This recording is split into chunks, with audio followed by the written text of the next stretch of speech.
मौली धरती मौले आकाश, cut cut मौलेया आत्म परगास, आत्म परगास, आत्म परगास, आत्म परगास।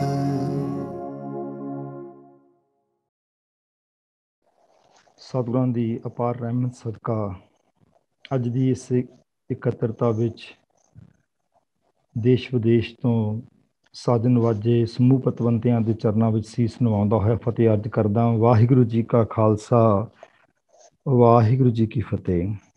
ਸੋ ਪਿਆਰ ਵਾਲਿਓ, ਅੱਜ ਅਸੀਂ ਇੱਕ ਬਹੁਤ ਹੀ ਮਹੱਤਵਪੂਰਨ ਵਿਸ਼ੇ ਤੇ ਵਿਚਾਰ ਕਰਨ ਲਈ ਜੁੜੇ ਹਾਂ। ਇੱਕ ਬਹੁਤ ਹੀ ਸਾਇਲੈਂਸ ਵਿੱਚ ਬੈਠ ਕੇ ਔਰ ਇਕਾਗਰਤਾ ਵਿੱਚ ਬੈਠ ਕੇ ਵਿਚਾਰਨ ਵਾਲੀ ਗੱਲ ਹੈ। ਖੁਸ਼ਹਾਲ ਸਮਾਜ ਦੀ ਸਿਰਜਣਾ ਦੀ ਗੱਲ ਅਸੀਂ ਸਦਾ ਹੀ ਕਰਦੇ ਹਾਂ, ਸਾਰੇ ਹੀ ਕਰਦੇ ਹਾਂ, ਵੱਖ-ਵੱਖ ਅਦਾਰਿਆਂ ਵਿੱਚ ਬੈਠੇ ਕਰਦੇ ਹਾਂ, ਵੱਖ-ਵੱਖ ਢੰਗ ਨਾਲ ਕਰਦੇ ਹਾਂ। ਅਤੇ ਅੱਜ ਅਸੀਂ ਇਹ ਖੁਸ਼ਹਾਲ ਸਮਾਜ ਦੀ ਸਿਰਜਣਾ ਲਈ ਜੋ ਚੁਣੌਤੀਆਂ ਨੇ ਅਤੇ ਉਹਨਾਂ ਦੇ ਕੀ ਸੰਭਾਵਿਤ ਹੱਲ ਨੇ ਅਤੇ ਅਸੀਂ ਆਪਣਾ ਯੋਗਦਾਨ ਕਿਵੇਂ ਇਹਦੇ 'ਚ ਪਾ ਰਹੇ ਹਾਂ ਕਿ ਨਹੀਂ ਪਾ ਰਹੇ, ਕਿ ਅਵੇਸਲੇ ਹਾਂ, ਕੁਝ ਇਹ ਮੁੱਦੇ ਨੇ ਜਿਹੜੇ ਸਾਡੇ ਲਈ ਵਿਚਾਰਨ ਗੋਚਰੇ ਨੇ। ਅਸੀਂ ਆਖਰ ਤੱਕ ਜੁੜੇ ਰਹਿਣਾ, ਕਿਉਂਕਿ ਇਹ ਕਥਾ ਨਹੀਂ ਕੋਈ ਕਰਨੀ, ਕੋਈ ਤੁਹਾਨੂੰ ਵਿਖਿਆਨ ਨਹੀਂ ਕਰਨਾ। ਇਹ ਕੋਈ ਗੱਲ ਹੈ ਜਿਹੜੀ ਸਾਨੂੰ ਆਪਣੇ ਪਰਿਵਾਰ ਵਿੱਚ ਬੈਠ ਕੇ ਵਿਚਾਰਨੀ ਲੋੜੀਂਦੀ ਹੈ। ਅਤੇ ਆਪਾਂ ਪਰਿਵਾਰ ਦੇ ਰੂਪ ਵਿੱਚ ਇਕੱਠੇ ਹੋਏ ਹਾਂ। ਗੁਰੂ ਪੰਥ ਸਾਡਾ ਪਰਿਵਾਰ ਹੈ। ਅਸੀਂ ਸਾਰੇ ਗੁਰੂ ਪੰਥ ਦੇ ਮੈਂਬਰ ਹਾਂ, ਉਹਦਾ ਹਿੱਸਾ ਹਾਂ। ਅਤੇ ਅਸੀਂ ਗੁਰੂ ਪੰਥ ਦੇ ਆਦੇਸ਼ ਮੁਤਾਬਕ, ਗੁਰੂ ਪੰਥ ਦੇ ਨਿਰਣੇ ਮੁਤਾਬਕ, ਜੋ ਗੁਰੂ ਗ੍ਰੰਥ ਦੀ ਤਾਬਿਆ ਬੈਠ ਕੇ ਗੱਲ ਕਰਦਾ ਹੈ, ਅਸੀਂ ਇਹ ਖੁਸ਼ਹਾਲ ਸਮਾਜ ਦੀ ਸਿਰਜਣਾ ਲਈ ਸਾਡੀਆਂ ਚੁਣੌਤੀਆਂ ਅਤੇ ਹੱਲ ਉੱਤੇ ਅੱਜ ਇੱਕ ਬਹੁਤ ਹੀ ਸਿੰਸੈਰਿਟੀ ਨਾਲ ਗੱਲ ਕਰਨ ਦੇ ਲਈ ਤੁਹਾਡੇ ਚਰਨਾਂ 'ਚ ਬੇਨਤੀ ਕੀਤੀ ਹੈ। ਅਤੇ ਮੈਂ ਆਸ ਕਰਦਾ ਉਸ ਭਾਵਨਾ ਨੂੰ ਸਮਝਦੇ ਹਾਂ ਤੁਸੀਂ ਆਖਰ ਤੱਕ ਇਹਨਾਂ ਦੇ ਹੱਲ ਤੱਕ ਪਹੁੰਚਣ ਲਈ ਜ਼ਰੂਰ ਆਪਣੀ ਸੰਗਤ ਔਰ ਆਪਣਾ ਇੰਟਲੈਕਟ ਤੁਹਾਡਾ ਹੋਣਾ, ਦਿਮਾਗ ਤੁਹਾਡਾ ਇਹਦੇ ਵਿੱਚ ਹੋਣਾ, ਤੁਹਾਡਾ ਹਿਰਦਾ ਇਹਦੇ ਸਮੋਇਆ ਹੋਣਾ, ਇਹ ਬੜਾ ਲੋੜੀਂਦਾ ਅੱਜ ਦੀਆਂ ਇਹਨਾਂ ਵਿਚਾਰਾਂ ਵਿੱਚ। ਸੋ ਮੈਂ ਗੱਲ ਆਰੰਭ ਕਰਦਾ ਖੁਸ਼ਹਾਲ ਸਮਾਜ ਦੀ ਪਰਿਭਾਸ਼ਾ ਤੋਂ। ਪਰਿਭਾਸ਼ਾ ਤੋਂ ਬਿਨਾਂ ਅਸੀਂ ਚੁਣੌਤੀਆਂ ਦੀ ਗੱਲ ਨਹੀਂ ਕਰ ਸਕਦੇ ਕਿ ਅਸੀਂ ਕਿਹੜੇ ਖੁਸ਼ਹਾਲ ਸਮਾਜ ਦੀ ਜਾਚਨਾ ਕਰ ਰਹੇ ਹਾਂ ਅਤੇ ਕਿਹਦੇ ਵਾਸਤੇ ਸਾਨੂੰ ਚੁਣੌਤੀਆਂ ਨਜ਼ਰ ਆ ਰਹੀਆਂ ਨੇ। ਸੋ ਮੈਂ ਇਹ ਗੱਲ ਤੁਹਾਡੇ ਨਾਲ ਵੱਖ-ਵੱਖ ਸਮਿਆਂ 'ਤੇ ਜ਼ਰੂਰ ਕੀਤੀ ਹੈ, ਪਰ ਮੈਂ ਇਹ ਪਹਿਲੀ ਸਲਾਈਡ ਨੂੰ ਅੱਜ ਜ਼ਰੂਰ ਵਰਤਣਾ ਚਾਹੁੰਦਾ ਕਿ ਖੁਸ਼ਹਾਲ ਸਮਾਜ ਦੀ ਪਰਿਭਾਸ਼ਾ ਤੋਂ ਬਿਨਾਂ ਤਾਂ ਮੇਰੀ ਫਿਰ ਅਗਲੀ ਗੱਲ ਨਾਲ ਆਰੰਭ ਨਹੀਂ ਨਾ ਹੋ ਪਾਉਣਾ। ਸੋ ਹਰ ਨਾਗਰਿਕ ਲਈ ਬਰਾਬਰੀ, ਇੱਕ ਝਾਤ ਤੇ ਸਲਾਈਡ ਤੇ ਮਾਰ ਲਓ, ਤੁਸੀਂ ਮੇਰੇ ਨਾਲ ਸਹਿਮਤ ਹੋਵੋਗੇ, ਤੁਸੀਂ ਤਸਦੀਕ ਕਰੋਗੇ ਕਿ ਖੁਸ਼ਹਾਲ ਸਮਾਜ ਦੀ ਜਿਹੜੀ ਡੈਫੀਨੇਸ਼ਨ ਹੈ ਉਹਦੇ ਵਿੱਚ ਇਹ ਚੀਜ਼ਾਂ ਮੁੱਢਲੀਆਂ ਲੋੜੀਂਦੀਆਂ ਨੇ। ਹਰ ਨਾਗਰਿਕ ਲਈ ਬਰਾਬਰੀ ਹੋਵੇ, ਧਰਮ, ਜਾਤ, ਲਿੰਗ, ਭੂਗੋਲਿਕ ਨਿਰਪੱਖਤਾ ਹੋਵੇ, ਹਰ ਨਾਗਰਿਕ ਨੂੰ ਐਜੂਕੇਸ਼ਨ ਮਿਲੇ, ਐਜੂਕੇਸ਼ਨ ਵਪਾਰ ਨਾ ਬਣਿਆ ਹੋਵੇ, ਸਿਹਤ ਸੇਵਾਵਾਂ ਧੰਦਾ ਨਾ ਹੋਵੇ, ਇਹ ਹਰ ਨਾਗਰਿਕ ਲਈ ਉਪਲਬਧ ਹੋਣ, ਹਰ ਨਾਗਰਿਕ ਦੇ ਰਹਿਣ ਲਈ, ਬੈਠਣ ਲਈ, ਖਾਣ ਲਈ ਸੁਖਾਵਾਂ ਥਾਂ ਹੋਵੇ, ਮਨੁੱਖੀ ਅਧਿਕਾਰਾਂ ਦੀ ਰੱਖਿਆ ਹੋਵੇ, ਕੁਦਰਤੀ ਸਾਧਨਾਂ ਦੀ ਸੰਭਾਲ ਹੋ ਰਹੀ ਹੋਵੇ ਅਤੇ ਪ੍ਰਾਇਰਟੀ ਕੁਆਲਿਟੀ ਦੀ ਹੋਵੇ, ਕੁਆਲਿਟੀ ਇੰਪੋਰਟੈਂਟ ਹੋਵੇ, ਬੰਦਾ ਨਹੀਂ, ਗੁਣਵੱਤਾ ਦੀ ਪ੍ਰਾਥਮਿਕਤਾ। ਇਹ ਕੁਝ ਖੁਸ਼ਹਾਲ ਸਮਾਜ ਦੀਆਂ ਮੁੱਢਲੀਆਂ ਲੋੜਾਂ ਨੇ। ਉਹਦੀ ਪਰਿਭਾਸ਼ਾ ਨੂੰ ਜੇ ਅਸੀਂ ਖੋਲ੍ਹ ਕੇ ਲਿਖਣਾ ਹੋਵੇ ਤਾਂ ਅਸੀਂ ਇਹ ਚਾਹੁੰਦੇ ਹਾਂ ਕਿ ਸਮਾਜ ਵਿੱਚ ਹੋਵੇ। ਅਤੇ ਮੈਂ ਸਮੇਂ-ਸਮੇਂ ਤੁਹਾਨੂੰ ਜ਼ਿਕਰ ਕੀਤਾ ਹੈ ਕਿ ਇਹ ਕੋਈ ਕਲਪਨਾ ਨਹੀਂ ਹੈ ਕਿ ਖੁਸ਼ਹਾਲ ਸਮਾਜ ਦੀ ਪਰਿਭਾਸ਼ਾ ਕਿਸੇ ਵਿਦਵਾਨ ਨੇ ਆਪਣੀਆਂ ਕਿਤਾਬਾਂ 'ਚ ਲਿਖੀ ਹੋਵੇ ਅਤੇ ਮੈਂ ਉੱਥੋਂ ਚੁਣ ਕੇ ਇੱਥੇ ਰੱਖ ਲਿਆ ਹੋਵੇ। ਇਹ ਕਲਪਨਾ ਨਹੀਂ ਹੈ, ਇਹ ਸਾਡਾ ਅਮੀਰ ਇਤਿਹਾਸ ਹੈ। ਸਾਡਾ ਉਹ ਅਮੀਰ ਇਤਿਹਾਸ ਹੈ ਜਦੋਂ ਸਾਡੇ ਬਜ਼ੁਰਗਾਂ ਨੇ ਇਹ ਸਾਰੀਆਂ ਸਹੂਲਤਾਂ ਪ੍ਰਦਾਨ ਕੀਤੀਆਂ। ਇਹ 19ਵੀਂ ਸਦੀ ਦੇ ਵਿੱਚ ਇਹ 49 ਸਾਲ ਦਾ ਰਾਜ, ਜਿੱਥੇ ਗੋਰਿਆਂ ਦੀਆਂ ਕਲਮਾਂ ਨੇ ਲਿਖਿਆ ਕਿ ਇਹ ਇੱਕੋ ਸਮਾਜ ਸੀ ਜਿੱਥੇ ਦੀ ਵਿੱਦਿਆ, ਜਿੱਥੋਂ ਦੀ ਸੁਰੱਖਿਆ, ਜਿੱਥੋਂ ਦੀਆਂ ਸਿਹਤ ਸੇਵਾਵਾਂ ਯੂਰਪ ਨਾਲੋਂ ਸਿਰ ਕੱਢ ਸਨ। ਸੋ ਇਹ ਸਲਾਈਡ ਵੀ ਆਪਣੇ ਧਿਆਨ 'ਚ ਰੱਖਣਾ ਕਿ ਇਹ ਗੱਲ ਅਸੀਂ ਕਲਪਨਾ 'ਚੋਂ ਨਹੀਂ ਬੋਲ ਰਹੇ, ਆਪਣੇ ਇਤਿਹਾਸ 'ਚੋਂ ਬੋਲਦੇ ਹਾਂ ਕਿ ਸਾਡੇ ਬਜ਼ੁਰਗਾਂ ਨੇ ਇਹੋ ਜਿਹਾ ਪ੍ਰਬੰਧ ਖੁਸ਼ਹਾਲ ਸਮਾਜ ਦਾ ਦਿੱਤਾ ਸੀ। ਇਹ ਜ਼ਿਕਰ ਵੀ ਮੈਂ ਤੁਹਾਡੀ ਸੇਵਾ ਵਿੱਚ ਬਹੁਤ ਵਾਰ ਕੀਤਾ ਹੈ ਕਿ ਉਸ ਵਕਤ ਦੀ ਆਰਥਿਕ ਅਵਸਥਾ ਇਤਨੀ ਪ੍ਰਫੁੱਲਤ ਸੀ, ਇਤਨੀ ਐਸਟੈਬਲਿਸ਼ਡ ਸੀ ਕਿ ਪੰਜਾਬ ਦਾ ਸਿੱਕਾ ਯੂਰਪ ਦੇ ਵਿੱਚ ਜਾ ਕੇ ਕਈ ਗੁਣਾ ਵੱਧ ਜਾਂਦਾ ਸੀ। ਕਿਉਂਕਿ ਇਹ ਗੱਲਾਂ ਕਲਪਨਾ ਦੀਆਂ ਨਹੀਂ, ਇਤਿਹਾਸ ਦੇ ਪੰਨਿਆਂ ਵਿੱਚੋਂ, ਇਤਿਹਾਸ ਦੇ ਝਰੋਖੇ ਵਿੱਚੋਂ ਖੋਲ ਕੇ ਦੇਖੋ ਕਿ ਪੰਜਾਬ ਦੇ ਸਿੱਕੇ ਦਾ ਮੁੱਲ ਯੂਰਪ ਦੇ ਡਾਲਰ ਦੇ ਨਾਲੋਂ, ਯੂਰਪ ਦੇ ਸਿੱਕਿਆਂ ਦੇ ਨਾਲੋਂ ਕਈ ਗੁਣਾ ਵੱਧ ਸੀ, ਤੇ ਤਾਂ ਹੀ ਉਹ ਲੋਕ ਇੱਥੇ ਨੌਕਰੀ ਕਰਨ ਲਈ ਆਉਂਦੇ ਸੀ।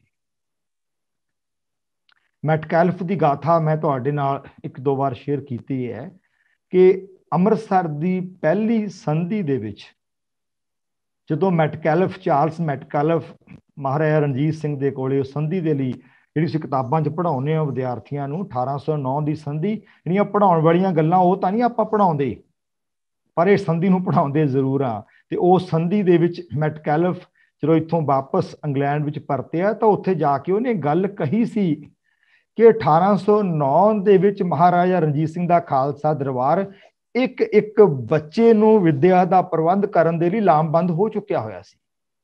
ਇਸ ਨੂੰ ਇਮੈਜਿਨ ਕਰਨਾ ਕਿ ਖਾਲਸਾ ਦਰਬਾਰ ਲਾਹੌਰ ਨੇ 1809 ਦੇ ਵਿੱਚ ਇੱਕ ਇੱਕ ਵਿਦਿਆਰਥੀ ਨੂੰ, ਇੱਕ ਇੱਕ ਨਾਗਰਿਕ ਨੂੰ ਵਿੱਦਿਆ ਦਾ ਪ੍ਰਬੰਧ ਕਰਨ ਦੇ ਲਈ ਲਾਮਬੰਦੀ ਕਰ ਲਈ ਸੀ। ਤੇ ਇੰਗਲੈਂਡ ਵਿੱਚ ਇਹ ਪਤਾ ਕਦੋਂ ਹੋਈ?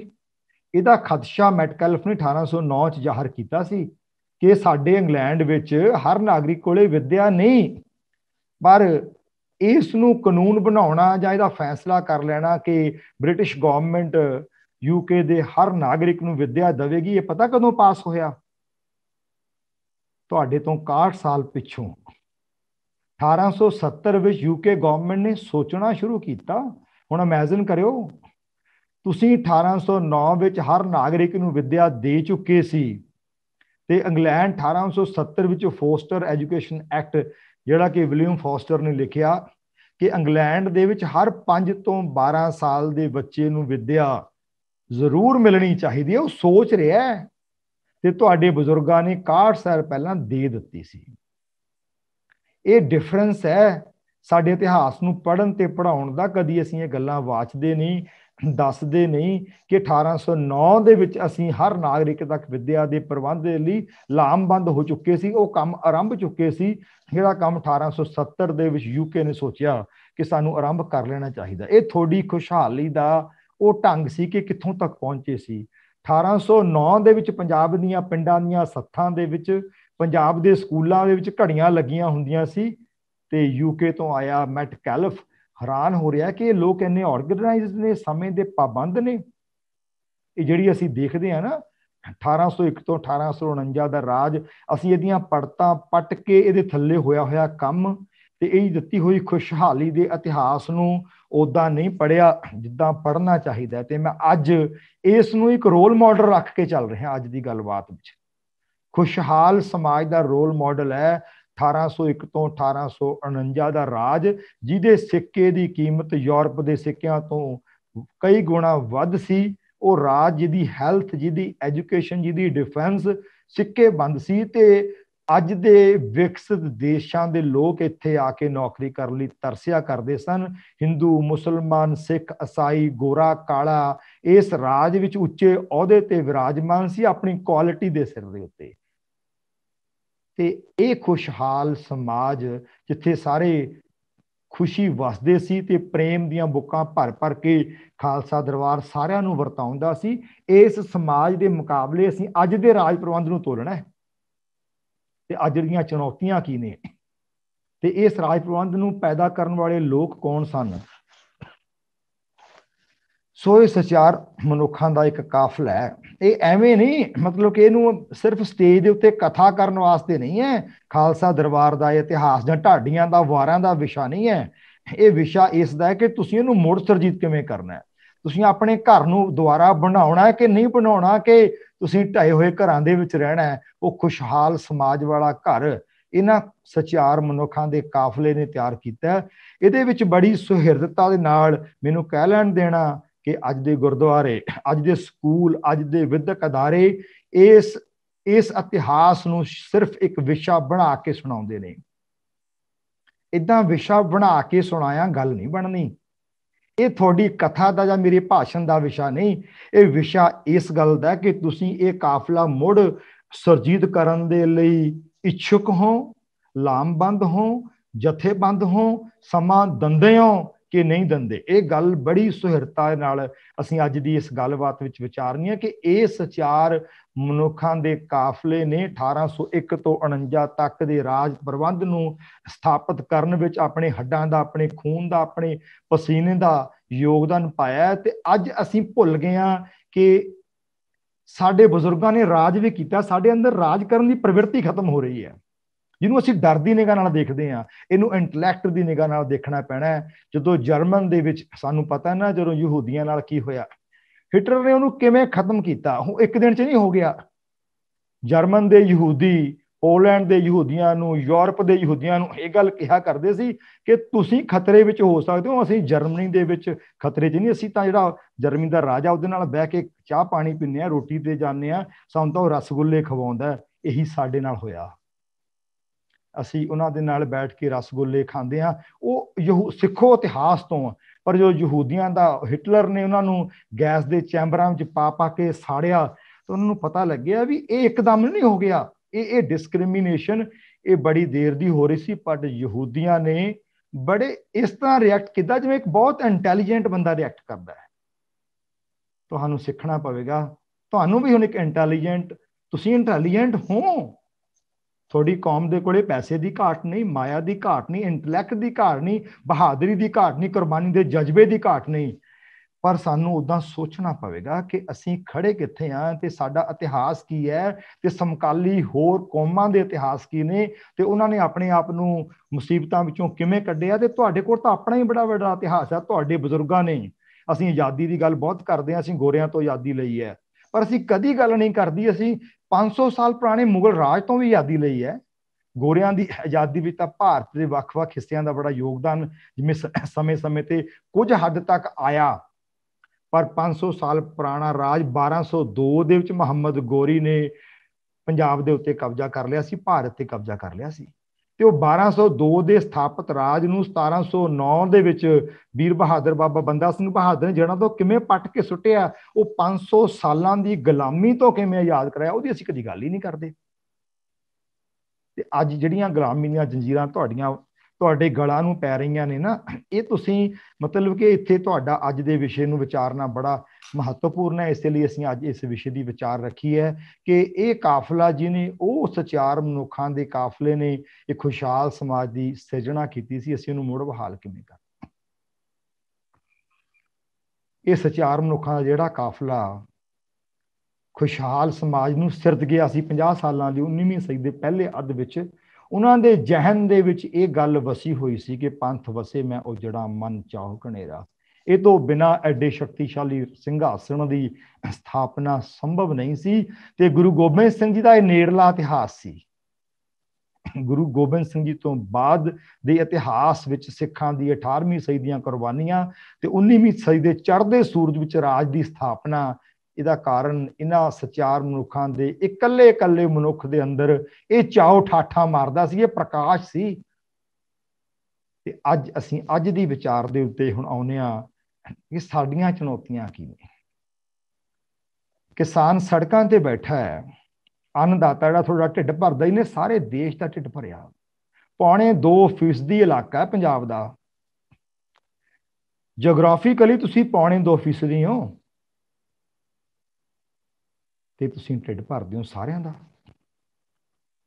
ਤੇ ਅੱਜ ਤੁਸੀਂ ਮਤਲਬ ਕਿ ਇਹ ਗੱਲ ਨੂੰ ਮਾਮੂਲੀ ਨਾ ਜਾਣਿਆ ਜੇ, ਥੋੜੀ ਹੋਂਦ ਦੀ ਲੜਾਈ ਹੈ। ਚੁਣੌਤੀਆਂ ਮੈਂ ਤੁਹਾਨੂੰ ਇਸ਼ਾਰਾ ਦੇ ਰਿਹਾ ਕਿ ਤੁਹਾਡੇ ਇਹ ਨਾਕਾਬੰਦੀ ਤੁਹਾਡਾ ਸਾਹ ਲੈਣਾ ਬੰਦ ਕਰ ਦੇਵੇ।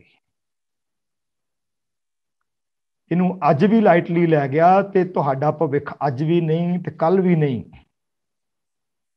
ਇਸ ਦਰਦ ਨੂੰ ਲੈ ਕੇ ਅਸੀਂ ਅੱਜ ਜੁੜੇ ਹਾਂ ਤੇ ਬੜੀ ਸੁਹਿਰਤਾ ਦੇ ਨਾਲ ਉਸ ਇੰਟਲੈਕਟ ਨਾਲ ਰਿਐਕਟ ਕਰਨਾ ਜਿੱਦਾਂ ਯਹੂਦੀਆਂ ਨੇ ਰਿਐਕਟ ਕੀਤਾ। ਉਸ ਇੰਟਲੈਕਟ ਨਾਲ ਸਾਨੂੰ ਰਿਐਕਟ ਕਰਨਾ ਬਣਦਾ ਹੈ, ਜਿਸ ਤਰ੍ਹਾਂ ਬਾਬਾ ਵਿਨੋਦ ਸਿੰਘ, ਬਾਬਾ ਬੰਦਾ ਸਿੰਘ ਬਹਾਦਰ, ਭਾਈ ਦਰਬਾਰਾ ਸਿੰਘ, ਨਵਾਬ ਕਪੂਰ ਸਿੰਘ ਹੋਰਾਂ ਨੇ ਰਿਐਕਟ ਕੀਤਾ। ਹੱਥ ਤੇ ਹੱਥ ਰੱਖ ਕੇ ਬੈਠਿਆ, ਤੁਸੀਂ ਅੱਜ ਵੀ ਨਹੀਂ ਤੇ ਕੱਲ ਵੀ ਨਹੀਂ। ਇਹ ਚੁਣੌਤੀਆਂ ਦਾ ਵੱਡਾ ਕਾਰਨ ਇਹ ਹੈ ਕਿ ਜਥੇਬੰਦਕ ਢਾਂਚੇ ਦੀ ਹੁਣ ਤੁਹਾਡੇ ਕੋਲੇ ਕੋਈ ਇਹੋ ਜਿਹਾ ਇਨਫਰਾਸਟ੍ਰਕਚਰ ਨਹੀਂ ਹੈ।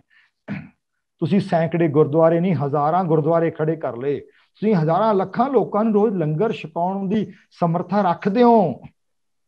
ਤੁਸੀਂ ਵਰਦੇ ਟੈਂਕਾਂ ਗੋਲਿਆਂ ਵਿੱਚ ਜਾ ਕੇ ਰੋਟੀ ਪਾਣੀ ਪਿਲਾਉਣ ਦੀ ਸਮਰੱਥਾ ਰੱਖਦੇ ਹੋ, ਪਰ ਤੁਹਾਨੂੰ ਸਮਝ ਲੈਣਾ ਚਾਹੀਦਾ ਹੈ ਕਿ ਤੁਹਾਡੇ ਕੋਲੇ ਕੋਈ ਜਥੇਬੰਦਕ ਢਾਂਚਾ ਨਹੀਂ ਹੈ।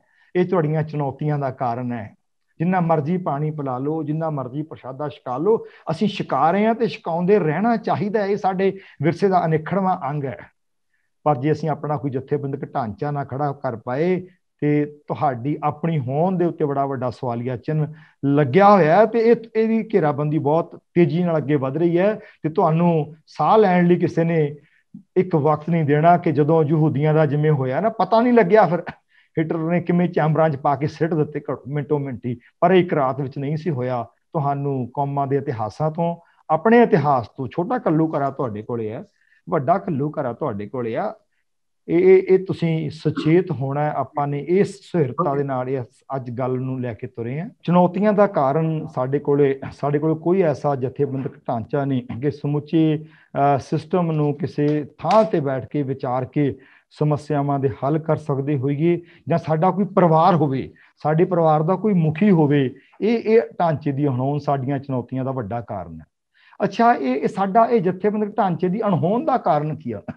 ਸਾਡੇ ਕੋਲੇ ਐਡੇ ਵੱਡੇ ਵੱਡੇ ਗੁਰੂ ਧਾਮ ਹੋਣ, ਸਾਡੇ ਕੋਲ ਇੰਨਿਆਂ ਨੂੰ ਲੰਗਰ ਛਕਾਉਣ ਦੀ ਸੁਵਿਧਾ ਹੋਵੇ, ਤੇ ਸਾਡੀਆਂ ਇੰਨੀਆਂ ਸੰਸਥਾਵਾਂ ਹੋਣ, ਢੇਰ ਸਾਰੀਆਂ ਸੰਸਥਾਵਾਂ ਹੋਣ, ਤੇ ਸਾਡੇ ਕੋਲੇ ਕੋਈ ਜਥੇਬੰਦਕ ਢਾਂਚਾ ਨਾ ਹੋਵੇ। ਇਹਦਾ ਕਾਰਨ ਤੁਸੀਂ ਮੇਰੀ ਗੱਲ ਨੂੰ ਤਸਦੀਕ ਕਰੋਗੇ, ਸਾਡਾ ਸਵਾਰਥ ਹੈ। ਸਾਡੇ ਅੰਦਰ ਮੈਂ ਦੀ ਪ੍ਰਧਾਨਤਾ ਹੈ, ਤੇ ਇੱਥੇ ਇਹ ਅਸੀਂ ਪੱਲਾ ਝਾੜ ਨਹੀਂ ਸਕਦੇ ਕਿ ਸਾਡੇ ਆਗੂਆਂ 'ਚ ਮੈਂ ਦੀ ਪ੍ਰਧਾਨਤਾ, ਖਿਮਾ ਕਰਨਾ ਮੈਨੂੰ ਆਗਿਆ ਦੇ ਦੇਣੀ ਕਹਿਣ ਦੀ, ਕਿ ਮੈਂ ਦੀ ਪ੍ਰਧਾਨਤਾ ਸਾਡੇ ਸਾਰਿਆਂ, ਜਿੰਨੇ ਆਪਾਂ ਜੁੜੇ ਬੈਠੇ ਆ ਨਾ, ਆਪਣੇ ਸਾਰਿਆਂ ਦੇ ਵਿੱਚ ਹੈ। ਮੈਂ ਦੀ ਪ੍ਰਧਾਨਤਾ ਦਾ ਮਤਲਬ ਇਹੀ ਨਹੀਂ ਕਿਹੜਾ ਮੂਹਰੇ ਹੈ ਉਹ ਕਿਸੇ ਚੌਧਰ ਲਈ ਭੱਜਿਆ ਨੱਠਿਆ ਫਿਰਦਾ ਹੈ। ਸਾਡੀ ਮੈਂ ਦੀ ਪ੍ਰਧਾਨਤਾ ਵੀ ਇਹਦੇ ਅੰਦਰ ਹੀ ਆਉਂਦੀ ਹੈ, ਕਿਉਂਕਿ ਅਸੀਂ ਆਪਣੇ ਨਿੱਜ ਦੇ ਸੁੱਖ ਰਹਿਣੇ ਇੰਨੇ ਹੋ ਗਏ ਆ ਕਿ ਸਾਡੇ ਕੋਲੇ ਵਕਤ ਹੀ ਨਹੀਂ ਹੈ ਕਿ ਅਸੀਂ ਉਸ ਦਾ ਹਿੱਸਾ ਬਣ ਕੇ, ਪੰਥ ਦਾ ਹਿੱਸਾ ਬਣ ਕੇ ਉਹਨਾਂ ਨੂੰ ਕੋਈ ਬਦਲ ਦੇ ਸਕੀਏ। ਅਸੀਂ ਵੀ ਤਾਂ ਆਪਣੇ ਘਰਾਂ 'ਚ ਬੈਠੇ ਸੁੱਖ ਰਹਿਣੀ ਆ। ਅਸੀਂ ਗੁਰਬਾਣੀ ਪੜ੍ਹਦੇ ਹਾਂ, ਕੀਰਤਨ ਕਰਦੇ ਹਾਂ, ਗੁਰਦੁਆਰੇ ਝਾੜੂ ਲਾਉਂਦੇ ਹਾਂ, ਸੇਵਾ ਕਰਦੇ ਹਾਂ, ਪਰ ਕਦੀ ਅਸੀਂ ਪੰਥ ਬਾਰੇ ਸੋਚਿਆ? ਕੀ ਅਸੀਂ ਖੁਸ਼ ਹਾਂ ਇਹਨੇ ਨਾਲ ਹੀ? ਕੀ ਅਸੀਂ ਸੰਤੁਸ਼ਟ ਹਾਂ ਇਹਨੇ ਨਾਲ ਹੀ ਕਿ ਮੈਂ ਸਵੇਰੇ ਸੁਖਮਨੀ ਦਾ ਪਾਠ ਕਰ ਲੈਣਾ, ਮੈਂ ਆਸਾ ਦੀ ਵਾਰ ਦਾ ਕੀਰਤਨ ਕਰ ਲੈਣਾ, ਪੰਥ ਜਾਵੇ ਜਿੱਥੇ ਜਾਂਦਾ, ਮੈਂ ਕੀ ਲੈਣਾ?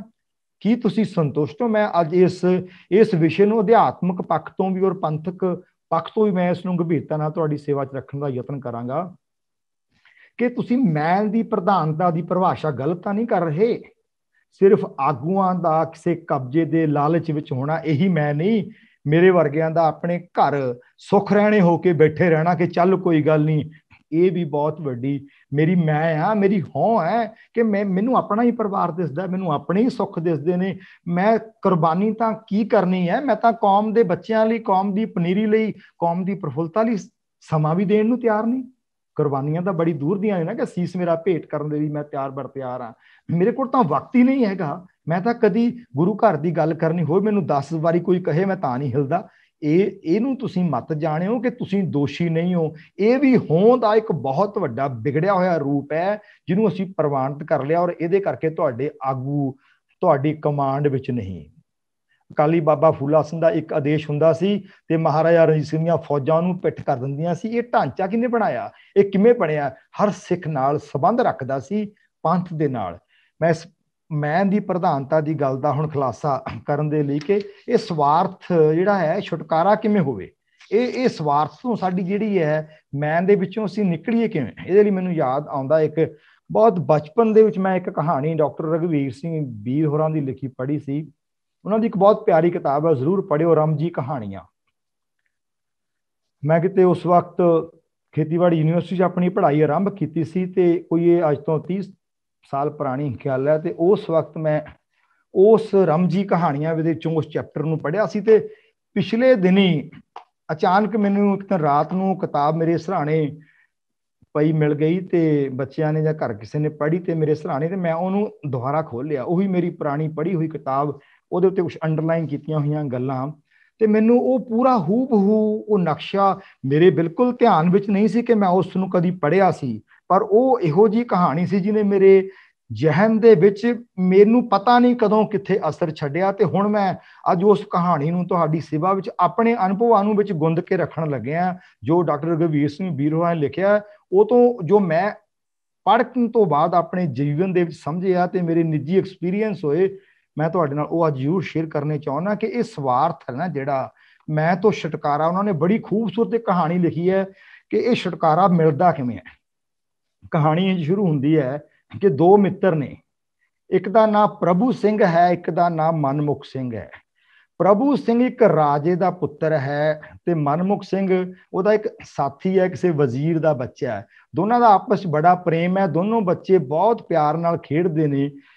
ਮਨਮੁਖ ਸਿੰਘ ਦੇ ਪਿਤਾ ਜੀ ਵਪਾਰ ਦੇ ਕੰਮਾਂ ਲਈ ਕਿਤੇ ਦੂਰ ਦੂਸਰੀ ਰਿਆਸਤ ਵਿੱਚ ਚਲੇ ਗਏ ਤੇ ਪ੍ਰਭੂ ਸਿੰਘ ਆਪਣੇ ਪਿਤਾ ਜੀ ਕੋਲੇ ਉਸੇ ਰਿਆਸਤ ਵਿੱਚ ਰਿਹਾ ਤੇ ਉਸ ਰਿਆਸਤ ਦਾ ਨਾਮ ਸੀਗਾ ਆਨੰਦਪੁਰ। ਤੇ ਪ੍ਰਭੂ ਸਿੰਘ ਸਮਾਂ ਲੰਘਿਆ, ਉਸ ਰਿਆਸਤ ਦਾ ਰਾਜਾ ਬਣ ਗਿਆ। ਤੇ ਜਿਹੜਾ ਮਨਮੁਖ ਸਿੰਘ ਸੀ ਉਹ ਆਪਣੇ ਪਿਤਾ ਨਾਲ ਚਲਾ ਗਿਆ ਦੂਸਰੀ ਰਿਆਸਤ ਵਿੱਚ। ਉਹ ਰਿਆਸਤ ਵੀ ਪ੍ਰਭੂ ਸਿੰਘ ਦੀ ਰਿਆਸਤ ਦਾ ਹਿੱਸਾ ਸੀ, ਪਰ ਦੂਰ ਦਰਾਡੇ ਵਸਦੀ ਸੀ। ਉੱਥੇ ਵਪਾਰ ਵਿੱਚ ਨਿਕਲਿਆ ਮਨਮੁਖ ਸਿੰਘ, ਸਮਾਂ ਗੁਜ਼ਰਦਾ ਰਿਹਾ ਤੇ ਪ੍ਰਭੂ ਸਿੰਘ ਰਾਜਾ ਬਣ ਗਿਆ ਤੇ ਮਨਮੁਖ ਸਿੰਘ ਵਪਾਰ ਕਰਨ ਗਿਆ। ਕਿਸੇ ਵਪਾਰ ਵਿੱਚ ਘਾਟਾ ਪੈ ਗਿਆ ਤੇ ਬਿਲਕੁਲ ਹੀ ਉਹ ਗਰੀਬ ਹੋ ਕੇ ਤ੍ਰਿਸ਼ਨਾਗੜ੍ਹ ਵਿੱਚ ਬੜੇ ਦੁੱਖ ਵਿੱਚ ਆਪਣਾ ਜੋ ਜੀਵਨ ਹੈ ਉਹ ਬਤੀਤ ਕਰਨ ਲੱਗਿਆ। ਹੁਣ ਪ੍ਰਭੂ ਸਿੰਘ ਦਾ ਕਮਾਂਡ ਬੜੀ ਸੀ, ਰਾਜਾ ਸੀ। ਜਿਵੇਂ ਅੱਜ ਅਸੀਂ ਕਹਿੰਦੇ ਆ ਵੀ ਡਿਵੈਲਪਡ ਦੇਸ਼ਾਂ ਵਿੱਚ ਇਕੱਲੇ ਇਕੱਲੇ ਬੰਦੇ ਨੂੰ ਸਿਆਸਤ, ਜੇ ਉਹਨਾਂ ਦਾ ਪ੍ਰਬੰਧਕੀ ਢਾਂਚਾ ਉਹਨੂੰ ਪਤਾ ਕਿਵੇਂ ਵਸਦਾ, ਤੇ ਪ੍ਰਭੂ ਸਿੰਘ ਨੂੰ ਵੀ ਪਤਾ ਸੀ ਕਿ ਮੇਰੀ ਰਿਆਸਤ ਵਿੱਚ ਕੌਣ ਕਿਵੇਂ ਕਿਵੇਂ ਵਸਦਾ। ਉਹਨੂੰ ਇਹ ਗਿਆਨ ਸੀ ਕਿ ਮੇਰਾ ਬਚਪਨ ਦਾ ਸਾਥੀ ਮਨਮੁਖ ਸਿੰਘ ਉਹ ਤ੍ਰਿਸ਼ਨਾਗੜ੍ਹ ਵਿੱਚ ਰਹਿੰਦਾ ਹੈ ਤੇ ਇਸ ਵੇਲੇ ਬਹੁਤ ਦੁਖੀ ਹੈ, ਵਪਾਰ ਵਿੱਚ ਵੱਡਾ ਘਾਟਾ ਪੈ ਗਿਆ ਤੇ ਉਹਦੇ ਸੁਭਾਅ ਨੂੰ ਜਾਣਦਾ ਸੀ ਪ੍ਰਭੂ ਸਿੰਘ। ਤੇ ਪ੍ਰਭੂ ਸਿੰਘ ਨੇ ਕੀ ਕੀਤਾ, ਮਨ ਵਿੱਚ ਸੰਕਲਪ ਦ੍ਰਿੜ ਕਰਿਆ ਕਿ ਮੈਂ ਆਪਣੇ ਸਾਥੀ ਨੂੰ ਆਨੰਦਪੁਰ ਵਾਪਸ ਲਿਆਉਣਾ, ਇੱਥੇ ਖੁਸ਼ੀ ਨਾ ਰਹੇ, ਆਪਣੇ ਕੋਲ ਘਾਟਾ ਥੋੜਾ ਕਿਸੇ ਗੱਲ ਦਾ। ਪਰ ਉਹਨੂੰ ਪਤਾ ਸੀ ਉਹਦਾ ਸੁਭਾਅ ਬੜਾ ਜਿੱਦੀ ਹੈ, ਉਹਨੇ ਇੱਥੇ ਆਉਣਾ ਨਹੀਂ ਛੇਤੀ ਕੀਤਾ ਕਿਉਂਕਿ ਦੂਰ ਬਹੁਤ ਨਿਕਲ ਚੁੱਕਿਆ ਸੀ। ਤੇ ਪ੍ਰਭੂ ਸਿੰਘ ਨੂੰ ਪਤਾ ਸੀ ਇੱਥੇ ਆਉਣ ਲਈ ਮੱਕੇ ਬਹੁਤ ਘਾਲਣਾ ਪੈਂਦੀ ਹੈ, ਆਨੰਦਪੁਰ ਤੱਕ ਦਾ ਰਸਤਾ ਪੈਂਡਾ ਬੜਾ ਖਤਰਨਾਕ ਹੈ, ਜੰਗਲ ਰਸਤੇ ਵਿੱਚ ਆਉਂਦੇ ਨੇ। ਤੇ ਆਪਣੇ ਇੱਕ ਬਹੁਤ ਨੇੜਲੇ ਵਜ਼ੀਰ ਨੂੰ, ਜਿਹਦਾ ਨਾਂ ਰਘਵੀਰ ਸਿੰਘ ਬੀਰੋਹਾ ਨੇ ਗੱਲ ਸਮਝਾਉਣ ਲਈ ਲਿਖਿਆ ਕਿ ਉਹਦਾ ਨਾਮ ਸੀਗਾ ਸੰਤ ਸਿੰਘ, ਤੇ ਸੰਤ ਸਿੰਘ ਨੂੰ ਬੁਲਾਇਆ ਕਿ ਸੰਤ ਸਿੰਘ ਇਹ ਮੇਰਾ ਮਿੱਤਰ ਹੈ, ਆਪਣੀ ਤ੍ਰਿਸ਼ਨਾਗੜ੍ਹ ਜਿਹੜਾ ਇਲਾਕਾ ਉੱਥੇ ਇਸ ਵੇਲੇ ਵਸ ਰਿਹਾ ਤੇ ਮੈਂ ਚਾਹੁੰਦਾ ਇਹ ਆਨੰਦਪੁਰ ਵਿੱਚ ਵਾਪਸ ਆ ਜਾਵੇ, ਹੈ ਬੜਾ ਜਿੱਦੀ ਹੈ, ਇਹਨੇ ਛੇਤੀ ਕਿਤੇ ਆਉਣਾ ਨਹੀਂ, ਇਹਨੂੰ ਇੱਥੇ ਵਾਪਸ ਤੂੰ ਲੈ ਕੇ ਆ ਸਕਦਾ ਹੈ। ਤੇ ਸੰਤ ਸਿੰਘ ਨੇ ਪ੍ਰਭੂ ਸਿੰਘ ਜੀ ਨੂੰ ਨਮਸਕਾਰ ਕੀਤੀ ਕਿ ਮਹਾਰਾਜ ਮੈਨੂੰ ਕਿਸੇ ਚੀਜ਼ ਦੀ ਘਾਟ ਨਾ ਆਉਣ ਦਿਓ, ਪੈਂਡਾ ਬਹੁਤ ਲੰਬਾ ਹੈ ਤੇ ਮੈਂ ਉੱਥੇ ਜਾ ਕੇ ਉਹਨੂੰ ਵਾਪਸ ਲਿਆਉਣ ਲਈ ਆਪਣੀ ਪੂਰੀ ਕੋਸ਼ਿਸ਼ ਕਰਾਂਗਾ। ਤੇ ਪ੍ਰਭੂ ਸਿੰਘ ਨੇ ਸੰਤ ਸਿੰਘ ਨੂੰ ਦੱਸ ਦਿੱਤਾ ਕਿ ਫਲਾਣੀ ਥਾਂ ਤੇ ਉਹ ਵਸਦਾ ਹੈ ਤੇ ਮੈਂ ਫਲਾਣੇ ਸ਼ਾਹੂਕਾਰ ਕੋਲੇ ਤੇਰੇ ਜਾਣ ਤੋਂ ਪਹਿਲਾਂ ਮੈਂ ਉੱਥੇ ਖਜ਼ਾਨਾ ਜਮ੍ਹਾਂ ਕਰ ਦਿੱਤਾ, ਤੈਨੂੰ ਕਿਸੇ ਚੀਜ਼ ਦੀ ਲੋੜ ਪਵੇ ਤੂੰ ਉੱਥੇ ਜਾ ਕੇ ਉਹਦੇ ਨਾਲ ਗੱਲਬਾਤ ਕਰਕੇ ਜੋ ਲੈਣਾ ਉਹ ਸ਼ਾਹੂਕਾਰ ਤੋਂ ਲੈ ਕੇ ਤੂੰ ਉਸ ਮਨਮੁਖ ਸਿੰਘ ਨੂੰ ਵਾਪਸ ਇੱਥੇ ਲੈ ਕੇ ਆਉਣਾ ਹੈ। ਕਹਿੰਦੇ ਸੰਤ ਸਿੰਘ ਹੋਰੀ ਚਲੇ ਗਏ, ਤ੍ਰਿਸ਼ਨਾਗੜ੍ਹ ਪਹੁੰਚ ਗਏ ਤੇ ਤ੍ਰਿਸ਼ਨਾਗੜ੍ਹ ਜਦੋਂ ਪਹੁੰਚੇ ਤਾਂ ਉਹਨਾਂ ਨੇ ਮਨਮੁਖ ਸਿੰਘ ਦੇ ਗੁਆਂਢ ਵਿੱਚ ਬੰਗਲਾ ਲੈ ਲਿਆ, ਉੱਥੇ ਰਹਿਣ ਲੱਗੇ ਤੇ ਬਾਹਰ ਬਗੀਚਾ ਬਹੁਤ ਸੁੰਦਰ ਬਣਾ ਲਿਆ ਵੀ ਕੋਈ ਲੰਘੇ ਤੇ ਖਿੱਚ ਪਵੇ। ਇਦਾਂ ਹੀ ਜਦੋਂ ਮਨਮੁਖ ਸਿੰਘ ਆਪਣੇ ਕਾਰੋਬਾਰ ਤੋਂ ਆਵੇ, ਦੇਖੇ ਮੇਰੇ ਗੁਆਂਢ 'ਚ ਕੋਈ ਬੜਾ ਚੰਗਾ ਬੰਦਾ ਵਸਿਆ, ਆ ਕੇ ਇੰਨਾ ਸੋਹਣਾ ਬਗੀਚਾ ਬਣਾਇਆ, ਇੰਨੇ ਰੰਗ ਬਰੰਗੇ ਫੁੱਲ ਤੇ ਖੁਸ਼ਬੂਆਂ ਨਿਕਲਦੀਆਂ, ਉਹ ਸੋਚੀ ਜਾਵੇ ਮੇਰੇ ਗੁਆਂਢ 'ਚ ਬੰਦਾ ਕੌਣ ਆ ਵਸਿਆ। ਕਹਿੰਦੇ ਇੱਕ ਦਿਨ ਥੱਕਿਆ ਟੁੱਟਿਆ ਆ ਰਿਹਾ ਤੇ ਉਸ ਬਗੀਚੇ ਕੋਲ ਦੀ ਲੰਘਿਆ, ਜੀ ਕੀਤਾ ਮੈਂ ਅੰਦਰ ਨੂੰ ਦੇਖਾਂ ਤਾਂ ਅੰਦਰ ਦੇਖਦਾ ਮਾਲੀ ਕੰਮ ਕਰਦਾ ਹੈ ਤੇ ਮਾਲੀ ਨੇ ਕਿਹਾ ਆਜੋ ਜੀ ਆਇਆਂ ਨੂੰ। ਲੰਘਿਆ ਉਹ ਅੰਦਰ, ਉਹਨੇ ਕਿਹਾ ਤੇਰਾ ਮਾਲਕ ਮਨਮੁਖ ਸਿੰਘ, ਕਹਿੰਦਾ ਤੇਰਾ ਮਾਲਕ ਇਤਰਾਜ਼ ਤਾਂ ਨਹੀਂ ਕਰੂਗਾ ਕਿ ਬਾਹਰੋਂ ਬੰਦਾ ਕੌਣ ਆ ਗਿਆ। ਉਹ ਕਹਿੰਦਾ ਮਾਲੀ ਕਹਿੰਦਾ ਮੇਰਾ ਮਾਲਕ ਬਹੁਤ ਸਿਆਣਾ ਹੈ, ਆਓ ਭਗਤ ਕਰਦਾ, ਉਹਨੇ ਤਾਂ ਇਹ ਬਗੀਚਾ ਬਣਾਇਆ ਹੀ ਆਏ ਗਏ ਵਾਸਤੇ, ਨਾਲੇ ਤੁਸੀਂ ਨਾ ਸਾਡੇ ਗੁਆਂਢੀ ਹੋ, ਤੁਹਾਡਾ ਤਾਂ ਆਪਣਾ ਬਗੀਚਾ, ਆਓ ਜੀ ਬੈਠੋ ਜੀ ਆਇਆਂ ਨੂੰ। ਕਹਿੰਦੇ ਉੱਥੇ ਉਹ ਬੈਠਾ, ਉੱਥੇ ਬੜੀਆਂ ਬਿਸਮਾਦੀ ਖੁਸ਼ਬੂਆਂ ਆਉਣ, ਉਹੋ ਜਿਹੇ ਫੁੱਲ ਬੂਟਿਆਂ 'ਚ ਬਹਿ ਕੇ ਕੁਦਰਤ ਦੀ ਸੁਗੰਧੀ ਦਾ ਆਨੰਦ ਮਾਣੇ। ਮਾਲੀ ਨਾਲ ਗੱਲਾਂ ਬਾਤਾਂ ਕਰਨ ਲੱਗਿਆ, ਉਹਨੇ ਆਪਣੇ ਮਾਲਕ ਬਾਰੇ ਦੱਸਿਆ, ਕਹਿੰਦਾ ਬਹੁਤ ਦਿਆਲੂ ਮਾਲਕ ਹੈ, ਮੇਰਾ ਤਾਂ ਜੀਵਨ ਹੀ ਸਵਰ ਗਿਆ ਇਸ ਮਾਲਕ ਦਾ ਮਾਲੀ ਬਣ ਕੇ, ਬਹੁਤ ਪਿਆਰ ਵਾਲਾ, ਇਹਦੇ ਕੋਲੇ ਤਾਂ ਬਹਿ ਕੇ ਠੰਡ ਪੈਂਦੀ ਹੈ। ਤੇ ਉਹ ਕਹਿੰਦਾ ਮੇਰੀ ਮੁਲਾਕਾਤ ਕਰਾ ਦੇਗਾ ਮਨਮੁਖ ਸਿੰਘ, ਕਹਿੰਦਾ ਉਹ ਕਹਿੰਦਾ ਜੀ ਆਇਆਂ ਨੂੰ। ਉਹਨੇ ਸਮਾਂ ਨਿਯਤ ਕਰਾ ਦਿੱਤਾ ਸੰਤ ਸਿੰਘ ਤੇ ਮਨਮੁਖ ਸਿੰਘ ਦਾ।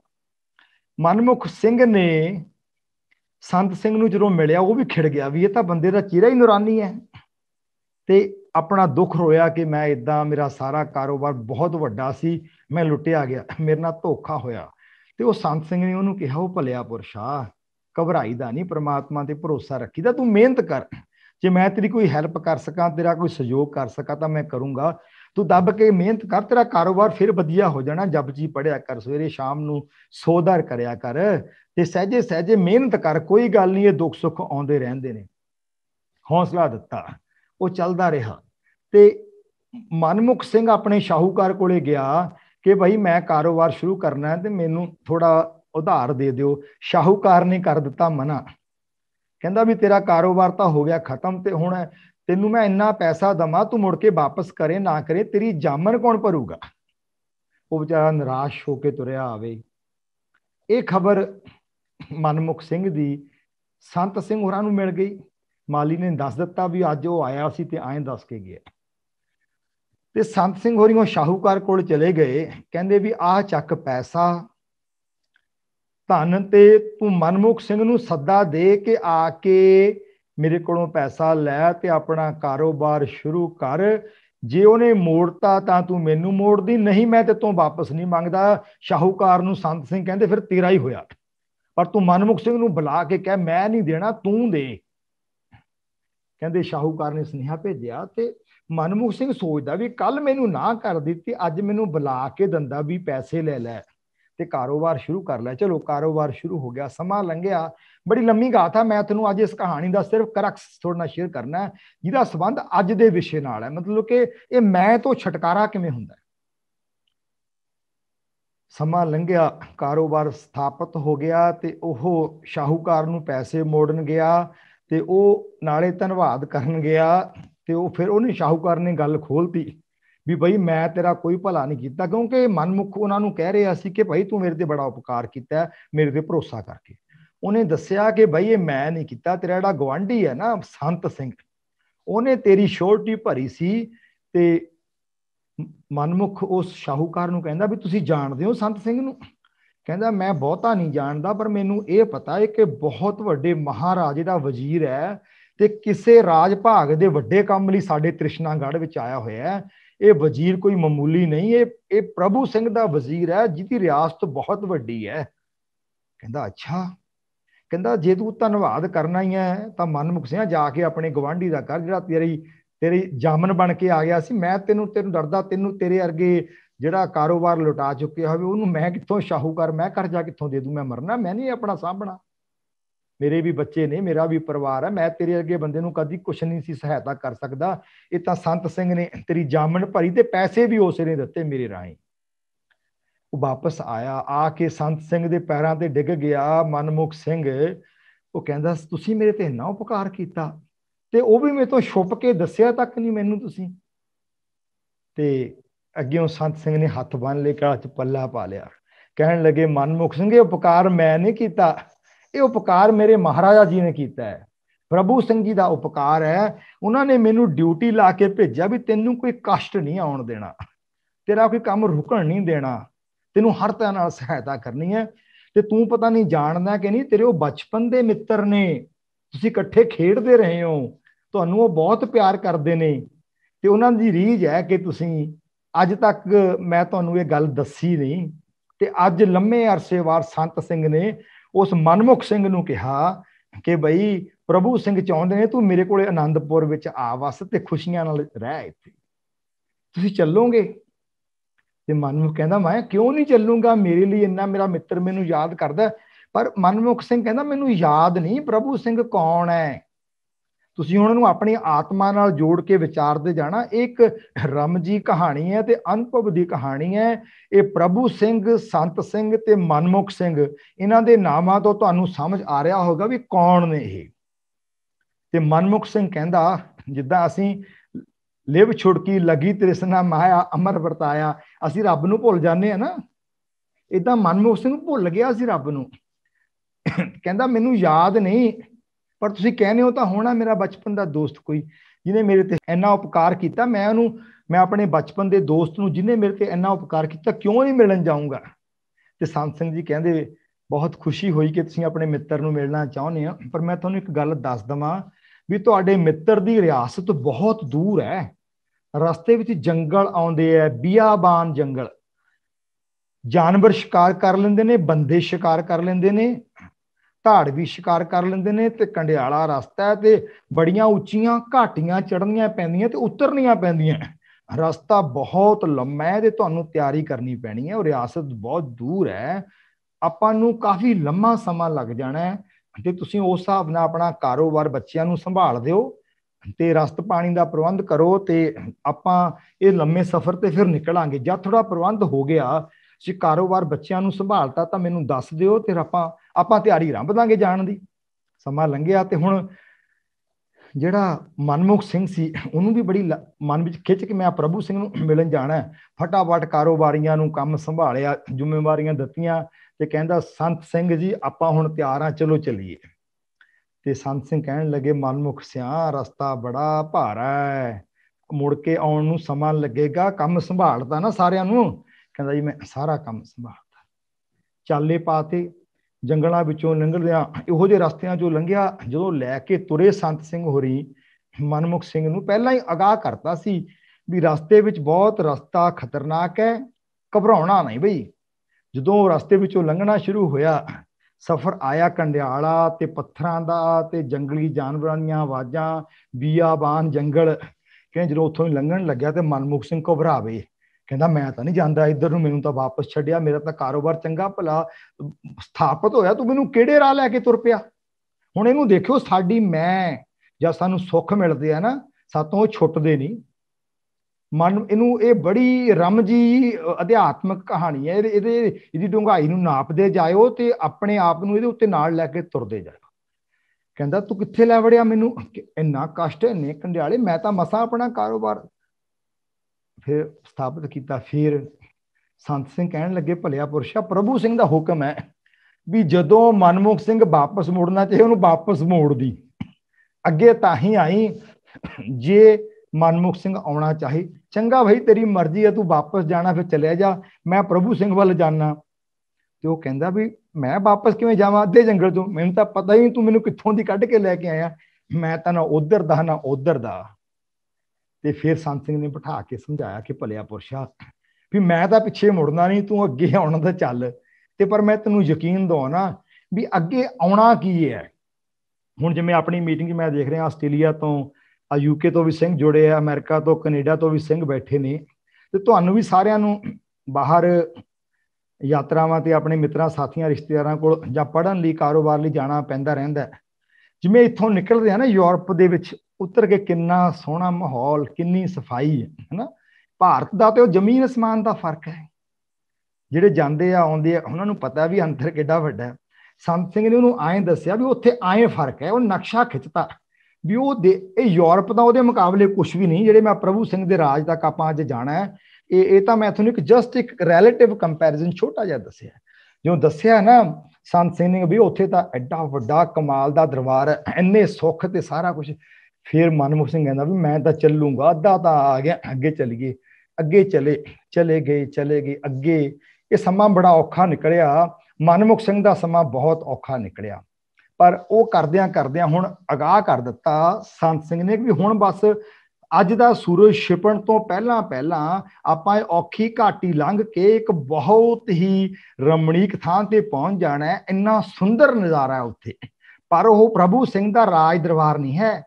ਤੂੰ ਇਹ ਨਾ ਹੋਵੇ ਉੱਥੇ ਹੀ ਪਸੰਦ ਕਰ ਲਵੇਂ ਕਿ ਮੈਂ ਇੱਥੇ ਹੀ ਰਹਿਣਾ ਹੈ। ਮੈਂ ਤੈਨੂੰ ਪਹਿਲਾਂ ਅਗਾਹ ਕਰਦਾ, ਇੰਨਾ ਸੁੱਖ ਹੈ ਨਾ ਉੱਥੇ, ਪਰ ਉਹ ਪ੍ਰਭੂ ਜੀ ਦਾ ਦਰਬਾਰ ਨਹੀਂ ਹੈ। ਇਹ ਇੱਕ ਰਸਤੇ ਵਿੱਚ ਸਰਾਂ ਆ ਆਪਣੇ ਵਾਸਤੇ। ਤੇ ਜੇ ਤੂੰ ਟਿਕਣਾ ਥੱਕਿਆ, ਆਪਾਂ ਉੱਥੇ ਕੁਝ ਦਿਨ ਆਰਾਮ ਕਰਾਂਗੇ, ਤੇ ਤੂੰ ਜਿੰਨੇ ਦਿਨ ਆਰਾਮ ਕਰਨਾ ਚਾਹੁੰਦਾ ਹੈ ਉਨੇ ਦਿਨ ਉਸ ਗੁਫਾ 'ਚ, ਉਸ ਮਹੱਲ 'ਚ ਤੂੰ ਆਰਾਮ ਕਰ ਸਕਦਾ। ਜਦੋਂ ਕਹੇਂਗਾ ਆਪਾਂ ਉਦੋਂ ਹੀ ਅੱਗੇ ਚੱਲਾਂਗੇ। ਤੈਨੂੰ ਸਾਰਾ ਦੁੱਖ ਭੁੱਲਣ ਵਾਲਾ ਹੈ। ਬਸ ਅੱਜ ਸੂਰਜ ਛਿਪਣ ਤੋਂ ਬਾਅਦ ਆਪਾਂ ਪਹੁੰਚ ਜਾਣਾ ਹੈ।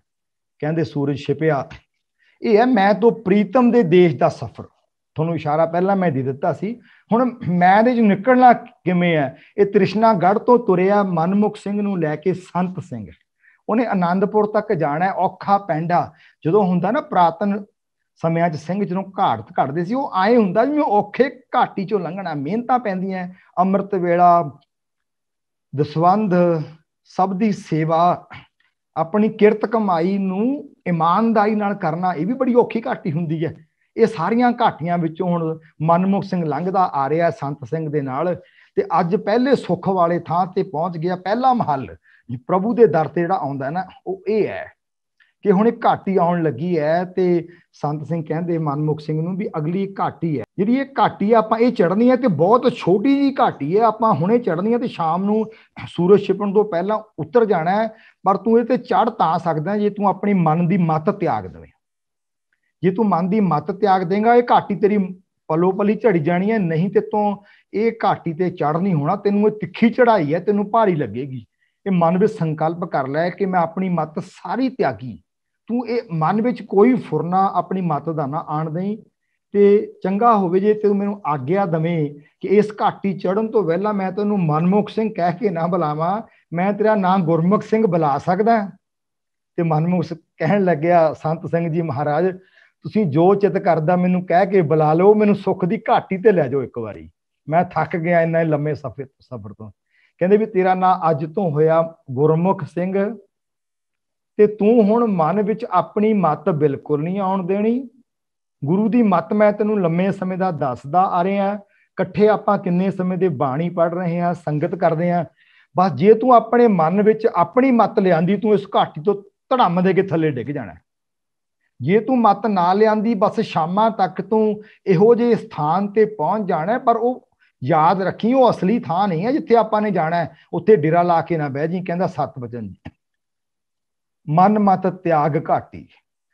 ਸੰਤ ਸਿੰਘ ਕਹਿਣ ਲੱਗੇ, ਹੁਣ ਤੂੰ ਮਨ ਮਤ ਤਿਆਗ ਘਾਟੀ ਚੜ੍ਹਨ ਲੱਗਿਆ। ਬਸ ਗੁਰਮਤ ਨੂੰ ਪੱਲੇ ਬੰਨੀ ਤੇ ਗੁਰਮਤ ਨੂੰ ਦ੍ਰਿੜ ਕਰਦਾ ਪਲੋ ਪਲੀ ਦੋਨੋਂ ਪਹੁੰਚ ਗਏ। ਜਿੱਥੇ ਪਹੁੰਚੇ ਉੱਥੇ ਪਤਾ ਕੀ ਸੀਗਾ, ਇੱਕ ਬਹੁਤ ਸੋਹਣਾ ਬਗੀਚਾ। ਹੁਣ ਇਹਨੂੰ ਅਨੁਭਵ ਕਰਿਓ, ਇਹ ਰਮਜ ਦੀਆਂ ਬਾਤਾਂ ਨੇ, ਮੈਂ ਤੋਂ ਛਟਕਾਰਾ ਪਾਉਣ ਦੀਆਂ। ਉੱਥੇ ਜਿੱਧਰ ਦੇਖੇ ਫੁੱਲਾਂ ਬਗੀਚਿਆਂ ਨੂੰ ਦੇਖੇ, ਉਹ ਜਿਵੇਂ ਆਪਾਂ ਕਈ ਵਾਰ ਦੇਖਦੇ ਨਾ ਗੁਰਦੁਆਰਿਆਂ 'ਚ ਜਾਈਏ ਤੇ ਲੌਨ 'ਚ ਬਗੀਚਿਆਂ ਦੇ ਵਿੱਚ ਲਿਖਿਆ ਹੁੰਦਾ ਵਾਹਿਗੁਰੂ ਫੁੱਲ ਬੂਟਿਆਂ ਨਾਲ ਹੀ, ਹੈ ਨਾ, ਨੋਟ ਕੀਤਾ ਹੋਣਾ। ਖੰਡਾ ਬਣਿਆ ਹੁੰਦਾ ਫੁੱਲਾਂ ਤੇ ਬੂਟਿਆਂ ਦਾ। ਉਹ ਜਿੱਧਰ ਦੇਖੇ ਉੱਥੇ ਫੁੱਲ ਬੂਟਿਆਂ ਦਾ ਪਤਾ ਕੀ ਲਿਖਿਆ ਹੋਇਆ, ਪਿਤਾ ਕਿਰਪਾਲ ਆਗੇ ਆਏ ਕੀਨੀ, ਬਾਰਕ ਮੁਖ ਮੰਗੇ ਸੋ ਦੇਣਾ। ਜਿੱਧਰ ਦੇਖੇ ਉੱਥੇ ਲਿਖਿਆ ਹੋਵੇ ਪਿਤਾ ਕਿਰਪਾਲ ਆਗੇ ਆਏ ਕੀਨੀ, ਬਾਰਕ ਮੁਖ ਮੰਗੇ ਸੋ ਦੇਣਾ। ਉਹ ਦਰਖਤਾਂ ਤੇ ਦੇਖੇ, ਪੱਤਿਆਂ ਤੇ ਦੇਖੇ, ਅੰਦਰ ਇਹੋ ਜਿਹੀਆਂ ਸੁਗੰਧੀਆਂ ਆਉਣ। ਅੱਗੇ ਦਰਵਾਜ਼ਾ ਸੀ ਮਹੱਲ ਦਾ, ਮਹੱਲ ਦੇ ਦਰਵਾਜ਼ੇ ਤੇ ਫੇਰ ਲਿਖਿਆ ਹੋਇਆ ਪਿਤਾ ਕਿਰਪਾਲ ਆਗੇ ਆਏ ਕੀਨੀ, ਬਾਰਕ ਮੁਖ ਮੰਗੇ ਸੋ ਦੇਣਾ। ਤੇ ਸੰਤ ਸਿੰਘ ਕਹਿਣ ਲੱਗੇ, ਹੁਣ ਆਪਾਂ ਇੱਥੇ ਆ ਗਏ ਆ, ਤੇਰਾ ਜੋ ਚਿੱਤ ਕਰੇ ਸੰਤ ਸਿਆਂ। ਸੰਤ ਸਿੰਘ ਕਹਿ ਰਹੇ ਨੇ ਗੁਰਮੁਖ ਸਿੰਘ ਨੂੰ, ਉਹਦਾ ਨਾਂ ਗੁਰਮੁਖ ਸਿੰਘ ਹੋ ਗਿਆ। ਗੁਰਮੁਖ ਸਿੰਘ ਜੋ ਚਿੱਤ ਕਰੇ, ਕਿਉਂਕਿ ਤੂੰ ਮਨਮਤ ਤਾਂ ਤਿਆਗ ਦਿੱਤੀ ਹੈ। ਮਨਮਤ ਤਿਆਗੇ ਬਿਨਾਂ ਇੱਥੇ ਇਸ ਮਹਲ 'ਚ ਪਹੁੰਚਿਆ ਨਹੀਂ ਸੀ ਜਾਣਾ। ਹੁਣ ਤੂੰ ਮਨ ਦੀ ਮੱਤ ਤਾਂ ਤਿਆਗ ਆਇਆ। ਹੁਣ ਤੇਰੀ ਜਿਹੜੀ ਵੀ ਇੱਛਾ ਹੈ, ਹੁਣ ਦੇਖਿਓ, ਇਹ ਮੈਂ ਤੇ ਛਟਕਾਰਾ ਕਰਵਾਉਣ ਲਈ ਪਹਿਲਾ ਕਦਮ ਹੈ ਕਿ ਅੱਜ ਮਨ ਦੀਆਂ ਇੱਛਾਵਾਂ, ਮਨ ਦੀ ਮੱਤ ਤਾਂ ਹੋ ਗਈ ਪਾਸੇ, ਪਰ ਜੋ ਇੱਛਾਵਾਂ ਰਹਿ ਗਈਆਂ ਉਹ ਗੁਰੂ ਦੀ ਮੱਤ ਅਨੁਸਾਰ ਨੇ। ਹੁਣ ਗੁਰੂ ਦੀ ਮੱਤ ਦੀਆਂ ਇੱਛਾਵਾਂ ਨੇ, ਤੇ ਹੁਣ ਤੂੰ ਇੱਥੇ ਆ ਗਏ ਹੈ। ਜਿੰਨਾ ਚਿੱਤ ਕਰੇ ਇੱਥੇ ਆਰਾਮ ਕਰ ਲੈ, ਜੋ ਤੇਰਾ ਜੀ ਕਰੇ। ਸੇਵਾਦਾਰ ਪ੍ਰਭੂ ਸਿੰਘ ਦੇ ਨੇ ਸਾਰੇ, ਤੂੰ ਆਪਣਾ ਘਰ ਸਮਝ ਕੇ ਜੋ ਜਿੱਤ ਕਰਦਾ ਉਹ ਮੰਗ ਖਾ।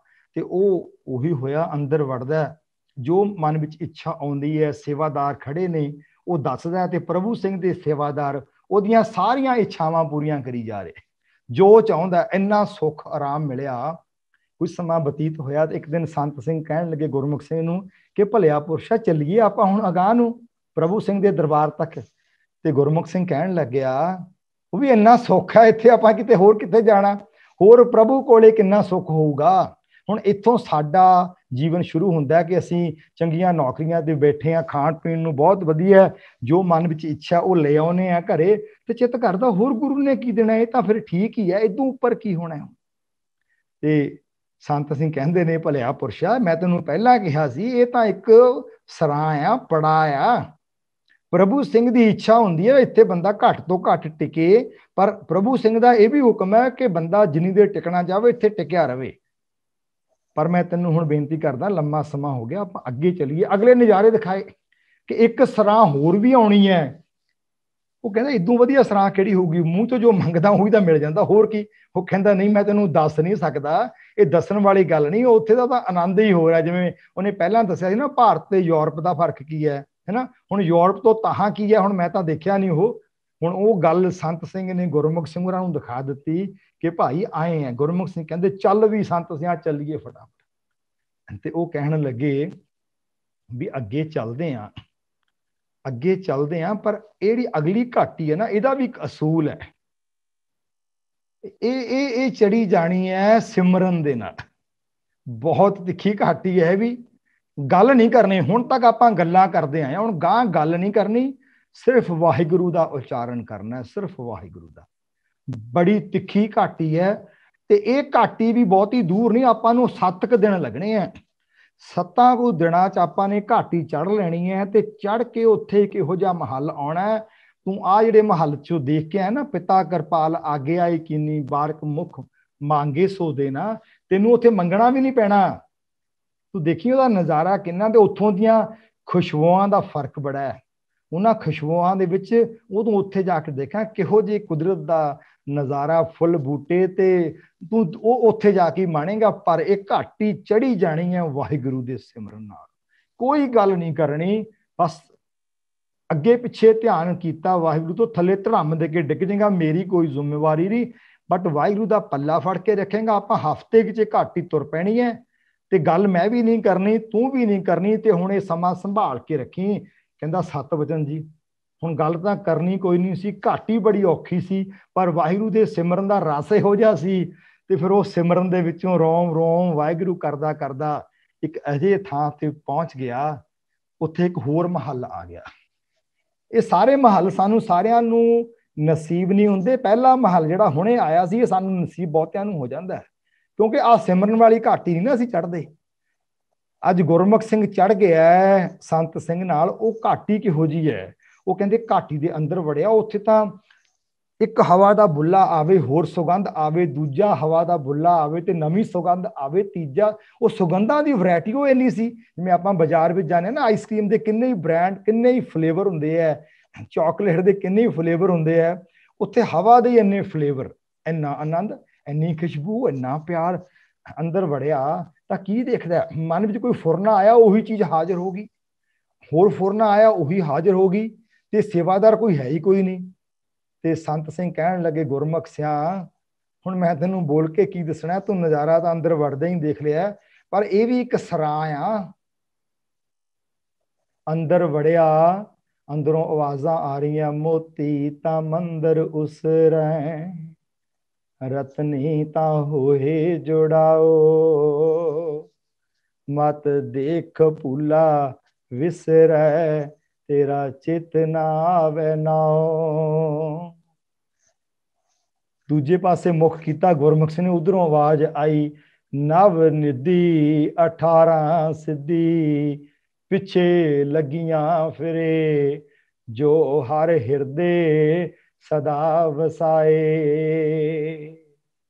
ਤੀਜੇ ਪਾਸੇ ਮੂੰਹ ਕੀਤਾ, ਆਵਾਜ਼ ਆਈ, ਅਚਿੰਤ ਕੰਮ ਕਰੇ ਪ੍ਰਭ ਤਿਨ ਕੇ, ਜਿਨ ਹਰ ਕਾ ਨਾਮ ਪਿਆਰਾ। ਚੌਥੇ ਪਾਸੇ ਆਵਾਜ਼ ਆਈ, ਜਿੱਧਰ ਨੂੰ ਮੂੰਹ ਕਰਦਾ ਉਧਰੋਂ ਸੁਰੀਲੀ ਆਵਾਜ਼ ਆਉਂਦੀ ਹੈ, ਬਾਬਲ ਮੇਰਾ ਵੱਡ ਸਮਰਥਾ, ਕਰਨ ਕਾਰਨ ਪ੍ਰਭ ਹਾਰਾ। ਗੁਰਮੁਖ ਸਿੰਘ ਤਾਂ ਆਨੰਦਿਤ ਹੋ ਰਿਹਾ, ਮਨ ਵਿੱਚ ਫੁਰਨਾ ਲੈਂਦਾ, ਚੀਜ਼ ਹਾਜ਼ਰ ਹੋ ਜਾਂਦੀ ਹੈ। ਪਿਛਲੇ ਮਹੱਲ ਵਿੱਚ ਉਹ ਮੰਗਦਾ ਸੀ ਸੇਵਾਦਾਰਾਂ ਕੋਲੋਂ, ਹੁਣ ਮੰਗਦਾ ਨਹੀਂ, ਫੁਰਨਾ ਲੈਂਦਾ ਹੈ ਤੇ ਹਾਜ਼ਰ ਹੋ ਜਾਂਦਾ ਹੈ। ਸੰਤ ਸਿੰਘ ਕਹਿਣ ਲੱਗੇ ਗੁਰਮੁਖ ਸਿਆ, ਇੱਥੇ ਕੁਝ ਸਮਾਂ ਆਰਾਮ ਕਰੋ, ਪਰ ਆਪਾਂ ਇੱਥੇ ਜ਼ਿਆਦਾ ਟਿਕਣਾ ਨਹੀਂ, ਕਿਉਂਕਿ ਪ੍ਰਭੂ ਸਿੰਘ ਨਹੀਂ ਚਾਹੁੰਦੇ ਇੱਥੇ ਕੋਈ ਮੁਸਾਫਿਰ ਜ਼ਿਆਦਾ ਟਿਕੇ। ਹਾਂ, ਪਰ ਪ੍ਰਭੂ ਸਿੰਘ ਦਾ ਹੁਕਮ ਹੈ ਕਿ ਮੁਸਾਫਿਰ ਜਿੰਨਾ ਸਮਾਂ ਟਿਕਣਾ ਚਾਹੁੰਦਾ ਟਿਕਿਆ ਰਵੇ, ਟਿਕਿਆ ਰਵੇ। ਉਹਨਾਂ ਦੀ ਆਗਿਆ ਹੈ ਕਿ ਇੱਥੇ ਦੇਖ ਲਵੇ ਜੋ ਦੇਖਣਾ ਹੈ, ਮਾਣ ਲਵੇ ਆਨੰਦ, ਪਰ ਆਪਾਂ ਜ਼ਿਆਦਾ ਟਿਕਣਾ ਨਹੀਂ, ਕਿਉਂਕਿ ਪ੍ਰਭੂ ਸਿੰਘ ਨੂੰ ਚੰਗਾ ਨਹੀਂ ਲੱਗਦਾ ਇੱਥੇ ਜ਼ਿਆਦਾ ਟਿਕਣਾ। ਗੁਰਮੁਖ ਸਿੰਘ ਹੋਰੀ ਟਿਕ ਗਏ, ਸਮਾਂ ਨਿਕਲਿਆ, ਕਾਫੀ ਸਮਾਂ ਲੰਘ ਗਿਆ। ਇੱਕ ਦਿਨ ਸੰਤ ਸਿੰਘ ਕਹਿੰਦੇ ਭਲਿਆ ਪੁਰਸ਼ਾ, ਚੱਲ ਚੱਲੀਏ ਪ੍ਰਭੂ ਸਿੰਘ ਦੇ ਦਰਬਾਰ ਤੱਕ। ਅੱਗੇ ਗੁਰਮੁਖ ਸਿੰਘ ਕਹਿਣ ਲੱਗਿਆ, ਹੁਣ ਦੇਖੋ ਆਪਾਂ ਗੁਰਮੁਖ ਹੈ ਨਾ ਆਪਣੇ ਆਪ, ਜਿਹੜੇ ਅਸੀਂ ਸਮਝਦੇ ਹਾਂ, ਸਾਨੂੰ ਲੋਕ ਸਮਝਦੇ ਨੇ, ਇੱਥੋਂ ਤੱਕ ਤਾਂ ਆਪਾਂ ਪਹੁੰਚਦੇ ਨਹੀਂ ਆ। ਜਿਹੜੀ ਇਹ ਘਾਟੀ ਆ, ਆਪਾਂ ਪਿਛਲੀ ਘਾਟੀ ਤੇ ਤਾਂ ਕਾਫੀ ਵਾਰੀ ਸਾਡੇ ਚੋਂ ਬਹੁਤ ਪਹੁੰਚ ਜਾਂਦੇ ਨੇ, ਇੱਥੋਂ ਨਹੀਂ ਪਹੁੰਚਦੇ ਜਿੱਥੇ ਫੁਰਨੇ ਵਿੱਚੋਂ ਚੀਜ਼ ਪ੍ਰਗਟ ਹੋ ਜਾਂਦੀ, ਜਿੱਥੇ ਲਿਖਿਆ ਨਭ ਨਿਧੀ 18 ਸਿੱਧੀ ਪਿੱਛੇ ਲੱਗੀਆਂ ਫਿਰੇ, ਇੱਥੋਂ ਤੱਕ ਤਾਂ ਬਹੁਤ ਵਿਰਲਾ ਆਉਂਦਾ। ਤੇ ਜਿੱਥੋਂ ਇੱਥੇ ਆਇਆ ਮਨੁੱਖ, ਤੇ ਗੁਰਮੁਖ ਸਿੰਘ ਦਾ ਹੁਣ ਜਾਣ ਨੂੰ ਚੇਤਨ ਨਾ ਕਰੇ, ਕਹਿੰਦਾ ਮੈਨੂੰ ਕੁਝ ਸਮਾਂ ਹੋਰ ਰਹਿਣ ਦਿਓ, ਮੈਂ ਕੁਝ ਹੋਰ ਇੱਥੇ ਮਨ ਦੇ ਫੁਰਨੇ ਦੇਖਣੇ ਆ, ਹਜੇ ਮੇਰੀਆਂ ਮਨ ਦੀਆਂ ਇਛਾਵਾਂ ਨੇ, ਮੈਂ ਦੇਖਣੀਆਂ, ਹਜੇ ਤਾਂ ਮੇਰੀਆਂ ਇਛਾਵਾਂ ਪੂਰੀਆਂ ਨਹੀਂ ਹੋਈਆਂ, ਜੋ ਮੈਂ ਚਾਹੁੰਦਾ ਉਹ ਹੋ ਹੀ ਜਾਂਦਾ, ਪਰ ਮੇਰੇ ਮਨ 'ਚ ਅਜੇ ਕੁਝ ਹੋਰ ਇਛਾਵਾਂ ਨੇ, ਮੈਂ ਉਹ ਵੀ ਪੂਰੀਆਂ ਕਰਕੇ ਦੇਖਣੀਆਂ ਨੇ। ਸੰਤ ਸਿੰਘ ਕਹਿਣ ਲੱਗੇ, ਭਲਿਆ ਪੁਰਸ਼ਾ ਕਰ ਲਿਓ ਪੂਰੀਆਂ, ਪਰ ਇੱਥੇ ਜ਼ਿਆਦਾ ਟਿਕਣਾ ਪ੍ਰਭੂ ਸਿੰਘ ਨੂੰ ਚੰਗਾ ਨਹੀਂ ਲੱਗਦਾ। ਕਹਿੰਦਾ ਜੀ ਮੈਨੂੰ ਕੁਝ ਦਿਨ ਤਾਂ ਦੇ ਦਿਓ, ਮੈਂ ਆਪਣੇ ਬੜਾ ਕੁਝ ਕਰਕੇ ਦੇਖ ਲਿਆ, ਜੋ ਮੈਂ ਮੰਗਦਾ ਮੈਨੂੰ ਮਿਲ ਰਿਹਾ। ਮੇਰੇ ਮਨ 'ਚ ਇੱਕ ਫੁਰਨਾ ਆ, ਮੇਰੇ ਮਨ 'ਚ ਇੱਕ ਫੁਰਨਾ ਹੈ, ਮੈਂ ਇੱਕ ਤਾਂ ਰਾਜ ਭਾਗ ਦਾ ਮਾਲਕ ਬਣ ਕੇ ਦੇਖਣਾ ਹੈ, ਇੱਕ ਮੈਂ ਆਤਮਿਕ ਤਾਕਤਾਂ ਜਿਹੜੀਆਂ ਦੈਵੀ ਤਾਕਤਾਂ ਨੇ, ਮੈਂ ਉਹ ਦੇਖਣੀਆਂ, ਮੈਨੂੰ ਇੱਥੇ ਮਿਲਦੀਆਂ ਨੇ। ਕਹਿੰਦੇ ਇੰਨੀ ਗੱਲ ਹੋਈ, ਗੱਲ ਕਰਦਿਆਂ ਕਰਦਿਆਂ ਹੀ ਗੁਰਮੁਖ ਸਿੰਘ ਰਾਜ ਭਾਗ ਦਾ ਮਾਲਕ ਬਣ ਗਿਆ। ਉਹ ਦੇਖਣ ਡਿਆ ਕਿ ਮੈਂ ਐਡਾ ਵੱਡਾ ਰਾਜ, ਦਰਬਾਰੀ ਆ ਗਏ, ਉਹਨੂੰ ਪਤਾ ਨਾ ਲੱਗੇ ਹੁਣ ਮੈਂ ਦਰਬਾਰੀਆਂ ਨੂੰ ਕੰਮ ਕੀ ਦੇਵਾਂ। ਤੇ ਸੰਤ ਸਿੰਘ ਹੋਰੀ ਕਹਿਣ, ਭਲਿਆ ਪੁਰਸ਼ਾ ਹੋ ਕੀ ਗਿਆ? ਕਹਿੰਦਾ ਜੀ ਦਰਬਾਰ ਮੇਰਾ ਸੱਜ ਗਿਆ, ਮੇਰੇ ਤਾਂ ਹਜੇ ਵਿਉਂਤਬੰਦੀ ਹੋਈ ਕੋਈ ਨਹੀਂ, ਮੈਂ ਦਰਬਾਰੀਆਂ ਨੂੰ ਕਹਿਣਾ ਕੀ ਹੈ। ਤੇ ਸੰਤ ਸਿੰਘ ਕਹਿਣ ਲੱਗੇ, ਆਪਣਾ ਫੁਰਨਾ ਵਾਪਸ ਕਰ ਲਿਆ, ਸਾਰੇ ਵਾਪਸ ਹੋ ਜਾਣੇ ਆ। ਸੋ ਇਦਾਂ ਦੀਆਂ ਖੇਡਾਂ ਵਰਤੀਆਂ, ਤੇ ਫਿਰ ਵੀ ਕਹਿੰਦਾ ਮੈਨੂੰ ਕੁਝ ਸਮਾਂ ਟਿਕ ਲੈਣ ਦਿਓ। ਅਗਲੇ ਦਿਨ ਗੁਰਮੁਖ ਸਿੰਘ ਨੇ ਮਨ ਵਿੱਚ ਸੰਕਲਪ ਧਾਰ ਲਿਆ ਕਿ ਮੇਰੇ ਕੋਲ ਦੈਵੀ ਸ਼ਕਤੀਆਂ ਆਉਣੀਆਂ ਸ਼ੁਰੂ ਹੋਣ, ਮੈਂ ਜਿੰਨਾ ਮਰਜ਼ੀ ਲੰਬਾ ਉੱਚਾ ਹੋ ਜਾਵਾਂ, ਮੈਂ ਮੂੰਹ ਚੋਂ ਅੱਗ ਕੱਢ ਲਵਾਂ, ਮੈਂ ਆਹ ਕਰ ਲਵਾਂ, ਮੈਂ ਉਹ ਕਰ ਲਵਾਂ, ਮੈਂ ਅੰਤਰਜਾਮੀ ਹੋ ਜਾਵਾਂ, ਉਹ ਜੋ ਸੋਚੇ ਉਹੀ ਹੋਈ ਜਾਵੇ। ਫਿਰ ਇੱਕ ਸੰਤ ਸਿੰਘ ਦੁਬਾਰਾ ਆਏ ਕੁਝ ਦਿਨਾਂ ਬਾਅਦ, ਗੁਰਮੁਖ ਸਿੰਘ ਚੱਲੀਏ। ਉਹ ਕਹਿੰਦਾ ਜੀ ਇੱਥੇ ਤਾਂ ਬੜਾ ਆਨੰਦ ਆ, ਅੱਗੇ ਕਿੱਥੇ ਜਾਵਾਂਗੇ, ਇੱਥੇ ਤਾਂ ਸਭ ਕੁਝ ਹੀ ਮਿਲੀ ਜਾਂਦਾ, ਬਿਨਾਂ ਮੰਗਿਆ ਮਿਲੀ ਜਾਂਦਾ, ਗਾਹਾਂ ਆਪਾਂ ਨੇ ਕਰਨ ਕੀ ਜਾਣਾ। ਬਾਹਰ ਨਿਕਲਦੇ ਆ, ਕਿੰਨੀਆਂ ਸੋਹਣੀਆਂ ਖੁਸ਼ਬੂਆਂ, ਕਿੰਨਾ ਸੁੰਦਰ ਵਾਤਾਵਰਨ, ਆਪਾਂ ਜਾਣਾ ਕਿੱਥੇ ਹੈ। ਉਹ ਕਹਿੰਦਾ ਭਲਿਆ ਪੁਰਸ਼ਾ ਮੈਂ ਤੈਨੂੰ ਪਹਿਲਾਂ ਦੱਸਿਆ ਸੀ। ਖੈਰ ਸੰਤ ਸਿੰਘ ਦਾ ਮਨ, ਸੰਤ ਸਿੰਘ ਨੇ ਗੁਰਮੁਖ ਸਿੰਘ ਦਾ ਮਨ ਬਣਾ ਲਿਆ ਕਿ ਚੱਲ ਅੱਗੇ ਚੱਲੀਏ। ਹੁਣ ਅੱਗੇ ਚੜ੍ਹਨ ਲੱਗੇ, ਤੇ ਹੁਣ ਸੰਤ ਸਿੰਘ ਹੋਰਾਂ ਨੇ ਦੱਸਿਆ ਗੁਰਮੁਖ ਸਿੰਘ ਨੂੰ ਕਿ ਭਲਿਆ ਪੁਰਸ਼ਾ ਬਸ 2 ਘਾਟੀਆਂ ਰਹਿ ਗਈਆਂ। ਪਹਿਲੀ ਘਾਟੀ ਦੀ ਆਪਾਂ ਚੜ੍ਹਾਈ ਵੀ ਚੜ੍ਹਨੀ ਹੈ ਤੇ ਉਤਰਾਈ ਵੀ ਉਤਰਨੀ ਹੈ, ਤੇ ਅਗਲੀ ਘਾਟੀ ਦੀ ਆਪਾਂ ਉਤਰਾਈ ਉਤਰਨੀ ਹੈ, ਚੜ੍ਹਾਈ ਕੋਈ ਨਹੀਂ ਚੜ੍ਹਨੀ ਉੱਥੇ। ਹੁਣ ਇਹ ਗੱਲਾਂ ਨੂੰ ਰਮਜਾਂ ਨੂੰ ਸਮਝੀ ਜਾਇਓ ਕਿ ਮੈਂ ਜਦੋਂ ਤੱਕ ਤੁਸੀਂ ਜਥੇਬੰਦਕ ਕਾਫਲਾ ਤਿਆਰ ਕਰਨਾ ਹੈ ਨਾ 4 ਮਨੁੱਖਾਂ ਦਾ, ਇਸ ਘਾਟੀ ਚੋਂ ਨਿਕਲਣਾ ਪੈਣਾ। ਤੇ ਘਾਟੀ ਕਿਵੇਂ ਨਿਕਲਦੀ ਹੈ? ਪਹਿਲੀ ਘਾਟੀ 'ਚ ਆਪਾਂ ਨੇ ਚੜ੍ਹਾਈ ਵੀ ਚੜ੍ਹਨੀ ਹੈ, ਉਤਰਾਈ ਵੀ ਉਤਰਨੀ ਹੈ, ਤੇ ਅਗਲੀ ਘਾਟੀ 'ਚ ਆਪਾਂ ਨੇ ਚੜ੍ਹਾਈ ਨਹੀਂ ਚੜ੍ਹਨੀ, ਉਤਰਾਈਓ ਉਤਰਨੀ ਹੈ। ਕੰਮ ਸੌਖਾ ਹੀ ਹੈ, ਪਰ 2 ਕੰਮ ਤੈਨੂੰ ਕਰਨੇ ਪੈਣੇ ਹੈ। ਅਗਲੀ ਚੜ੍ਹਾਈ ਬਹੁਤ ਸਿੱਧੀ ਹੈ, ਇਹ ਘਾਟੀ ਤੇ ਚੜ੍ਹਨ ਲੱਗਿਆ ਤੈਨੂੰ ਆਪਣੇ ਮਨ ਵਿੱਚੋਂ ਸਾਰੀਆਂ ਇੱਛਾਵਾਂ ਇੱਥੇ ਛੱਡ ਕੇ ਜਾਣੀਆਂ ਪੈਣੀਆਂ। ਇਹ ਬਸ ਇੱਛਾਵਾਂ ਦਾ ਬੋਝ ਲਾ ਦਈਏ ਤਾਂ ਇਹ ਚੜ੍ਹਾਈ ਝੱਟ ਚੜੀ ਜਾਂਦੀ ਹੈ, ਜੇ ਇੱਛਾਵਾਂ ਨਾਲ ਗਈਆਂ ਤਾਂ ਅਗਲੀ ਚੜ੍ਹਾਈ ਨਹੀਂ ਚੜੀ ਜਾਣੀ। ਇਸ ਥਾਂ ਤੇ ਇਸ ਮਹੱਲ ਵਿੱਚ ਤੇਰੀਆਂ ਸਾਰੀਆਂ ਇੱਛਾਵਾਂ ਪ੍ਰਭੂ ਨੇ ਪੂਰੀਆਂ ਕਰ ਦਿੱਤੀਆਂ। ਪ੍ਰਭੂ ਸਿੰਘ ਰਾਜੇ ਨੇ, ਹੁਕਮਰਾਨ ਨੇ ਹੁਕਮ ਕੀਤਾ ਸੀ ਕਿ ਇੱਥੇ ਦੀਆਂ ਸਾਰੀਆਂ ਇੱਛਾਵਾਂ ਪੂਰੀਆਂ ਕਰ ਦਿਓ। ਵੈਸੇ ਤਾਂ ਪ੍ਰਭੂ ਸਿੰਘ ਨੂੰ ਚੰਗਾ ਲੱਗਦਾ ਕਿ ਇਸ ਸਰਾਂਜ ਕੋ ਰੁਕੇ ਹੀ ਨਾ, ਉਹਨੂੰ ਪ੍ਰਭੂ ਸਿੰਘ ਬਹੁਤ ਪਿਆਰ ਕਰਦਾ ਹੈ ਕਿ ਇੱਥੋਂ ਸਿੱਧਾ ਹੀ ਲੰਘ ਜੇ। ਪਰ ਜੇ ਰੁਕ ਵੀ ਗਿਆ, ਅਗਾਂਹ ਜਾਣ ਲਈ ਹੁਣ ਤੱਕ ਤੂੰ ਇੱਛਾਵਾਂ ਪੂਰੀਆਂ ਕਰਦਾ ਰਿਹਾ, ਮਨ ਦੀਆਂ ਵੀ ਕਰ ਲਈਆਂ, ਆਤਮਾ ਦੀਆਂ ਵੀ ਕਰ ਲਈਆਂ, ਦੈਵੀ ਸ਼ਕਤੀਆਂ ਵੀ ਲੈ ਲਈਆਂ, ਪਰ ਅਗਲੀ ਘਾਟੀ ਤੇ ਤੋਂ ਚੜ੍ਹ ਨਹੀਂ ਹੋਣੀ ਜੇ ਤੂੰ ਆਪਣੀਆਂ ਇੱਛਾਵਾਂ ਛੱਡਦਾ ਨਹੀਂ। ਅਗਲੀ ਘਾਟੀ ਹੈ ਭਲਿਆ ਪੁਰਸ਼ਾ ਇੱਛਾ ਤਿਆਗ ਘਾਟੀ। ਹੁਣ ਛੱਡ ਦੇ, ਮੇਰੀ ਇੱਛਾ ਹੀ ਕੋਈ ਨਹੀਂ, ਛੱਡ ਦੇ ਪ੍ਰਭੂ ਸਿੰਘ ਦੇ ਉੱਤੇ ਕਿ ਪ੍ਰਭੂ ਸਿੰਘ ਜੋ ਤੂੰ ਕਰਨਾ ਕਰ ਲੈ, ਮੈਂ ਤੇਰਾ ਦਾਸ ਤੇਰੇ ਦਰਬਾਰ ਨੂੰ ਤੁਰਿਆ ਆਉਣਾ, ਕੋਈ ਇੱਛਾ ਨਹੀਂ। ਹੁਣ ਅਗਲੀਆਂ 2 ਘਾਟੀਆਂ ਰਹਿ ਗਈਆਂ, ਪੂਰੀਆਂ ਕਰਵਾ ਦੇ, ਇੱਛਾ ਕੋਈ ਨਹੀਂ। ਜੇ ਇੱਛਾ ਕੀਤੀ ਧੜਮ ਦੇ ਕੇ ਥੱਲੇ ਡਿੱਗ ਜਾਏਗਾ। ਜੇ ਗੁਰੂ ਗ੍ਰੰਥ ਸਾਹਿਬ ਦੇ ਚਰਨਾਂ ਵਿੱਚ ਜਾ ਕੇ ਇੱਛਾ ਰੱਖੀ ਕਿ ਮੇਰੇ ਪੇਪਰ ਚੋਂ ਬਹੁਤ ਵਧੀਆ ਨੰਬਰ ਆ ਜਾਣ, ਮੇਰੀ ਨੌਕਰੀ ਲੱਗ ਜੇ, ਮੈਨੂੰ ਪੈਸੇ ਮਿਲ ਜਾਣ, ਉਹ ਤਾਂ ਬਹੁਤ ਛੋਟੀਆਂ ਨੇ। ਇਹ ਤਾਂ ਗੁਰੂ ਨੇ ਪਿੱਛੇ ਦੇਤੀਆਂ ਸੀਗੀਆਂ, ਜਿੱਥੇ ਕਿਹਾ ਸੀ ਨਾ ਪਿਤਾ ਕਿਰਪਾਲ ਆਗਿਆ ਯਕੀਨੀ, ਇਹ ਤਾਂ ਦੇਰ ਗਿਆ ਕਿਉਂਕਿ ਤਾਂ ਪੈਕੇਜ ਹੈ, ਇਹਦੇ ਨਾਲ ਹੀ ਆਉਣਾ ਹੈ। ਬਾਰਕ ਮੁਖ ਮੰਗੇ ਸੋ ਦੇਣਾ, ਇਹ ਤਾਂ ਉਹ ਕਹਿ ਚੁੱਕਿਆ। ਤੂੰ ਮੇਰੇ ਦਰਬਾਰ ਵੱਲ ਨੂੰ ਆ, ਤੇਰੀਆਂ ਲੋੜਾਂ ਤਾਂ ਮੈਂ ਆਏ ਪੂਰੀਆਂ ਕਰੂੰਗਾ, ਤੂੰ ਪਿੱਛੇ ਦੇਖਿਆ ਕਿਵੇਂ ਪੂਰੀਆਂ ਕਰਨਾ। ਹੁਣ ਤੂੰ ਇੱਛਾ ਛੱਡ ਤੇ ਪ੍ਰਭੂ ਸਿੰਘ ਨੂੰ ਕਹਿ ਦੇ, ਪ੍ਰਭੂ ਸਿੰਘ ਤੂੰ ਰਾਜ ਭਾਗ ਦਾ ਮਾਲਕ ਹੈ, ਮਾਈ ਬਾਪ ਹੈ, ਤੇਰੀ ਪ੍ਰਜਾ ਮੈਂ, ਇਹ ਖਲਕਤ ਤੇਰੀ ਹੈ, ਤੂੰ ਜਿਵੇਂ ਰੱਖਣਾ ਮੈਨੂੰ ਰੱਖ, ਤੇ ਮੈਨੂੰ ਆਪਣੀਆਂ ਆਪਣੇ ਚਰਨਾਂ ਤੱਕ, ਆਪਣੇ ਦਰਬਾਰ ਤੱਕ ਲਿਆ ਬਈ। ਜੇ ਤੂੰ ਇੱਛਾ ਕੋਈ ਵੀ ਮਨ 'ਚ ਖੜੀ ਕਰ ਲਈ, ਧਰਮ ਦੇ ਕੇ ਡਿੱਗ ਜਾਏਗਾ ਗੁਰਮੁਖ ਸਿਆ। ਹੁਣ ਤੂੰ ਮਨਮੁਖ ਤੋਂ ਗੁਰਮੁਖ ਬਣ ਗਿਆ, ਪਰ ਤੇਰੀਆਂ ਇੱਛਾਵਾਂ ਨਹੀਂ ਅਜੇ ਗਈਆਂ। ਤੂੰ ਗੁਰਮੁਖ ਜ਼ਰੂਰ ਹੈ, ਗੁਰਮੁਖ ਹੋਣਾ ਬੜੀ ਵੱਡੀ ਪਦਵੀ ਹੈ, ਪਰ ਗੁਰਮੁਖ ਹੋ ਕੇ ਇੱਛਾਵਾਂ ਨੂੰ ਛੱਡ ਦੇਣਾ, ਇਹ ਹੁਣ ਨਵਾਂ ਵੱਡਾ ਅੱਗੇ ਘਾਟੀ ਚੜ੍ਹਨੀ ਹੈ। ਤੂੰ ਛੱਡ ਦੇ ਇੱਛਾਵਾਂ, ਹੁਣ ਤੂੰ ਬਹੁਤ ਹੌਲਾ ਆਰਾਮ ਨਾਲ ਚੜ੍ਹ ਦੇਗਾ ਜਿਵੇਂ ਸਧਾਰਨ। ਇੱਥੇ ਕੋਈ ਧਾੜ ਵੀ ਨਹੀਂ ਪੈਣੇ, ਕੋਈ ਜਾਨਵਰ ਨਹੀਂ ਆਉਣੇ। ਇਹ ਪ੍ਰਭੂ ਸਿੰਘ ਦੀ ਰਿਆਸਤ ਦਾ ਹਿੱਸਾ ਹੈ। ਇੱਥੇ ਪਹੁੰਚਿਆਂ ਦੀ ਪ੍ਰਭੂ ਬਹੁਤ ਹਿਫਾਜ਼ਤ ਕਰਦਾ ਹੈ। ਬਸ ਇੱਛਾ ਤੇਰੇ ਮਨ 'ਚ ਨਹੀਂ ਆਉਣੀ ਚਾਹੀਦੀ, ਫਿਰ ਤੇਰੀ ਹਿਫਾਜ਼ਤ ਨਹੀਂ ਹੋਣੀ। ਤਿੱਖੀ ਚੜ੍ਹਾਈ ਹੈ, ਧੜਮ ਦੇ ਕੇ ਥੱਲੇ ਡਿੱਗ ਜਾਏਗਾ। ਕਹਿੰਦੇ ਗੁਰਮੁਖ ਸਿੰਘ ਹੋਰੀ ਨਾਲ ਤੁਰ ਪਏ, ਇੱਛਾਵਾਂ ਨੂੰ ਛੱਡ ਦਿੱਤਾ, ਚੜ੍ਹਾਈ ਨਿਕਲ ਗਈ, ਅੱਗੇ ਪੱਧਰਾ ਆ ਗਿਆ, ਜਿਵੇਂ ਕੋਈ ਵੈਲੀ ਆਉਂਦੀ ਹੈ ਨਾ।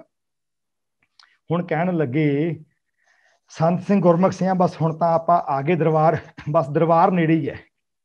ਹੁਣ ਸਿਰਫ ਅੱਗੇ ਇੱਕ ਉਤਰਾਈ ਹੈ, ਉਤਰਾਈ ਤੇ ਆਪਣਾ ਕੋਈ ਜ਼ੋਰ ਨਹੀਂ ਲੱਗਣਾ। ਤੁਹਾਨੂੰ ਪਤਾ ਵੀ ਚੜ੍ਹਾਈ ਤੇ ਸਾਹ ਚੜ੍ਹਦਾ, ਉਤਰਾਈ ਤਾਂ ਬੰਦਾ ਆਰਾਮ ਨਾਲ ਹੌਲੀ ਹੌਲੀ ਉਤਰ ਹੀ ਜਾਂਦਾ, ਪਰ ਇਹ ਉਤਰਾਈ ਤਿੱਖੀ ਬਹੁਤ ਹੈ। ਆਮ ਉਤਰਾਈ ਨਹੀਂ, ਪੌੜੀਆਂ ਨਹੀਂ ਬਣੀਆਂ ਇੱਥੇ, ਇਹ ਬਿਲਕੁਲ ਤਿੱਖੀ ਉਤਰਾਈ ਹੈ। ਤੇ ਇਹ ਉਤਰਾਈ 'ਚ ਹੋਣਾ ਕੀ ਹੈ, ਜਦੋਂ ਆਪਾਂ ਉਤਰਨ ਲੱਗੇ ਆਪਾਂ ਇੰਨੀ ਤੇਜ਼ੀ ਨਾਲ ਥੱਲੇ ਡਿੱਗਣਾ, ਤੈਨੂੰ ਮੈਂ ਨਹੀਂ ਦਿਸਣਾ ਤੇ ਮੈਨੂੰ ਤੂੰ ਨਹੀਂ ਦਿਸਣਾ। ਘਬਰਾਈ ਨਾ ਹੁਣ ਪਿਆਰ ਵਾਲੇ, ਇਹਨੂੰ ਸੋਚਣਾ। ਇੱਕ ਕਿੰਨੀ ਸੋਹਣੀ ਰਾਮਜੀ ਕਹਾਣੀ ਹੈ, ਜਿਹਦਾ ਮੈਂ ਬਹੁਤ ਆਨੰਦ ਮਾਣਿਆ। ਮੇਰੇ ਬੈਕ ਮਾਈਂਡ ਤੇ ਇਹ ਪਿਛਲੇ 30 ਸਾਲ ਦੀ ਚੱਲ ਰਹੀ, ਮੈਂ ਬੜੀ ਦੇਰ ਬਾਅਦ ਪੜ੍ਹੀ, ਤੇ ਮੈਂ ਇਹਨੂੰ ਆਪਣੇ ਅਨੁਭਵਾਂ ਵਿੱਚੋਂ ਤੁਹਾਡੀ ਸੇਵਾ 'ਚ ਰੱਖ ਰਿਹਾ। ਤੇ ਜਦੋਂ ਅਸੀਂ ਹੁਣ ਇਸ ਉਤਰਾਈ ਤੋਂ ਥੱਲੇ ਉਤਰਨਾ ਨਾ ਭਲਿਆ ਪੁਰਸ਼ਾ, ਤੇ ਹੁਣ ਤੈਨੂੰ ਮੈਂ ਨਹੀਂ ਦਿਸਣਾ ਤੇ ਮੈਨੂੰ ਤੂੰ ਨਹੀਂ ਦਿਸਣਾ, ਮਤਲਬ ਕਿ ਆਪਾਂ ਧਰਮ ਦੇ ਕੇ ਥੱਲੇ ਡਿੱਗ ਜਾਣਾ। ਪਰ ਡਿੱਗਣ ਲੱਗਿਆਂ ਜੇ ਆਪਣਾ ਬਚਾਅ ਕਰਨਾ ਹੈ ਤਾਂ ਇਸ ਘਾਟੀ ਦਾ ਨਾਮ ਹੈ ਆਪਾ ਤਿਆਗ ਘਾਟੀ, ਹਉਮੈ ਤਿਆਗ ਘਾਟੀ, ਮੈਂ ਤਿਆਗ ਘਾਟੀ। ਭੁੱਲ ਜਾ, ਪ੍ਰਭੂ ਤੇ ਛੱਡ ਦੇ। ਜਿਹੜਾ ਮਨੁੱਖ ਇੱਛਾ ਤਿਆਗ ਘਾਟੀ ਲੰਘ ਜਾਂਦਾ ਨਾ, ਤਾਂ ਪ੍ਰਭੂ ਥੱਲੇ ਬਾਹਾਂ ਅੱਡ ਕੇ ਖੜਾ ਹੁੰਦਾ। ਜਦੋਂ ਇੱਥੋਂ ਆਪਾ ਤਿਆਗ ਕਰਕੇ ਬੰਦਾ ਆਪਣੇ ਆਪ ਨੂੰ ਇਸ ਘਾਟੀ ਤੋਂ ਥੱਲੇ ਸੁੱਟਦਾ ਨਾ, ਤਾਂ ਉਹ ਸਿੱਧਾ ਪ੍ਰਭੂ ਦੀ ਗੋਦੀ ਵਿੱਚ ਜਾ ਕੇ ਡਿੱਗਦਾ ਹੈ, ਤੇ ਕੋਈ ਸੱਟ ਨਹੀਂ ਲੱਗਣੀ ਆਪਾਂ ਨੂੰ। ਹਾਂ, ਉੱਥੇ ਇੱਕ ਹੋਰ ਇਹੋ ਜਿਹਾ ਵਰਤਾਰਾ ਵਰਤਣਾ ਹੈ, ਜਿਵੇਂ ਤੂੰ ਪਿੱਛੇ ਸੁਗੰਧਾਂ ਦੇਖ ਕੇ ਆ ਨਾ, ਕਿੰਨੀ ਸੋਹਣੀ ਹਵਾ ਦੇ ਬੁੱਲੇ, ਕਿਹੋ ਜਿਹਾ ਖਾਣ ਪਾਣ, ਕਿਹੋ ਜਿਹੀ ਕੁਦਰਤ ਦਾ ਨਜ਼ਾਰਾ। ਉੱਥੇ ਪਹੁੰਚਦਿਆਂ ਤੇਰਾ ਤੇ ਮੇਰਾ ਦੋਨਾਂ ਦਾ ਸਰੂਪ ਬਦਲ ਜਾਣਾ ਹੈ। ਮਨ ਤੂੰ ਜੋਤ ਸਰੂਪ ਹੈ, ਆਪਣਾ ਮੂਲ ਪਛਾਣ ਮਨ, ਹਰ ਜੀ ਤੇਰੇ ਨਾਲ ਹੈ, ਗੁਰਮਤੀ ਰੰਗ ਮਾਣ। ਉੱਥੇ ਤੂੰ ਗੁਰੂ ਨਾਲ ਮਿਲਣਾ ਤੇ ਉਹ ਰੰਗ ਮਾਣਨਾ, ਤੇ ਤੇਰਾ ਸਰੂਪ ਵੀ ਨਹੀਂ ਰਹਿਣਾ, ਮੇਰਾ ਸਰੂਪ ਵੀ ਨਹੀਂ ਰਹਿਣਾ, ਤੇ ਆਪਣੇ ਦੋਨਾਂ ਦੇ ਚਿਹਰੇ ਸ਼ਕਲਾਂ ਇੱਕੋ ਜਿਹੀਆਂ ਹੋ ਜਾਣੀਆਂ ਨੇ, ਤੇ ਪ੍ਰਭੂ ਸਿੰਘ ਦੀ ਸ਼ਕਲ ਵਰਗੀਆਂ ਹੋ ਜਾਣੀਆਂ ਨੇ। ਪਰ ਆਪਾਂ ਦੋਨਾਂ ਨੂੰ ਇਹ ਪਤਾ ਹੋਊਗਾ ਕਿ ਆਪਾਂ ਦੋਨੋਂ ਕੌਣ ਕੌਣ ਆ। ਮੈਨੂੰ ਇਹ ਪਤਾ ਹੋਊਗਾ ਤੂੰ ਗੁਰਮੁਖ ਸਿੰਘ ਆ, ਤੈਨੂੰ ਇਹ ਪਤਾ ਹੋਊ ਮੈਂ ਸੰਤ ਸਿੰਘ ਹਾਂ, ਪਰ ਆਪਣੀਆਂ ਦੋਨਾਂ ਦੀਆਂ ਸ਼ਕਲਾਂ ਪ੍ਰਭੂ ਸਿੰਘ ਵਰਗੀਆਂ ਹੋਣਗੀਆਂ, ਤੇ ਪ੍ਰਭੂ ਸਿੰਘ ਦੇ ਚਿਹਰੇ ਦਾ ਪ੍ਰਕਾਸ਼ ਸਾਡੇ ਤੋਂ ਬਹੁਤ ਜ਼ਿਆਦਾ ਹੋਵੇਗਾ, ਪਰ ਅਸੀਂ ਬਿਲਕੁਲ ਉਹਦੇ ਵਰਗੇ ਐਂ ਲੱਗਾਂਗੇ ਜਿਵੇਂ ਹਾਥੀ ਦੇ ਬੱਚੇ ਹੁੰਦੇ ਆ, ਤੇ ਹੁੰਦੇ ਉਹਦੇ ਵਰਗੇ ਹੀ ਆ। ਤੇ ਬੜਾ ਉਤਾਵਲਾ ਗੁਰਮੁਖ ਸਿੰਘ ਕਹਿੰਦਾ ਮੈਨੂੰ ਲੈ ਚੱਲ, ਹੁਣ ਤੂੰ ਮਾਰ ਛਾਲ ਘਾਟਿਓ, ਤੇਰੇ ਮਗਰ ਮੈਂ। ਤੇ ਸੰਤ ਸਿੰਘ ਕਹਿਣ ਲੱਗੇ ਭਲਿਆ ਪੁਰਸ਼ਾ ਘਬਰਾਈ ਨਾ, ਹੁਣ ਛੱਡ ਦੇਈ, ਤੇਰੇ ਭਰੋਸੇ ਪਿਆਰੇ ਮੈਂ ਲਾਡ ਲਡਾਇਆ। ਹੁਣ ਇੱਥੇ ਛੱਡ ਦੇ ਆਪਣੇ, ਬਿਲਕੁਲ ਭੁੱਲ ਜਾ ਤੇਰਾ ਸਰੀਰ, ਤੇਰਾ ਸਭ ਕੁਝ ਤੂੰ ਛੱਡ ਦੇ ਉਹਦੇ ਉੱਤੇ, ਕਿ ਮੈਂ ਇੱਥੋਂ ਘਾਟੀਓ ਥੱਲੇ ਉਤਰਨ ਲੱਗਿਆ। ਕਿਉਂਕਿ ਇੱਕ ਪੈਰ ਥੱਲੇ ਪਾਇਆ ਨਹੀਂ, ਭੌਂਟਣੀਆਂ ਪਾ ਕੇ ਡਿੱਗਿਆ ਨਹੀਂ, ਤੇਰੀ ਹੋਂਦ ਨੇ ਖਤਮ ਹੋਣਾ। ਘਬਰਾਈ ਨਾ, ਜੇ ਘਬਰਾ ਗਿਆ, ਹਉਮੈ ਵਿੱਚ ਆ ਗਿਆ ਕਿ ਮੇਰਾ ਘਰ, ਮੇਰਾ ਪਰਿਵਾਰ ਤੇ ਮੈਂ, ਤੇ ਪ੍ਰਭੂ ਸਿੰਘ ਨੇ ਥੱਲਿਓਂ ਫਕੜਨਾ ਕੋਈ ਨਹੀਂ। ਪਰ ਜਿਹੜਾ ਇੱਥੋਂ ਤੱਕ ਆ ਜਾਵੇ, ਪ੍ਰਭੂ ਸਿੰਘ ਉਹ ਤੇ ਕਿਰਪਾ ਬਹੁਤ ਕਰਦੇ ਨੇ, ਤੂੰ ਘਬਰਾ ਨਾ, ਤੇਰਾ ਉਹ ਥੱਲੇ ਦੇ ਤਿੱਖੀ ਘਾਟੀ ਹੈ, ਤੈਨੂੰ ਪ੍ਰਭੂ ਸਿੰਘ ਦੇਖ ਨਹੀਂ ਰਿਹਾ, ਪਰ ਪ੍ਰਭੂ ਸਿੰਘ ਬਹੁਤ ਹੀ ਤੀਬਰਤਾ ਨਾਲ ਉਡੀਕ ਕਰ ਰਿਹਾ ਕਿ ਆਪਾਂ ਦੋਨੋਂ ਪੈਰ ਥੱਲੇ ਰੱਖ ਕੋਲੋਂ ਦਿੰਦੇ ਆ। ਪਾਣਾ ਵਰਤਦਾ, ਦੋਨੋਂ ਥੱਲੇ ਪੈਰ ਰੱਖ ਦਿੰਦੇ ਨੇ, ਤੇ ਅੱਗੇ ਪ੍ਰਭੂ ਸਿੰਘ ਆਪਣੀ ਗੋਦੀ 'ਚ ਬੋਚ ਲੈਂਦੇ ਨੇ, ਤੇ ਆਨੰਦਪੁਰ ਦੀ ਨਗਰੀ ਆ ਜਾਂਦੀ ਹੈ।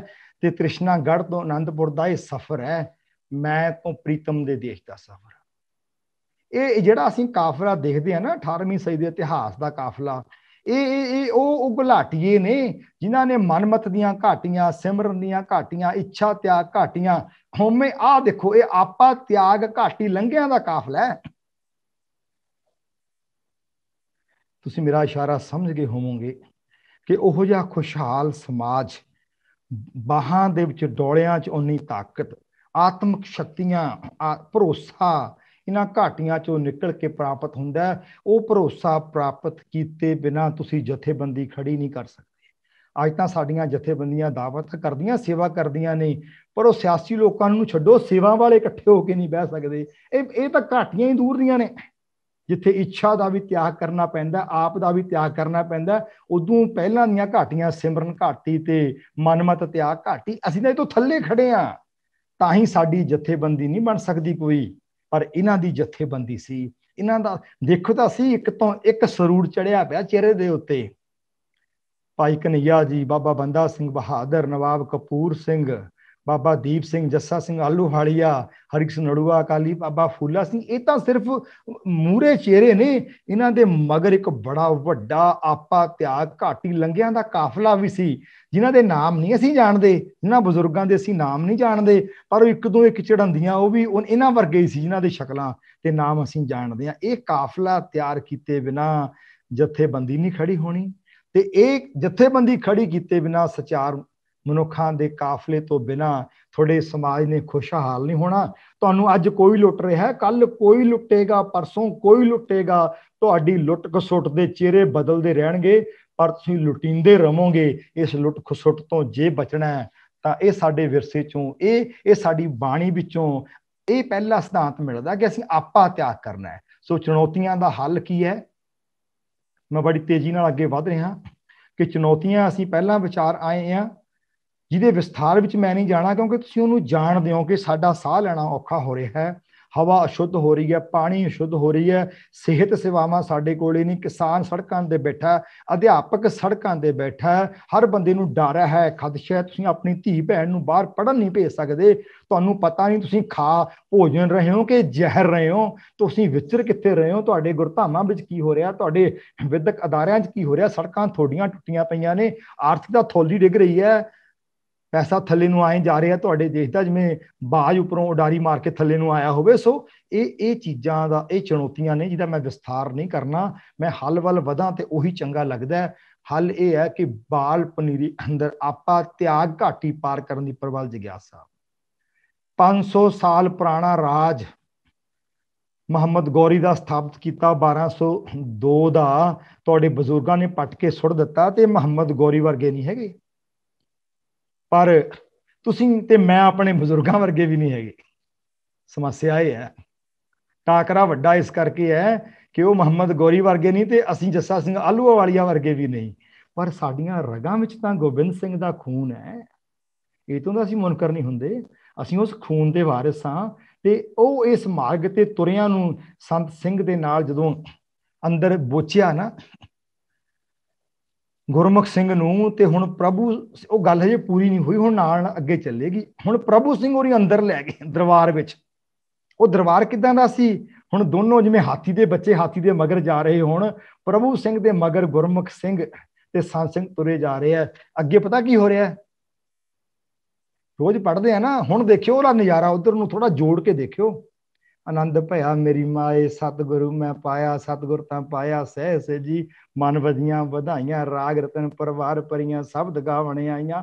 ਹੁਣ ਜਿੱਥੋਂ ਲੰਘਦੇ ਆ ਨਾ ਪਰੀਆਂ, ਉੱਥੇ ਸ਼ਬਦ ਗਾ ਰਹੀਆਂ ਨੇ, ਦੇਵਤੇ ਸ਼ਬਦ ਗਾ ਰਹੇ ਨੇ, ਬੜੇ ਸੋਹਣੇ ਸੋਹਣੇ ਮਨੁੱਖ ਦੇ ਦੇਵਰੂਹਾਂ ਲੱਗਦੇ ਨੇ।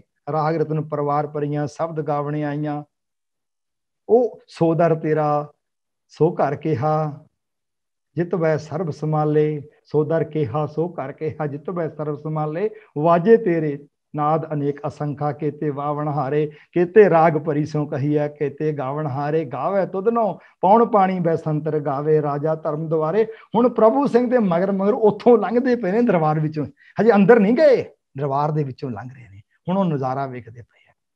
ਅੱਗੇ ਸਿੰਘਾਸਨ ਤੇ ਜਦੋਂ ਪ੍ਰਭੂ ਸਿੰਘ ਕੋਲੇ ਗਏ, ਪ੍ਰਭੂ ਸਿੰਘ ਨੇ ਬਾਹਾਂ ਅੱਡ ਲੀਆਂ, ਦੋਨੋਂ ਸੰਤ ਸਿੰਘ ਗੁਰਮੁਖ ਸਿੰਘ ਪ੍ਰਭੂ ਸਿੰਘ ਨੇ ਆਪਣੀ ਗਲਵੱਕੜੀ ਵਿੱਚ ਲੈ ਲਏ, ਤੇ ਪ੍ਰਭੂ ਸਿੰਘ ਆਪ ਵੀ ਜੋਤ ਸਰੂਪ ਹੋ ਗਿਆ, ਤੇ ਗੁਰਮੁਖ ਸਿੰਘ ਤੇ ਸੰਤ ਸਿੰਘ ਵੀ ਜੋਤ ਸਰੂਪ ਹੋ ਗਏ। ਮਨ ਤੂੰ ਜੋਤ ਸਰੂਪ ਹੈ, ਆਪਣਾ ਮੂਲ ਪਛਾਣ, ਮਨ ਹਰ ਜੀ ਤੇਰੇ ਨਾਲ ਹੈ, ਗੁਰਮਤੀ ਰੰਗ ਮਾਣ।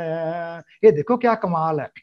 ਹੁਣ ਇਕੱਠੇ ਹੋ ਗਏ ਸਾਰੇ ਹੀ, ਤੇ ਫਿਰ ਪ੍ਰਭੂ ਸਿੰਘ ਨੇ ਮਨਮੁਖ ਸਿੰਘ ਨੂੰ ਕਿਹਾ, ਕਿਵੇਂ ਆ ਵੀ ਮਨਮੁਖ ਸਿਆ, ਆਪਾਂ ਇਕੱਠੇ ਖੇਡਦੇ ਹੁੰਦੇ ਸੀ ਨਾ। ਲਿਵ ਛੁੜਕੀ ਲੱਗੀ ਤਰਸਨਾ ਮਾਇਆ ਅਮਰ ਵਰਤਾਇਆ, ਤੈਨੂੰ ਇੱਥੋਂ ਹੀ ਭੇਜਿਆ ਸੀ ਨਾ ਮਾਂ ਦੀ ਕੁੱਖ ਵਿੱਚ। ਕਹਿੰਦਾ ਜੀ ਯਾਦ ਆ ਗਿਆ, ਯਾਦ ਆ ਗਿਆ, ਇੱਥੋਂ ਹੀ ਗਿਆ ਸੀ ਮੈਂ। ਤੇ ਹੁਣ ਕੀ ਹੁਕਮ ਹੈ ਪ੍ਰਭੂ ਸਿੰਘ, ਤੇ ਹੁਣ ਤੂੰ ਬਣ ਗਿਆ ਸੰਤ ਸਿੰਘ।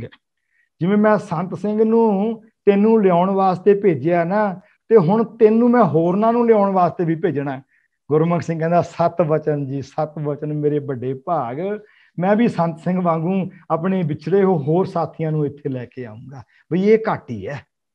ਹੁਣ ਤੁਸੀਂ ਬਾਲ ਪਨੀਰੀ ਅੰਦਰ ਇਹ ਪ੍ਰਬਲ ਜਿਗਿਆਸਾ ਪੈਦਾ ਕਰਨੀ ਆ ਆਪਾਂ ਤਿਆਗ ਦੀ, ਤੇ ਫਿਰ ਉਹ ਸੰਤ ਸਿੰਘ ਬਣਨਗੇ। ਤੇ ਫਿਰ ਇਹ ਕਾਫਲਾ ਲੈ ਕੇ ਆਉਣਗੇ ਪ੍ਰਭੂ ਸਿੰਘ ਦੇ ਦਰਬਾਰ ਨੂੰ। ਖਾਲਸਾ ਅਕਾਲ ਪੁਰਖ ਕੀ ਫੌਜ, ਉਹ ਤਾਂ ਹੀ ਬਣੂਗੀ ਨਾ, ਪ੍ਰਗਟਿਓ ਖਾਲਸਾ ਪਰਮਾਤਮ ਕੀ ਮੌਜ। ਇਹ ਸਾਡੇ ਲਈ ਵੱਡਾ ਕੰਮ ਹੈ, ਅਸੀਂ ਬੱਚਿਆਂ ਲਈ ਕਰਨਾ ਹੈ। ਤੇ ਇਹ ਬੱਚੇ ਤਿਆਰ ਕਰਕੇ ਹੱਲ ਕੀ ਹੈ, ਇਹੋ ਜਿਹੇ ਬੱਚੇ ਪਹਿਲਾਂ ਤਿਆਰ ਕਰਨੇ ਨੇ, ਫਿਰ ਬੱਚਿਆਂ ਦੀ ਕਾਫਲਾ ਤਿਆਰ ਕਰਕੇ ਜਥੇਬੰਦੀ ਤਿਆਰ ਕਰਨੀ ਹੈ, ਜਿਹੜੇ ਭਵਿੱਖ ਦੀ ਅਗਵਾਈ ਕਰ ਸਕਣ। ਤਾਂ ਤੁਸੀਂ ਆਪਣੇ ਬਜ਼ੁਰਗਾਂ ਦੀ ਤਰ੍ਹਾਂ ਖੁਸ਼ਹਾਲ ਸਮਾਜ ਦੀ ਸਿਰਜਣਾ ਕਰ ਸਕਦੇ ਹੋ। ਸੋ ਇਹ ਸਾਡੇ ਦੋ ਵੱਡੇ ਹੱਲ। ਹੁਣ ਇਹ ਦੋਨਾਂ ਨੂੰ ਅਸੀਂ ਅਚੀਵ ਕਿਵੇਂ ਕਰਨਾ ਹੈ? ਹੁਣ ਬਾਲ ਪੰਦਰੀ ਦਾ ਸੰਤ ਸਿੰਘ ਕੌਣ ਬਣੂਗਾ ਵੀ? ਜਿਹੜਾ ਬਾਲ ਪੰਦਰੀ ਨੂੰ ਇੱਛਾ ਤਿਆਗ ਘਾਟੀ ਚੋਂ ਕੱਢ ਕੇ, ਮਨਮਤ ਤਿਆਗ ਘਾਟੀ, ਹਉ ਤਿਆਗ ਘਾਟੀ ਤੇ ਆਪਾ ਤਿਆਗ ਘਾਟੀ ਚੋਂ ਪਾਰ ਕੱਢ ਕੇ ਕਾਫਲਾ ਖੜਾ ਕਰ ਦੇਵੇ। ਹੁਣ ਬਾਲ ਪੰਦਰੀ ਦਾ ਸੰਤ ਸਿੰਘ ਅਸੀਂ ਸਾਰਿਆਂ ਨੇ ਰਲ ਕੇ ਬਣਨਾ ਹੈ। ਇਹ ਸੰਤ ਸਿੰਘ ਅਸੀਂ ਇਹ ਤਿੰਨ ਰੂਪ ਵਿੱਚ ਤੁਹਾਡੀ ਸੇਵਾ 'ਚ ਰੱਖ ਦਿੱਤਾ ਹੋਇਆ ਹੈ। ਅਸੀਂ ਬੜੇ ਲੰਮੇ ਸਮੇਂ ਤੁਹਾਡੇ ਚਰਨਾਂ ਵਿੱਚ ਅਰਜ਼ੋਈਆਂ ਕਰ ਰਹੇ ਹਾਂ, ਸੇਵਾ ਕਰ ਰਹੇ ਹਾਂ। ਅੱਜ ਮੈਂ ਇਸ ਗੱਲ ਨੂੰ ਖੁੱਲ੍ਹ ਕੇ ਵਿਖਿਆਨ ਕੀਤਾ ਕਿ ਅਸੀਂ ਚਾਹੁੰਦੇ ਕੀ ਹਾਂ। ਇਹ ਨਵੇਕੜਾ ਸਕੂਲ ਸਿਲੇਬਸ ਕਾਹਦੇ ਵਾਸਤੇ ਹੈ? ਇਹ ਆਪਾ ਤਿਆਗ ਘਾਟੀ ਪਾਰ ਕਰਨ ਵਾਸਤੇ ਹੈ। ਹੁਣ ਅਸੀਂ ਐਪ ਦੇ ਉੱਤੇ ਰੋਜ਼ਾਨਾ ਦਾ ਸਬਕ ਤੇ ਮਾਸਿਕ ਵਿਦਿਆ ਕਾਰਜਸ਼ਾਲਾ ਆਰੰਭ ਕੀਤੀ ਹੈ। ਮੈਂ ਸਿਲੇਬਸ ਦੀ ਕੋਈ ਗੱਲ ਨਹੀਂ ਕਰਨੀ, ਤੁਹਾਡੇ ਨਾਲ ਬਹੁਤ ਵਿਚਾਰਾਂ ਪਹਿਲਾਂ ਹੋਈਆਂ। ਮੈਂ ਟੀਮ ਨੂੰ ਬੇਨਤੀ ਕਰਾਂਗਾ ਕਿ ਸਿਲੇਬਸ ਦਾ ਲਿੰਕ ਥੱਲੇ ਇਹਨਾਂ ਨੂੰ ਜ਼ਰੂਰ ਦੇ ਦਿਓ, ਸਰੋਤਿਆਂ ਨੂੰ ਬਾਅਦ ਸਮਾਂ ਕੱਢ ਕੇ ਇਹਨੂੰ ਦੇਖ ਲੈਣਗੇ। ਮੈਂ ਇਹ ਬਾਲ ਪਨੀਰ ਦੇ ਸੰਤ ਸਿੰਘ ਪਹਿਲਾ ਵਿਸ਼ਾ ਬਿਲਕੁਲ ਟੱਚ ਕੀਤੇ ਬਿਨਾਂ ਅੱਗੇ ਵਧ ਰਿਹਾ। ਅਗਲਾ ਹੈ ਰੋਜ਼ਾਨਾ ਦਾ ਸਬਕ। ਹੁਣ ਰੋਜ਼ਾਨਾ ਦਾ ਸਬਕ ਕੀ ਹੈ? ਇਹ ਸੰਤ ਸਿੰਘ ਹੈ ਬੱਚਿਆਂ ਦਾ, ਇਹ ਬੱਚਿਆਂ ਦੀ ਦਾਦੀ ਮਾਂ ਆ। ਸਾਡੇ ਬਜ਼ੁਰਗ ਅੱਜ ਦੇ ਨੌਜਵਾਨ ਨੇ ਤਾਂ ਨਹੀਂ ਦੇਖੀਆਂ, ਅਸੀਂ ਤਾਂ ਇਹ ਦੇਖੀਆਂ ਨੇ, ਸਾਤੋਂ ਵੱਡਿਆਂ ਨੇ ਦੇਖੀਆਂ, ਜਿਹੜੇ ਮੀਟਿੰਗ ਬਜ਼ੁਰਗ ਬੈਠੇ ਨੇ ਉਹਨਾਂ ਨੇ ਦੇਖੀਆਂ ਕਿ ਸਾਡੇ ਦਾਦਾ ਦਾਦੀ, ਨਾਨਾ ਨਾਨੀ ਸਾਨੂੰ ਸੌਣ ਲੱਗਿਆਂ ਕੋਈ ਨਾ ਕੋਈ ਬਾਤਾਂ ਸੁਣਾਇਆ ਕਰਦੇ ਸਨ, ਬੁਝਾਰਤਾਂ ਸੁਣਾਇਆ ਕਰਦੇ ਸਨ, ਸਾਖੀਆਂ ਸੁਣਾਇਆ ਕਰਦੇ ਸਨ। ਅੱਜ ਦੇ ਮਾਂ-ਬਾਪ ਤੇ ਬੱਚਿਆਂ ਨੂੰ ਤਾਂ ਇਹ ਵੀ ਨਹੀਂ ਪਤਾ ਵੀ ਬਾਤਾਂ ਦੇ ਵਿੱਚ, ਬੁਝਾਰਤਾਂ ਦੇ ਵਿੱਚ ਤੇ ਸਾਖੀਆਂ 'ਚ ਅੰਤਰ ਕੀ ਹੈ। ਅੱਜ ਮੇਰਾ ਵਿਸ਼ਾ ਨਹੀਂ, ਮੈਂ ਉਹਨੂੰ ਟੱਚ ਨਹੀਂ ਕਰਨਾ, ਪਰ ਇਹ ਜਿਹੜੀ ਐਪ ਹੈ ਇਹ ਦਾਦੀ ਮਾਂ ਆ, ਇਹਨੇ ਬਾਤਾਂ ਵੀ ਪਾਉਣੀਆਂ ਨੇ, ਇਹਨੇ ਬੁਝਾਰਤਾਂ ਵੀ ਪਾਉਣੀਆਂ ਨੇ, ਤੇ ਇਹਨੇ ਸਾਖੀਆਂ ਵੀ ਸੁਣਾਉਣੀਆਂ ਨੇ। ਇਹ ਰਾਤ ਨੂੰ ਸੌਣ ਲੱਗਿਆਂ, ਦਿਨ ਵਿੱਚ ਜਦੋਂ ਵਕਤ ਮਿਲੇ, ਇਹ ਅਸੀਂ ਐਪ ਤਿਆਰ ਕਰਦੀ ਜਿਹੜੀ ਸੰਤ ਸਿੰਘ ਦਾ ਕੰਮ ਕਰੇਗੀ। ਅਸੀਂ ਤੁਸੀਂ ਕੰਮ ਇੰਨਾ ਕਰਨਾ ਕਿ ਆਪਣੇ ਬੱਚਿਆਂ ਨੂੰ ਜਿਹੜੇ ਰੋਜ਼ਾਨਾ ਇਹ ਸਬਕ 4 ਦਿੱਤੇ ਜਾਂਦੇ ਨੇ, ਇਹਨੂੰ ਆਪਾਂ ਪਰਿਵਾਰਾਂ ਵਿੱਚ ਵਿਚਾਰੀਏ, ਤਾਂ ਜਿਹੜੀ ਔਖੀ ਘਾਟੀ ਜਿੱਥੋਂ ਮਨਮੁਖ ਸਿੰਘ ਘਬਰਾਉਂਦਾ ਸੀ ਲੰਘਣ ਤੋਂ, ਤੇ ਸੰਤ ਸਿੰਘ ਉਹਨੂੰ ਥੋੜਾ ਥੋੜਾ ਹੱਥ ਦੇ ਕੇ ਹੌਲੀ ਹੌਲੀ ਪੈਂਡਾ ਕੱਢ ਹੀ ਗਿਆ ਗਾਹਾਂ। ਤੇ ਉਹਨੇ ਉੱਥੇ ਵੀ ਟਿਕਣ ਨਹੀਂ ਦਿੱਤਾ ਜਿੱਥੇ ਪਿਤਾ ਕਿਰਪਾਲ ਆਗਿਆ ਏ ਕੀਨੀ ਬਾਰਕ ਮੁਖ ਮੰਗੇ ਸੋ ਦੇਣਾ, ਲੈ ਗਿਆ ਕੱਢ ਕੇ ਆਪਾਂ ਤਿਆਗ ਘਾਟੀ ਤੋਂ ਆਪਾਂ ਸਮਰਪਣ ਤੱਕ। ਕਿਉਂਕਿ ਜਦੋਂ ਤੱਕ ਇਹ ਸੁੱਖ ਨਹੀਂ ਰਵਾਂਗੇ ਨਾ ਕਿ ਮੇਰੀਆਂ ਲੋੜਾਂ ਪੂਰੀਆਂ ਹੁੰਦੀਆਂ ਛੱਡ, ਉਦੋਂ ਤੱਕ ਤੁਸੀਂ ਸਮਾਜ ਨੂੰ ਸੁੱਖ ਨਹੀਂ ਦੇ ਸਕਦੇ। ਗੁਰਬਾਣੀ ਨੂੰ ਪੜ੍ਹ ਕੇ ਆਪ ਸੁੱਖ ਲੈ ਸਕਦੇ ਹੋ, ਪਰ ਚੇਤੇ ਰੱਖਿਓ ਗੁਰਬਾਣੀ, ਦੇਖੋ ਗੁਰਬਾਣੀ ਸਾਰੀਆਂ ਲੋੜਾਂ ਪੂਰੀਆਂ ਕਰਦੀ ਹੈ, ਗੁਰਬਾਣੀ ਦੀ ਤਾਕਤ ਅਥਾਹ ਹੈ। ਪਰ ਪ੍ਰਭੂ ਸਿੰਘ ਨੂੰ ਬਿਲਕੁਲ ਚੰਗਾ ਨਹੀਂ ਲੱਗਦਾ ਕਿ ਜਿਹੜੀ ਮੈਂ ਸਰਾਂ ਰਸਤੇ 'ਚ ਬਣਾਈ ਹੈ ਉੱਥੇ ਬੈਠਾ ਰਹੇ ਮੇਰਾ ਸਿੱਖ, ਮੇਰਾ ਬਾਣਾ ਪਾ ਕੇ, ਮੇਰਾ ਪਹਿਰਾਵਾ ਪਾ ਕੇ, ਮੇਰਾ ਸਿੱਖ ਦਰਸਾਉਣ ਵਾਲਾ ਉੱਥੇ ਹੀ ਨਾ ਬੈਠਾ ਰਹੇ। ਇਹ ਖਿਆਲ ਰੱਖਿਓ, ਪ੍ਰਭੂ ਸਿੰਘ ਨੂੰ ਬਿਲਕੁਲ ਚੰਗਾ ਨਹੀਂ ਲੱਗਦਾ। ਸੋ ਇਹ ਸੰਤ ਸਿੰਘ ਦਾ ਕੰਮ ਕਰੇਗਾ। ਰੋਜ਼ ਦਾ ਸਬਕ, ਇਹਦੇ ਵਿੱਚ ਅਸੀਂ ਕੀ ਦਿੰਦੇ ਹਾਂ? ਹੁਕਮਨਾਮਾ ਸਾਹਿਬ ਰੋਜ਼ ਕੱਲਾ ਕੱਲਾ ਬਹੁਤ ਸਰਲ ਕਰਕੇ ਸ਼ਬਦ ਦਾ ਅਰਥ, ਉਹਦੀ ਵਿਆਖਿਆ ਤੁਸੀਂ ਉਹਨੂੰ ਪੜ੍ਹ ਕੇ ਦੇਖਿਓ। ਸਾਡੇ ਵੱਲੋਂ ਜਿੰਨੀ ਕੁ ਸਮਰਥਾ ਹੈ ਯਤਨ ਕਰੀਦਾ ਕਿ ਬੱਚਿਆਂ ਨੂੰ ਸਰਲ ਕਰਕੇ ਸੋਹਣੇ ਤਰੀਕੇ ਨਾਲ ਗੁਰਮਤਿ ਦਾ ਸਿਧਾਂਤ ਉਹਨਾਂ ਦੇ ਖੂਨ ਵਿੱਚ, ਉਹ ਜ਼ਿਹਨ ਵਿੱਚ ਚਲਿਆ ਜਾਵੇ। ਫਿਰ ਗੁਰਬਾਣੀ ਦਾ ਇੱਕ ਕੈਲੰਡਰ ਕਿ ਗੁਰਬਾਣੀ ਨੂੰ ਜ਼ਿੰਦਗੀ 'ਚ ਜਿਉਣਾ ਕਿਵੇਂ ਹੈ, ਇਹ ਘਾਟੀਆਂ ਨੂੰ ਪਾਰ ਕਿਵੇਂ ਕਰਨਾ ਹੈ। ਫਿਰ ਸਾਡਾ ਅੱਜ ਦਾ ਇਤਿਹਾਸ, ਸਾਨੂੰ ਭੁੱਲ ਗਿਆ ਕਿਹਦੇ ਕੋਲੇ ਵਕਤ ਹੈ ਕਿਤਾਬਾਂ ਪੜ੍ਹੇ। ਅੱਗੇ ਤਾਂ ਬਜ਼ੁਰਗਾਂ ਨੂੰ ਇਤਿਹਾਸ ਯਾਦ ਹੁੰਦਾ ਸੀ ਤੇ ਸੁਣਾਉਂਦੇ ਰਹੇ ਸੀ ਬੱਚਿਆਂ ਨੂੰ। ਸੋ ਇਹ ਹੁਣ ਐਪ ਦੇ ਵਿੱਚ ਰੋਜ਼ ਦਾ ਇਤਿਹਾਸ ਤੁਹਾਡੀ ਸੇਵਾ ਦੇ ਵਿੱਚ ਆਵੇਗਾ। ਫਿਰ ਇੱਕ ਵਿਸ਼ੇਸ਼ ਵੀਡੀਓ ਆਵੇਗਾ, ਨਹੀਂ ਆ ਰਿਹਾ ਵੀਡੀਓ, ਇਹ ਸਾਰੀਆਂ ਘਾਟੀਆਂ ਨੂੰ ਲੰਘਣ ਲਈ ਸਹਿਜੇ ਸਹਿਜੇ ਜਿਹੜੀਆਂ ਗੱਲਾਂ ਸੰਤ ਸਿੰਘ ਕਰਦਾ ਰਿਹਾ ਮਨਮੁਖ ਸਿੰਘ ਨਾਲ, ਉਹ ਗੱਲਾਂ ਇਹਦੇ ਰੂਪ ਵਿੱਚ, ਤਾਂ ਕਿ ਸਾਡਾ ਇਹ ਪੈਂਡਾ ਨਿਕਲ ਜਾਵੇ। ਸੋ ਚੁਣੌਤੀਆਂ ਦਾ ਇਹ ਹੱਲ ਹੈ ਕਿ ਇਹ ਐਪ ਤੁਹਾਡੇ ਹੱਥਾਂ ਵਿੱਚ ਹੈ। ਜਿੰਨੇ ਸਰੋਤੇ ਬੈਠੇ ਹੋ ਸੱਜਣੋ, ਇਹਨੂੰ ਅੱਗੇ ਵਧਾਓ ਕਿ ਹਰ ਘਰ ਤੱਕ ਇਹ ਪਹੁੰਚ ਜਾਵੇ, ਕਿ ਸੰਤ ਸਿੰਘ ਹਰ ਘਰ ਪਹੁੰਚ ਜਾਵੇ, ਹਰ ਘਰ ਵਿੱਚੋਂ ਮਨਮੁਖ ਸਿੰਘ ਗੁਰਮੁਖ ਸਿੰਘ ਬਣ ਜਾਣ ਤੇ ਫਿਰ ਸਾਰੀਆਂ ਘਾਟੀਆਂ ਲੰਘ ਜਾਣ। ਸੋ ਇਹਦਾ ਹੱਲ ਸਿਲੇਬਸ ਤੋਂ ਬਾਅਦ ਸਕੂਲਾਂ ਵਿੱਚ ਸਿਲੇਬਸ ਦਾ ਪੜ੍ਹਾਇਆ ਜਾਣਾ ਇੱਕ ਹੱਲ। ਦੂਜਾ ਹੱਲ ਇਹ ਐਪ ਰਾਹੀਂ ਰੋਜ਼ ਦਾ ਸਬਕ, ਜਿਹੜੇ ਸਕੂਲਾਂ 'ਚੋਂ ਪੜ੍ਹ ਵੀ ਚੁੱਕੇ ਨੇ, ਅਸੀਂ ਸਾਰੇ ਆਪਣੇ ਘਰਾਂ ਵਿੱਚ ਇਹ ਗੱਲ, ਗੁਰੂ ਦੀ ਗੱਲ, ਇਹ ਸਬਕ ਰੋਜ਼ ਪੜ੍ਹੀਏ। ਤੀਸਰਾ, ਜਿਸ ਤਰ੍ਹਾਂ ਅਸੀਂ ਅੱਜ ਜੁੜੇ ਹਾਂ, ਅੱਜ ਤਾਂ ਅਸੀਂ ਬਹੁਤ ਸਿਆਣੇ ਵਿਦਵਾਨਾਂ ਦੀ ਕਤਰਤਾ ਕੀਤੀ ਹੈ ਨਾ, ਤੁਹਾਡੇ ਅਸੀਂ ਵਿਚਾਰ ਵੀ ਸੁਣਨੇ ਆ, ਕੋਈ ਫੈਸਲੇ ਵੀ ਲੈਣੇ ਆ। ਜੋ ਗੱਲਾਂ ਮੈਂ ਕਰ ਰਿਹਾ ਤੁਸੀਂ ਇਹਦੇ 'ਚ ਸੋਧਾਂ ਵੀ ਕਰਨੀਆਂ, ਦਿਸ਼ਾ ਵੀ ਦੇਣੀ ਹੈ। ਜਿੱਥੋਂ ਕਿਤੇ ਮੈਂ ਗਲਤ ਡਾਇਰੈਕਸ਼ਨ ਤੇ ਹੋਵਾਂ ਤੁਸੀਂ ਮੈਨੂੰ ਦਰੁਸਤ ਵੀ ਕਰਨਾ ਹੈ। ਤੇ ਉਹਦੇ ਵਿੱਚ ਅਸੀਂ ਸਿਰਫ YouTube ਉੱਤੇ ਤੁਹਾਨੂੰ ਉਹ ਗੱਲਾਂ ਮਾਸਿਕ ਦਿੰਦੇ ਆ, ਤਾਂ ਕਿ ਜਿਵੇਂ ਅੱਜ ਅਸੀਂ ਗੱਲ ਕਰ ਰਹੇ ਹਾਂ ਹਰ ਮਹੀਨੇ, ਇਹ ਅਸੀਂ ਹੁਣ ਜਿਵੇਂ 300 ਸਕੂਲ ਸਾਡੇ ਨਾਲ ਜੁੜੇ ਹੋਏ ਨੇ, ਅਸੀਂ ਇਹ ਪਿਛਲੇ ਮਹੀਨੇ ਤੋਂ ਵਿਉਂਤਬੰਦੀ ਕਰ ਲਈ ਹੈ। ਬਹੁਤ ਸਾਰੇ ਸਕੂਲ ਇਸ ਕੰਮ ਲਈ ਅੱਗੇ ਆ ਗਏ ਨੇ। ਜਿਹੜੀ ਸਾਡੀ ਇਹ ਮਾਸਿਕ ਵਰਕਸ਼ਾਪ ਹੈ, ਅੱਗੇ ਅਸੀਂ ਕਦੀ ਪਿੰਗਲਵਾੜੇ ਕਦੀ ਕਿਤੇ ਹੋਰ ਇਹ ਵਰਕਸ਼ਾਪ ਲਗਾਉਂਦੇ ਸੀ। ਹੁਣ ਸਾਨੂੰ ਕੁਦਰਤ ਨੇ ਸਿਖਾ ਦਿੱਤਾ ਹੈ ਕਿ ਗੁਰੂ ਪਾਤਸ਼ਾਹ ਨੇ ਕਿ ਕਿਵੇਂ ਚੱਲਣਾ ਹੈ ਕੰਮ। ਇਹ ਅਸੀਂ ਹਰ ਮਹੀਨੇ ਤੁਹਾਨੂੰ ਇਹ ਵਰਕਸ਼ਾਪ ਦੇ ਦੇਣੀ ਹੈ, ਜਿਹੜੀ ਕਿ ਆਤਮ ਪ੍ਰਕਾਸ਼ ਐਪ ਦੇ ਰੂਪ 'ਚ ਤੁਹਾਡੇ ਕੋਲੇ ਆ ਜਾਣੀ ਹੈ, YouTube ਤੇ ਚਲੀ ਜਾਣੀ ਹੈ। ਤੇ ਇਹ ਵਿਸ਼ਾ ਤੁਸੀਂ ਸਾਰਿਆਂ ਨੇ ਆਪੋ ਆਪਣੀ ਸਮਾਰਟ ਰੂਮ 'ਚ ਕੱਲੇ ਅਧਿਆਪਕ ਤੇ ਕੱਲੇ ਵਿਦਿਆਰਥੀ ਨੂੰ ਸੁਣਾਉਣਾ ਹੈ। ਅੱਗੇ ਤਾਂ ਤੁਹਾਡੇ ਸਕੂਲ ਦੇ 2 3 4 ਅਧਿਆਪਕ ਆ ਕੇ ਕਾਰਜਸ਼ਾਲਾ ਅਟੈਂਡ ਕਰਦੇ ਸੀ। ਹੁਣ ਨਾ ਅਸੀਂ ਤੁਹਾਨੂੰ ਬੁਲਾਉਣਾ ਤੇ ਨਾ ਤੁਸੀਂ ਆਉਣਾ ਹੈ। ਤੁਹਾਨੂੰ ਅਸੀਂ ਇਹ ਮਾਸਿਕ ਕਾਰਜਸ਼ਾਲਾ ਤਿਆਰ ਕਰਕੇ ਦੇ ਦੇਣੀ ਹੈ ਤੇ ਤੁਸੀਂ ਆਪਣੇ ਸਕੂਲ ਵਿੱਚ ਬੈਠਿਆਂ ਹੀ ਵਾਰੀ-ਵਾਰੀ ਇੱਕ ਮਹੀਨੇ ਵਿੱਚ ਸਿਰਫ 1 ਤੋਂ 1.5 ਘੰਟੇ ਦਾ ਸੈਸ਼ਨ ਆਪਣੇ ਹਰ ਵਿਦਿਆਰਥੀ ਅਧਿਆਪਕ ਨਾਲ ਸਾਂਝਾ ਕਰਨਾ ਹੈ ਤੇ ਉਹਨੂੰ ਫਿਰ ਕਹਿਣਾ ਜੋ ਸਿੱਖਿਆ 200 ਸ਼ਬਦਾਂ ਵਿੱਚ ਲਿਖ ਕੇ ਸਾਨੂੰ ਦੇ। ਇਹ ਸਾਰੇ ਵਿਸ਼ੇ ਇਦਾਂ ਦੇ ਹੀ ਹੋਣਗੇ ਕਿ ਆਪਾਂ ਤਿਆਗ ਘਾਟੀ ਤੋਂ ਬਾਹਰ ਲੰਘਣਾ। ਅਸੀਂ ਇਤਿਹਾਸ ਨਹੀਂ ਸੁਣਾਉਣਾ, ਅਸੀਂ ਕੋਈ ਪ੍ਰੋਫੈਸ਼ਨਲ ਪ੍ਰਚਾਰਕ ਨਹੀਂ ਹੈਗੇ, ਸਾਡਾ ਕਿੱਤਾ ਨਹੀਂ ਹੈ ਕਥਾ ਕਰਨਾ ਜਾਂ ਢਾਡੀ ਵਾਰਾਂ ਕਰਨੀਆਂ ਜਾਂ ਗੁਰਬਾਣੀ ਗਾਉਣੀ। ਅਸੀਂ ਇੱਕ ਕਾਫਲਾ ਖੜਾ ਕਰਨਾ ਹੈ। ਅਸੀਂ ਆਪਣੀ ਆਊਟਪੁੱਟ ਨੂੰ ਆਏ ਨਹੀਂ ਗਿਣਦੇ ਕਿ ਕਿੰਨਿਆਂ ਨੂੰ ਲੰਗਰ ਛਕਾ ਲਿਆ, ਕਿੰਨਿਆਂ ਦੇ ਘਰ ਬਣਾ ਦਿੱਤੇ, ਕਿੰਨਿਆਂ ਨੂੰ ਅਸੀਂ ਕੀਰਤਨ ਸੁਣਾ ਦਿੱਤਾ, ਕਿੰਨਿਆਂ ਨੂੰ ਕਥਾ ਕਰਾ ਦਿੱਤੀ, ਕਿੰਨਿਆਂ ਨੂੰ ਬਾਣੀ ਕੰਠ ਕਰਾ ਦਿੱਤੀ। ਹਾਂ, ਇਹ ਸਾਰਾ ਕੁਝ ਹੀ ਕਰਨਾ ਹੈ, ਪਰ ਇਹ ਸਾਡੀ ਤੇ ਤੁਹਾਡੀ ਆਊਟਪੁੱਟ ਨਹੀਂ ਹੈ। ਸਾਡੀ ਤੇ ਤੁਹਾਡੀ ਆਊਟਪੁੱਟ ਉਹ ਹੈ, ਆਪਾਂ ਤਿਆਗ ਘਾਟੀ ਨੂੰ ਪਾਰ ਕਰਕੇ ਲੰਘੇ ਗੁਰਮੁਖਾਂ ਦਾ ਜਥੇਬੰਦਕ ਕਾਫਲਾ, ਜਿਹੜਾ ਸੁੱਖ ਵਰਤਾਉਣ ਲਈ ਤਿਆਰ ਹੋਵੇ ਤੇ ਸਮੇਂ ਦੇ ਕਿਸੇ ਹੁਕਮਰਾਨ ਦੀ ਜ਼ਰੂਰਤ ਨਾ ਪਵੇ, ਕਿਸੇ ਕਾਮੇ ਦਾ ਗਲ ਘੁੱਟ ਦੇਵੇ, ਕਿਸੇ ਗਰੀਬ ਦਾ ਮਜਲੂਮ ਦੇ ਉੱਤੇ ਛਾਤੀ ਤੇ ਪੈਰ ਰੱਖ ਲਵੇ। ਜੇ ਤੁਸੀਂ ਉਹ ਨਹੀਂ ਨਾ ਕਰ ਰਹੇ ਤਾਂ ਪ੍ਰਭੂ ਸਿੰਘ ਖੁਸ਼ ਨਹੀਂ ਹੈ। ਤੁਹਾਡੇ ਲਾਏ ਲੰਗਰਾਂ ਤੋਂ, ਤੁਹਾਡੇ ਕੀਤੇ ਸੇਵਾਵਾਂ ਤੋਂ ਪ੍ਰਭੂ ਸਿੰਘ ਖੁਸ਼ ਨਹੀਂ, ਜਦੋਂ ਤੱਕ ਤੁਸੀਂ ਹੁਕਮਰਾਨ ਨੂੰ ਗਲ ਤੋਂ ਫੜ ਕੇ ਨਹੀਂ ਦੱਸਦੇ ਕਿ ਹੁਕਮਰਾਨ ਤੇਰਾ ਕੰਮ ਸਮਾਜ ਦੀ ਸੇਵਾ ਕਰਨਾ ਹੈ। ਸਾਡੇ ਹੁਕਮਰਾਨ ਬਣਨ ਦੀ ਕੋਈ ਇੱਛਾ ਨਹੀਂ, ਬਣ ਜਾ ਤੂੰ, ਕਰ ਲੈ ਹੁਕਮਰਾਨੀ, ਸਾਨੂੰ ਕੋਈ ਇੱਛਾ ਨਹੀਂ ਹੁਕਮਰਾਨੀ ਦੀ, ਪਰ ਤੈਨੂੰ ਅਸੀਂ ਇਜਾਜ਼ਤ ਨਹੀਂ ਦੇਵੇਗਾ। ਇਹ ਆਪਾਂ ਤਿਆਗ ਘਾਟੀ ਨੂੰ ਲੰਘੇ ਹੋਏ ਗੁਰਸਿੱਖਾਂ ਦਾ ਕਾਫਲਾ ਕਿ ਤੂੰ ਕਿਸੇ ਮਜ਼ਲੂਮ ਦੇ ਉੱਤੇ ਹੱਥ ਚੱਕ ਸਕੇ। ਜੇ ਤੁਹਾਡੀ ਇਹ ਸਮਰੱਥਾ ਨਹੀਂ ਤੇ ਪ੍ਰਭੂ ਸਿੰਘ ਦੇਖ ਰਿਹਾ ਇਹ ਕਰ ਕੀ ਰਹੇ ਨੇ, ਇਹ ਸੁੱਖ ਰਹਿਣੇ ਹੋ ਗਏ, ਇਹ ਥੱਲੇ ਬੈਠੇ ਗੁਰਬਾਣੀ ਪੜ੍ਹ ਕੇ ਆਪਣੀਆਂ ਲੋੜਾਂ ਪੂਰੀਆਂ ਕਰੀ ਜਾਂਦੇ ਨੇ। ਸੋ ਇਹ ਖੂਨ ਦੇ ਵਿੱਚ, ਇਹ ਬਲੱਡ ਦੇ ਵਿੱਚ ਇਹ ਭਾਵਨਾ ਇੰਜੈਕਟ ਕਰਨ ਦੇ ਲਈ ਮਾਸਿਕ ਵਿਦਿਅਕ ਕਾਰਜਸ਼ਾਲਾਵਾਂ ਜਿਹੜੀਆਂ ਅਸੀਂ ਹਰ ਸਕੂਲ ਦੇ ਹਰ ਵਿਦਿਆਰਥੀ ਤੱਕ ਪਹੁੰਚਾਉਣੀਆਂ ਨੇ, ਇਹ ਚੁਣੌਤੀਆਂ ਦਾ ਹੱਲ ਹੈ। ਸੋ ਪਹਿਲਾ ਹੱਲ, ਬਾਲ ਪਨੀਰੀ ਅੰਦਰ ਆਪਾ ਤਿਆਗ ਘਾਟੀ ਪਾਰ ਕਰਨ ਦੀ ਪ੍ਰਬਲ ਜਿਗਿਆਸਾ ਪੈਦਾ ਕਰਨੀ। ਕਿਵੇਂ? ਸਿਲੇਬਸ ਰਾਹੀਂ, ਰੋਜ਼ਾਨਾ ਦੇ ਸਬਕ ਰਾਹੀਂ, ਮਾਸਿਕ ਵਿਦਿਅਕ ਕਾਰਜਸ਼ਾਲਾ ਰਾਹੀਂ। ਤੇ ਫਿਰ ਅਗਲਾ ਕੰਮ ਕੀ ਹੈ? ਜਿਨ੍ਹਾਂ ਅੰਦਰ ਪ੍ਰਬਲ ਜਿਗਿਆਸਾ ਪੈਦਾ ਹੋ ਜਾਵੇ ਉਹਨਾਂ ਨੂੰ ਫਿਰ ਭਵਿੱਖ ਦੀ ਅਗਵਾਈ ਲਈ ਸਮਰੱਥ ਜਿਹੜੇ ਲੋਕ ਨੇ ਉਹਨਾਂ ਦਾ ਕਾਫਲਾ ਬਣਾ ਕੇ ਅੱਗੇ ਚੱਲਣਾ। ਅਜੇ ਵੀ ਉਹ ਮੇਰੀ ਪ੍ਰਭੂ ਸਿੰਘ ਦੀ ਗੱਲਬਾਤ ਪੂਰੀ ਨਹੀਂ ਹੋਈ। ਸੰਤ ਸਿੰਘ ਤੇ ਗੁਰਮੁਖ ਸਿੰਘ ਗੱਲਵੱਕੜੀ ਵਿੱਚ ਇੱਕ ਹੋਏ ਨੇ ਤੇ ਗੁਰਮੁਖ ਸਿੰਘ ਨੇ ਇੱਕ ਸਵਾਲ ਕਰ ਦਿੱਤਾ।